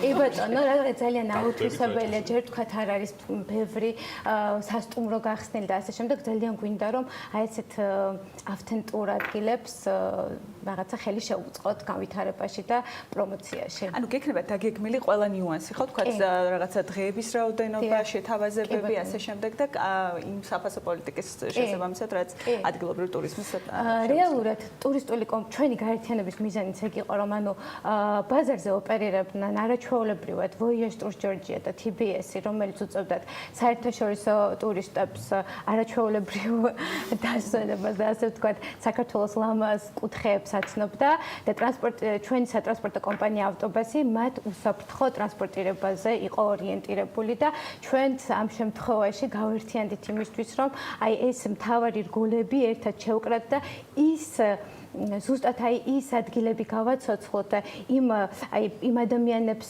მივცეთ мотиваცია იმის, რომ ჯერ არ გავჩერებულ ვართ, ჯერ ყველაფერი წინ არის და რაღაცა ეს ტურიზმის ზალა ისევ გავარდოთ. რეალურად ამ ეტაპისთვის უკვე ძალიან დიდი დაინტერესებაა. უკვე ჯგუფი იკვრება ნელ-ნელა, თუმცა ჯერ არანაირი ფასი და არაფერი არ გამოგვიქვეყნებია და მოლოდინები არის. ანუ ერთიანი პაკეტი იქნება, სადაც შევა ტრანსპორტის მომსახურება, სადაც შევა სასტუმრო, ანუ რაღაცა ტურებიც. იქნება თუ არა მოქნილი, ანუ შეიძლება ვიღაცას უნდადეს ნახევარი ტურის მოგზაურობა და არა მთელი ტური, რომელიც შეგვაქვს და როგორ იქნება ეს პაკეტები შეტანილი. დეტალებზე ვფიქრობთ, რომ გავითვალისწინოთ, საქართველოს მოსახლეობის მოთხოვნილებები მოვერგოთ, მათ შევქმნით რამოდენიმე სახის მიმართულება. ერთი არის კულტურულ სათავგადასავლო ტურები, მეორე ფეშენებელურ სასტუმროებში გადასვენება, ვინაიდან აქამდე რაღაც შიდა ტურიზმი მაინც უფრო ასოცირდებოდა ზღვისპირეთში, ჩვენთვის უკვე ჩვეულ ადგილებში დასვენებასთან და ამ დროს საქართველოს მოქალაქეებისთვის უცნობია ის ლამაზი სასტუმროები, რომლებშიც უცხოელები ისვენებდნენ. აი ჩვენ გვინდა რომ ხელმისაწვდომი გავხადოთ მათთვის და არ იყოს ფასილარში და არ იყოს ეს მხოლოდ დასვენება, ჩვენ გვინდა თემატურადაც მრავალფეროვანი გავხადოთ, დავაინტერესოთ სხვადასხვა პროფესიის თუ თქვათ ესეთი ორგანიზაციის წარმომადგენლები, რომ თქვათ ესეთ ჯგუფებიც რომ დაისვენონ. აქვე მინდა აღვნიშნო, რომ ძალიან რთულია, როცა საფასო პოლიტიკაზე მუშაობთ და გვინდა თქვათ ესეთი ფასის წარმოქმნაზე მუშაობთ. აქ აღმოვაჩინეთ ერთი ნიუანსი, რომელიც ჩვენთვისაც თუნდაც არ მუშაობდით, ადგილობრივი ტურიზმი იყო უცნობი. ფინანსური რეგულაციები შემომყვანი ტურიზმის შემთხვევაში ძალიან ესეთია კომფორტული და ლოიალური. ჩვენ განთავისუფლებულები ვართ დღეგი გადასახადისგან და რამდენადაც გასაკვირია რომ დაიყოს, გამოდის, რომ საქართველოს მოქალაქეზე ჩვენ უფრო ძვირად უნდა გავყიდოთ პროდუქტი, იმიტომ რომ ჩვენ ვიბეგრებით. იცით რა, ამ თემაზე ჩვენ ჯერჯერობით არავისთვის მეგვიმართეთ, იმიტომ რომ ჩანასახშია პროექტი. სწორედ აი ესეთი საკითხების წამოწევით და დარწმუნებული ვარ, რომ შესაბამის სტრუქტურები ამას გაიგონებენ. თუ თანამშრომლობ ტურიზმის ადმინისტრაციასთან, შესაბამის ორგანიზაციებთან თუ გქონდათ დაყენებული ეს როგორ გამორჩათ გეგმაში ამ ტექნიკაში? არ გვქონდა, ჩვენც ეხლა ვახსენე, რომ ეხლა დავიწყეთ და ეხლა ამოიწია ეს დეტალი და ნამდვილად მნიშვნელოვანია. ჩვენ საქმის კურსში ჩავაყენეთ ასოციაციის წევრი ვართ, შეიქმნა დიდი ალიანსი ტურისტული კომპანიების, რომლებიც ერთად იკრიბებიან ტურიზმის ადმინისტრაციასთან, ეკონომიკის სამინისტროსთან ერთად და ესე წყდება ესეთი საჭიროებო საკითხები. ანუ ჩვენ გავიტანეთ ეს უკვე გადავეცით ჩვენს წარმომადგენელს და როდესაც ალბათ შემდეგი შეხვედრა გაიმართება, იმედი მაქვს, რომ ყურადღება მიაქცევა ამ საკითხს, იმიტომ რომ ეს ძალიან შეცვლის უპირველეს ყოვლისა ფასს და ჩვენ გაგვიმარტივებს პროდუქტის რეალიზაცია საქართველოს მოსახლეობისათვის. პროექტში ჩართვის შესაძლებლობა ვის ქონდა და თუ არის საშუალება, რომ კიდევ გაერთიანდნენ თქვენს გარშემო სხვადასხვა კომპანიები და უფრო მეტი შეთავაზება ქონდეთ? რეალურად პროექტში ერთვებიან სხვადასხვა დარგის სხვადასხვა დარგში მომუშავე ადამიანები და მათ შორის ახალბედებიც, რომელთაც სურთ თავიანთი სერვისების პოპულარიზაცია. მინდა აღვნიშნო ასევე, რომ პროექტში სურვილს გამოხატავენ ჩართვის ცნობადი სახეები და უნდათ რომ გვერდში დაგვიდგენ და რაღაცნაირად უფრო პოპულარული გახადონ ეს ჩვენი წარმონახე საქართველო და ასევე უნდა აღვნიშნოთ სასტუმროების კონტრიბუცია, რომელიც ძალიან მნიშვნელოვანია და ყოველდღიურად გვირეკავენ სასტუმროები, რომ აი ესეთ შეთავაზებას გაიკეთებ, აი აქ ჩამოდით, აქ ვნახეთ, აი აქ მოდით და მათ შორის ლოკაციას აერთიანებ თუ გაქვთ უკვე და აი როდამდე გაგრძელდება ეს პროგრამა, რა ვადებს უყურებს ესე? ამ ეტაპზე ივლისისთვის კალენდარში გვაქვს 4 ლოკაცია უკვე გაწერილი: რაჭა, სვანეთი, კახეთი და ასევე აჭარის რეგიონი, კონკრეტულად ბათუმი და ზემო აჭარა და რეალურად ჩვენ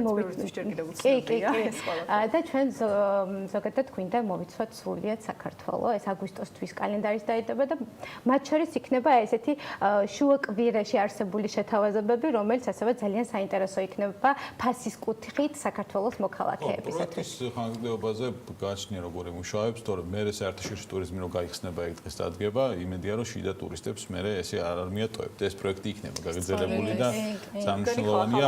ბევრ როცა ტურიზმის სექტორის რაღაცა პრობლემებზე ვსაუბრობ და ანაკარგებზე, მაგალითად აქ არ არის მხოლოდ ხო ტურისტული კომპანიები ისე შემოყავ და აქ არის სასტუმროები, არის სატრანსპორტო კომპანიები, რომელსაც ფაქტობრივად გაუქრათ.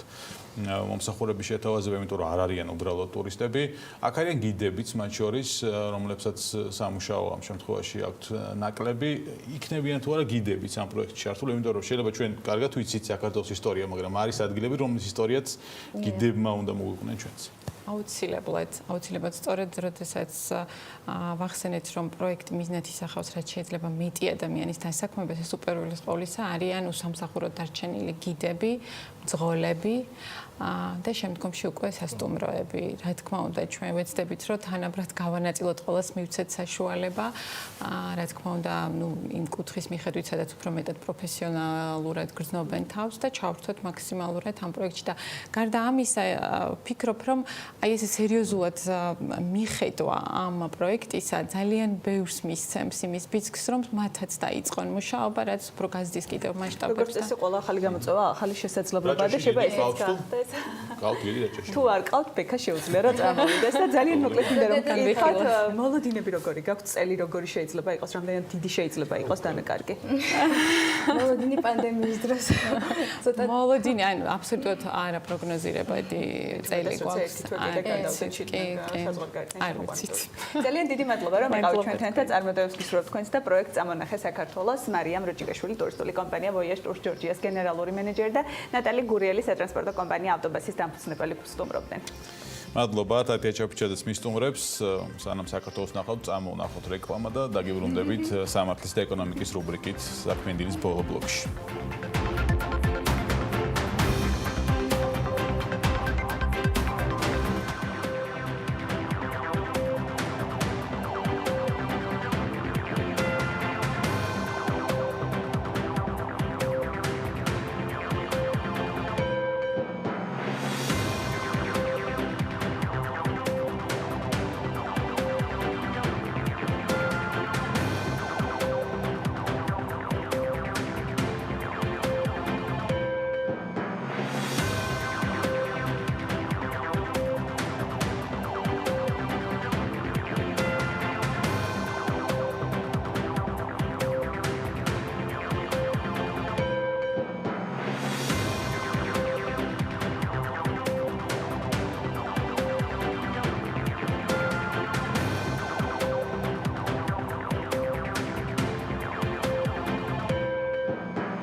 გადაცემის სპონსორია სამშენებლო სარემონტო მასალების მეგაცენტრი ნოვა.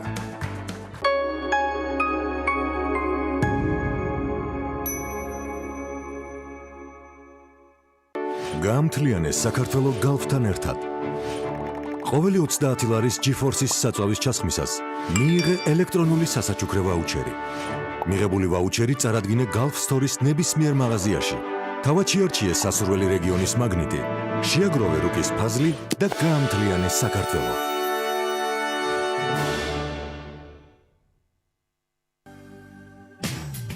წყლის ზალა უსაზღვროა, მაგრამ მასთან გამკლავება შესაძლებელია პენეტრონის სისტემის გამოყენებით. საკმარისია წაუსვათ ის ზედაპირზე ან შეურიოთ ბეტონში, რომ პენეტრონი მიანიჭებს მას წყალგაუმტარობასა და დაცვას. ჰიდროიზოლაციის ყველა ნაირსახეობიდან გამოიყენეთ პენეტრონი, რადგან ის მოქმედებს ბეტონის შიგნით და თქვენი შენობა იქნება საუკეთესოდ დაცული. გამძლე, საიმედო პენეტრონი. გერმანული კომპანია ხოხბაუს პრემიალური კომპლექსი ბათუმი რივიერა, მრავალფუნქციური საცხოვრებელი კომპლექსი, ზღვიდან მხოლოდ 300 მეტრში. განვითარებული ინფრასტრუქტურა, შიდა პარკინგი, ეზო, რუფტოპ ტერასა აუზით. აირჩიებინა თეთრი კარგასით, სრული რემონტით ან ავეჯით და ტექნიკით. ისარგებლეთ სპეციალური შეთავაზებით და სხვადასხვა ფასდაკლებით. ბათუმი რივიერა, თქვენი გონივრული ინვესტიცია. ქართულ-ამერიკულ საერთაშორისო სკოლა პროგრესში მოსწავლეთა მიღება დაიწყო. სკოლა პროგრესი გაძლევ ჩანს საქართველოს სამ ქალაქში, თბილისში, ბათუმსა და ქუთაისში. მიიღოთ უმაღლესი ხარისხის განათლება და სწავლა განაგრძოთ ნებისმიერ საერთაშორისო უნივერსიტეტში. ორმაგი აკრედიტაცია, ორენოვანი სწავლება, IP პროგრამა. მოდი პროგრესში და მიიღე ამერიკული განათლება შენს ქალაქში. აქ შენი პროგრესია. შეკითხვა: გინდა კონდეს ჭკვიანი სახლი, სადაც მსოფლიოს ნებისმიერი წერტილიდან შეგიძლია აკონტროლო განათება, ტემპერატურა, ფარდები, უსაფრთხოება თუ კარის ჭკვიანი საკეტი? თუ პასუხია კი, მაშინ დაუკავშირდი სმარტერს და აღჭურვე სახლი თანამედროვე, მსოფლიოში წამყვანი ბრენდების სმარტ მოწყობილობებით. სმარტერი, მეტი ვიდრე ჭკვიანი. მინაპლასტიკური არმატურა ბაზისი მეტალის ანალოგთან შედარებით ორჯერ მტკიცეა, 5ჯერ მსუბუქი, არის ჟანგება და რაც მთავარია, მნიშვნელოვნად იაფია. შეცვალე მეტალი, აშენე იაფად. მინაპლასტიკური არმატურა ბაზისი. ვინ თქვა რომ მოქნილობა საზღვრები აქვს? Always-ის ყოველდღიური საფენები, სისუფთავე და დაცვა. Always-ის დადასტურებული დაცვა. ისეთი მოქნილი და დრეკადი, რომ ვერაფერს იგრძნობ გარდა სისუფთავისა. Always-ი, სისუფთავე და დაცვა. ნომერ პირველი ოქროს ბრენდი საქართველოში. გადაწყვიტე და უბრუნდე ბუნების წიაღს. მაშინ ეს შენი შანსია. ფინური კარკასული ტექნოლოგიით დამზადებულ ეკოლოგიურად სუფთა ხის სახლს ქოხიჯი შეგიქმნის. აიშენე ოცნების სახლი სრული რემონტით, სულ რაღაც 20 დღეში. კვადრატული მეტრი 600 ლარიდან. ყუდრო და ჯანმრთელი გარემო ჩვენი მთავარი გზავნილია. გიო, როგორ უნდა დავიცვათ თავი? მე ვსვავ ბერძეს თაფლით. დედა ჩემის თქმით, თავის დასაცავად ხელები სეიფგარდით უნდა დავიბანოთ. ანტიბაქტერიული საპონი სეიფგარდი 50 წელზე მეტია იცავს ოჯახებს. დაიცავით თქვენი ოჯახი სეიფგარდთან ერთად. წამყვანი ბრენდების საბავშვო, გასაფერი თუ კარკასული აუზები ონლაინ მაღაზია ისურვეჯიზე. შეიძინეთ განმადებით სახლიდან გაუწყელად, ამ ბარათით გადახდის შემთხვევაში ისარგებლეთ მომენტალური ფასდაკლებით. ისარგებლეთ უფასო საკურიერო სერვისით საქართველოს ნებისმიერ წერტილში. გაუმარჯოს. მე ვარ თვით მამაკაცურობა. დამიჯერე. თუ ახლავე გადააგდებ შენ სიავარდიან დეოდორანტს და Old Spice-ზე გადმოხვალ, კაცური კაცის კაცური სუნი გარანტირებულია. გინდა ასეთი იახტა. დარწმუნებული ვარ შენს ქალბატონსაც. ცარიელი ხელი გაქვს. მე ნიჟარიანი. 2 ბილეთით ყველა ქალბატონის საყვარელ რაღაცაზე. ჩემი კუნთებით ეს ბილეთები ბრილიანტებად ვაქციე. ყველაფერი შესაძლებელია, როდესაც შენ Old Spice-ის სურნელი გაქვს და კი, ეს თეთრი ცხენია. Old Spice, კაცური კაცის კაცური სუნი. გურუ ჰოლდინგი გთავაზობთ. შეიძინე ბინა ბათუმში, პრემიუმ საცხოვრებელ კომპლექსში გურუ სტატუსი. 3000 კვადრატული მეტრი კეთილმოწყობილი ეზო. აქ თქვენ გელოდებათ ზღვის ულამაზესი პანორამული ხედები, ლობი და რეცეფცია, 150 მანქანაზე გათვლილი პარკინგი, ღია საცურაო აუზი, ბათუმის ყველაზე პრესტიჟული უბანი, ახალი ბულვარი, ზღვიდან 150 მეტრი, ტერასა ბოლო სართულზე. გურუ ჰოლდინგი, შენი ზღვისპირა სახლი ბათუმის ბულვარში. უპრეცედენტო ფასდაკლების აქცია მხოლოდ მაგნიტში და ზოგი 20% ყოველდღე სხვადასხვა პროდუქტებზე. ორშაბათი, რძის პროდუქტები -20%, სამშაბათი, ხორც პროდუქტები და ხილბოსტანი -20%, ოთხშაბათი, ნაყინი და გაყინული ნახევარ-ფაბრიკატები -20%, ხუთშაბათი, ყავა, ჩაი და ხილბოსტანი -20%, პარასკევი, ქიმია ჰიგიენის საშუალებები -20%, შაბათი, სასმელები და ხილბოსტანი -20%, კვირა უალკოჰოლო სასმელები -20%, მაგნიტი, ყველაზე იაფი უბნის მარკეტი. კიდევ 3 მიზეზი. რატომ უნდა ჩამოტვირთო MyBeeline-ები? 1 გიგაბაიტი ინტერნეტი საჩუქრად რეგისტრაციისას, 500 მეგაბაიტი ინტერნეტი საჩუქრად ბალანსის ყოველ შევსებაზე და ყველაზე მთავარი, აპლიკაციით სარგებლობა. ინტერნეტის ხარჯვის გარეშეა შესაძლებელი. MyBeeline App, Beeline-ის ოფისი შენს ტელეფონში. ოსტოუნიკ თავაზობთ მოსაპირკეთებელი მასალების დიდ არჩევანს. ბუნებრივი ქვა ტრავერტინის ნომერ პირველი იმპორტიორი საქართველოში. უზარმაზარი სასაწყობე ობიექტი, ფერების დიდ არჩევანთან ერთად გთავაზობთ ნებისმიერი სისქისა და ზომის ფილებს. საკუთარი კარიერებიდან თქვენს ობიექტამდე. იყიდე პირველისგან. ოსტოუნი, თქვენი პროექტის ოქროს პარტნიორი.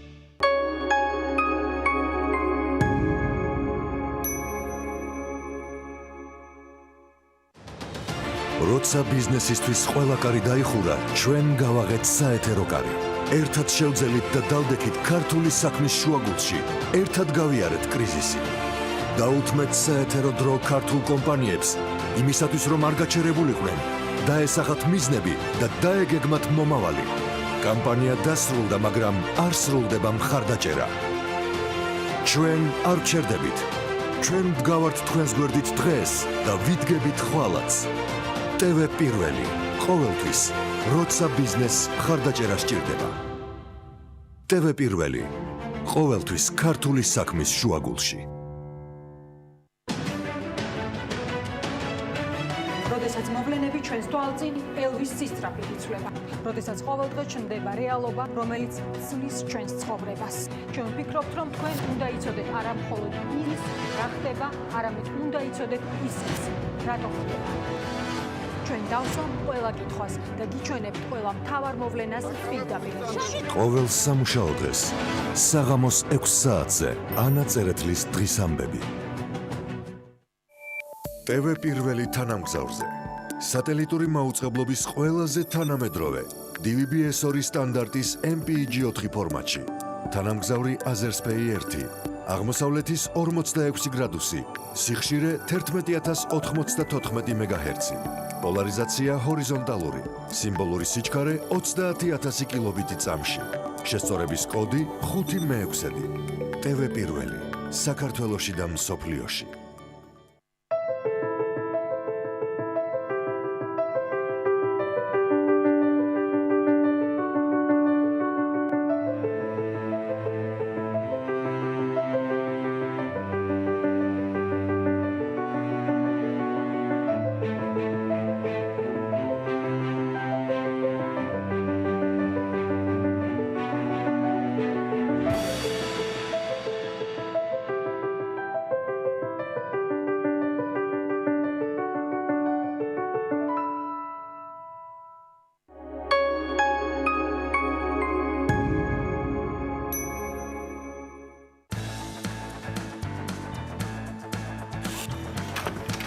გადაცემის სპონსორია სამშენებლო სარემონტო მასალების მეგაცენტრი ნოვა.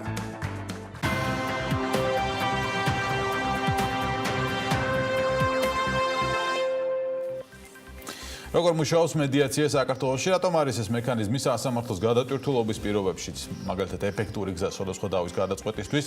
საქმენდილის ბოლო ბლოკში სწორედ მედიაციაზე ვისაუბრებ. დავით კლდიაშვილი იურისტი, ლევან ჯანაშიას იურიდიულ ფირმა FLS-ის პარტნიორს მასპინძლობს საქმენდილაში. დილამშვიდობის, დავით მოგესალმებით. მივესალმები მაყურებელს. ჩემს არაერთ გადაცემაში მისაუბრია, რომ ერთ-ერთი პრობლემა რაც სამართლებრივ წრეებს აწუხებს, ეს არის სასამართლოს გადატვირთულობა. ამ გადატვირთულობას ბევრი, ასე ვთქვათ, წინაპირობა აქვს, მაგრამ ერთ-ერთი არის საქმეების დიდი რაოდენობა, რომელიც დღეს სასამართლოში მიდის. ბევრი გადაჭრის გზა არსებობს და ერთ-ერთი ეს არის დავის გადაწყვეტის ალტერნატიული მექანიზმების განვითარება, ხელშეწყობა და პრაქტიკაში უფრო ხშირად გამოყენება. და სწორედ დავის გადაწყვეტის ალტერნატიული გზა ერთ-ერთი არის მედიაცია და ზუსტად ამ მექანიზმზე სასაუბროთ ჩვენ დღეს ვისაუბრებთ ბატონ ლევანთან. დილამშვიდობის ბატონ ლევან. თვითონ მედიაცია სიტყვა თუ კი თარგმნით ვიხელმძღვანელებთ, ნიშნავს შერიგება, მორიგებას, შუამავლობას და რა დატვირთვა აქვს მას უკვე როდესაც საუბრობ დავაზე და დავის გადაწყვეტის ალტერნატიულ მექანიზმზე. მადლობა კითხვისთვის, მოგესალმებით კიდევ ერთხელ. ესე იგი პირველ რიგში რაც მნიშვნელოვანია მედიაციის თვალსაზრისით, მედიაცია ეს არის პროცესი, რომელიც მიმდინარეობს პროფესიონალი მომლაპარაკებლის მეშვეობით. ეს ძალიან მარტივი დეფინიცია, რომელიც ერთად ძალიან მარტივი ფორმა. ჩვენ ვიცით ძალიან ბევრი ფორმები ხა მოლაპარაკებების, რაზედაც არ შევაწყეთ თავს მაყურებელს, უბრალოდ თვითონ წმინდა წყლის მედიაციასთან მიმართებაში რაც მნიშვნელოვანია, მედიაციის მიზანი განსხვავებულია სასამართლოში დაუშვათ ხარეთა მორიგების მიზნისგან. იმიტომ რომ თუ სასამართლოში მიზანს წარმოადგენს მორიგება, რაც გულისხმობს ლოკალურ კონკრეტულ დავაზე შეთანხმებით პრობლემის გადაწყვეტას, მედიაციას მიზანი აქვს უფრო ხარეთა შერიგება, რაც უფრო კომპლექსური მიზანი არის, ვიდრე ერთი რაღაცა ლოკალური და კონკრეტული პრობლემის მოგვარება.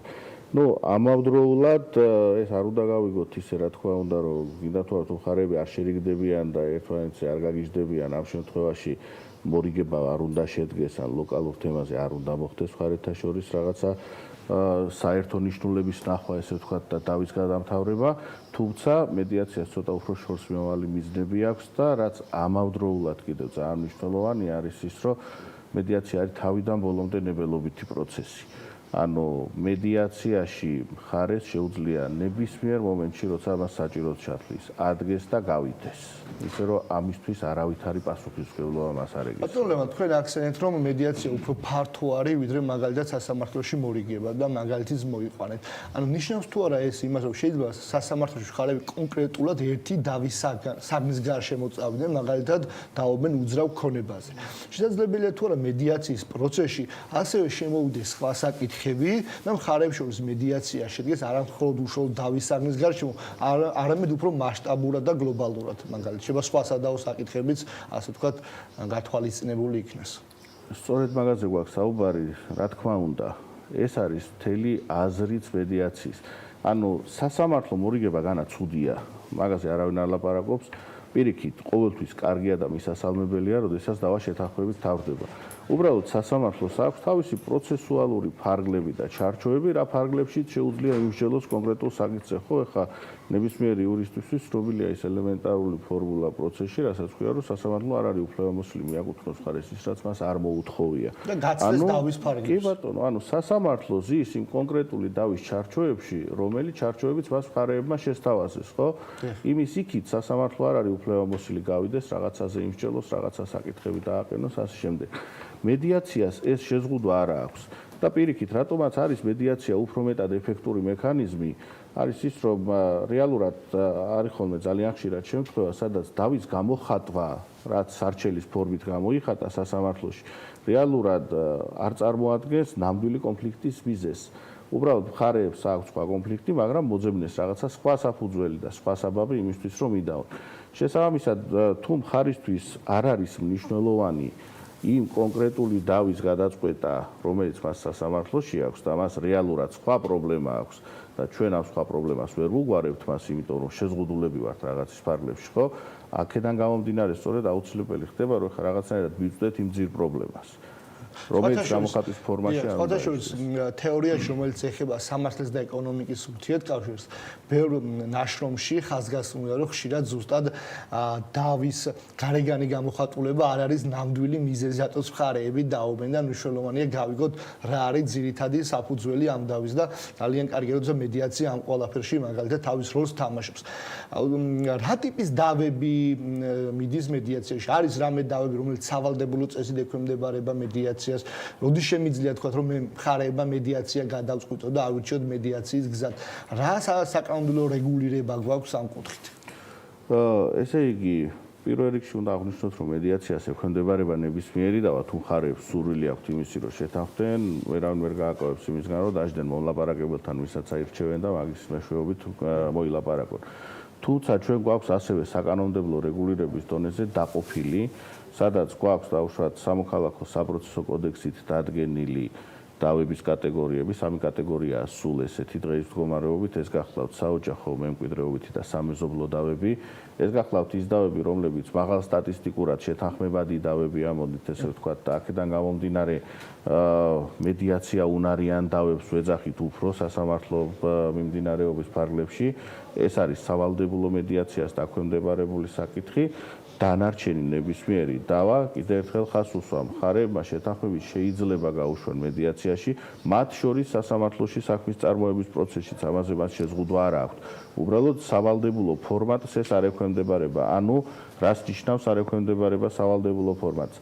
გამოსულია სამოქალაქო პროცესის რეგულაციის სფეროდან და შესაბამისად მხარეებს აქვთ მოქმედების სრული თავისუფლება. მაგალითად, სავალდებულო მედიაციის დროს თუ ახლა გვაქვს 45 დღიანი ვადა განსაზღვრული მინიმუმ 2 სესიაზე დასწრების ვალდებულება და ასე შემდეგ, რაც პროცესით გაწერილია, არასავალდებულო მედიაციაში მსგავსი შეზღუდვები არ არსებობს და მსგავსი ვალდებულებები არ არსებობს. თუმცა მხარეები თუ შეაჩერებენ დაუშვათ სასამართლოში საქმის განხილვას და მედიაციაში მორიგდებიან, ეს უკვე რა თქმა უნდა თავიდან ბოლომდე მათი ნებაა და ამასთან დაკავშირებით რა კანონი მათ არ შეზღუდავს პირიქით ხელს შეუწყობს იმაში, რომ რაღაცნაირად შეთანხმებას მიაღწიოს. შემდეგი საკითხი, რომელიც ამ შემთხვევაში ისევ აქტუალურობას შეიძენს, ეს არის როგორ ხდება აღსრულება. კარგით, მაგალითად, ორმა მოდავე მხარემ გადაწყვიტა, რომ წავიდეს და მედიაციის მეშვეობით იმსჯელოს მათ შორის არსებულ დავაზე და შედგა შეთანხმება, ანუ მედიატორის მეშვეობით შედგა შეთანხმება, რომელიც ითვალისწინებს მხარეების მიერ გარკვეული ქმედების შესრულებას ან ქმედებებისგან თავის შეკავებას. რა გარანტია აქვთ მხარეებს, რომ ეს შეთანხმება შემდგომ აღსრულდება? რა მექანიზმები ირთვება უკვე ამ შეთანხმების აღსრულებაში? ამ შემთხვევაშიც უნდა დავყოთ სავალდებულო მედიაცია და ნებაყოფლოვითი მედიაცია. ოღონდ დავყოთ ძალიან პირობითად. ანუ იმ შემთხვევაში თუ სავალდებულო მედიაციის ფარგლებში შეთანხმება ხდება, ეს იმას ნიშნავს, რომ შემდგომში სამედიაციო შეთანხმება წარედგინება სასამართლოს და სასამართლო მას დაამტკიცებს უკვე ეს სამედიაციო შეთანხმება უთანაბრდება მორიგების აქტს და შესაბამისად მოგეხსენებათ დარღვევის შემთხვევაში, მორიგების აქტის დარღვევის შემთხვევაში დაუყოვნებლივ ხდება მისი აღსრულება. რაც შეეხება ნებაყოფლობით მედიაციას, იქაც თავიდან ბოლომდე მხარეების ხელშია აღსრულების მექანიზმები, მოდი ესე ვთქვათ. ანუ სამედიაციო შეთანხმება ჩვენ არ უნდა გქონდეს წარმოდგენილი რაღაცა ისეთი სხვა კატეგორიის დოკუმენტად, რომელიც განცალკევებულია ნებისმიერი სხვა სახელშეკრულებო ტიპის დოკუმენტისგან, რომელიც სამოქალაქო ბრუნვაშია მიღებული. სამედიაციო შეთანხმება არის ჩვეულებრივი ხელშეკრულება, რომელსაც მხარეები დებენ და რომლითაც აფიქსირებენ საკუთარ ნებას, სხვანაირად და მოაწესრიგონ მანამდე არსებული ურთიერთობა, რამაც დავაწარმოებთ. შეასრულებს ისევ სასამართლო შესაძლებელია სასამართლოს შესაძლოა გაითვალისწინოს ნოტარიუსის საახსოვლებო ფურცელი, შესაძლებელია გათვალისწინებული იყოს არბიტრაჟის მიერ დავის გადაწყვეტა.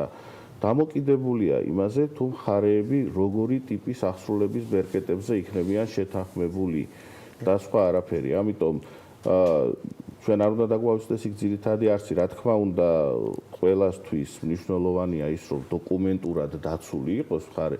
თუმცა ხა მე პირადად ძალიან ბევრი შემთხვევა მინახავს ისეთი მედიაციაში, სადაც მხარეებმა საერთოდ უარი განაცხადეს ნებისმიერი ტიპის აღსრულების ან იძულების მექანიზმის ჩადებაზე, იქიდან გამომდინარე, რომ ჩათვალეს, რომ ეს მათთვის შეურაცხყოფელი იქნება.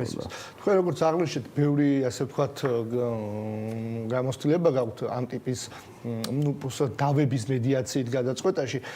მორიოდეს ხომ არ შევეხებით, რამე საკანონმდებლო ცვლილებების საჭიროებას ხომ არ ხედავთ, რომ უფრო ეფექტური გახდეს დავების მედიაციით გადაწყვეტა?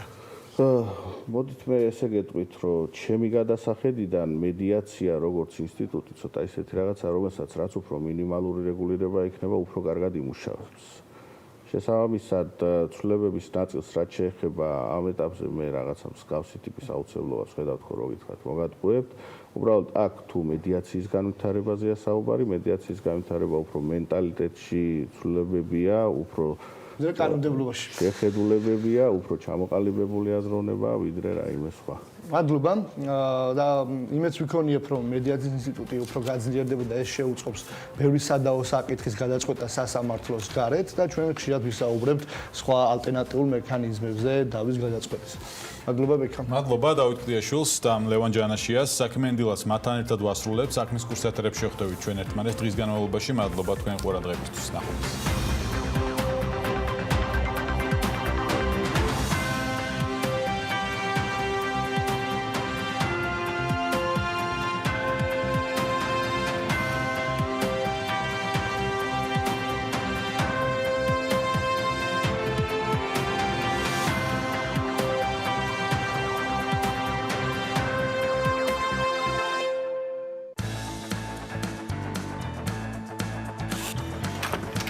გადაცემის სპონსორია სამშენებლო სარემონტო მასალების მეგაცენტრი ნოვა.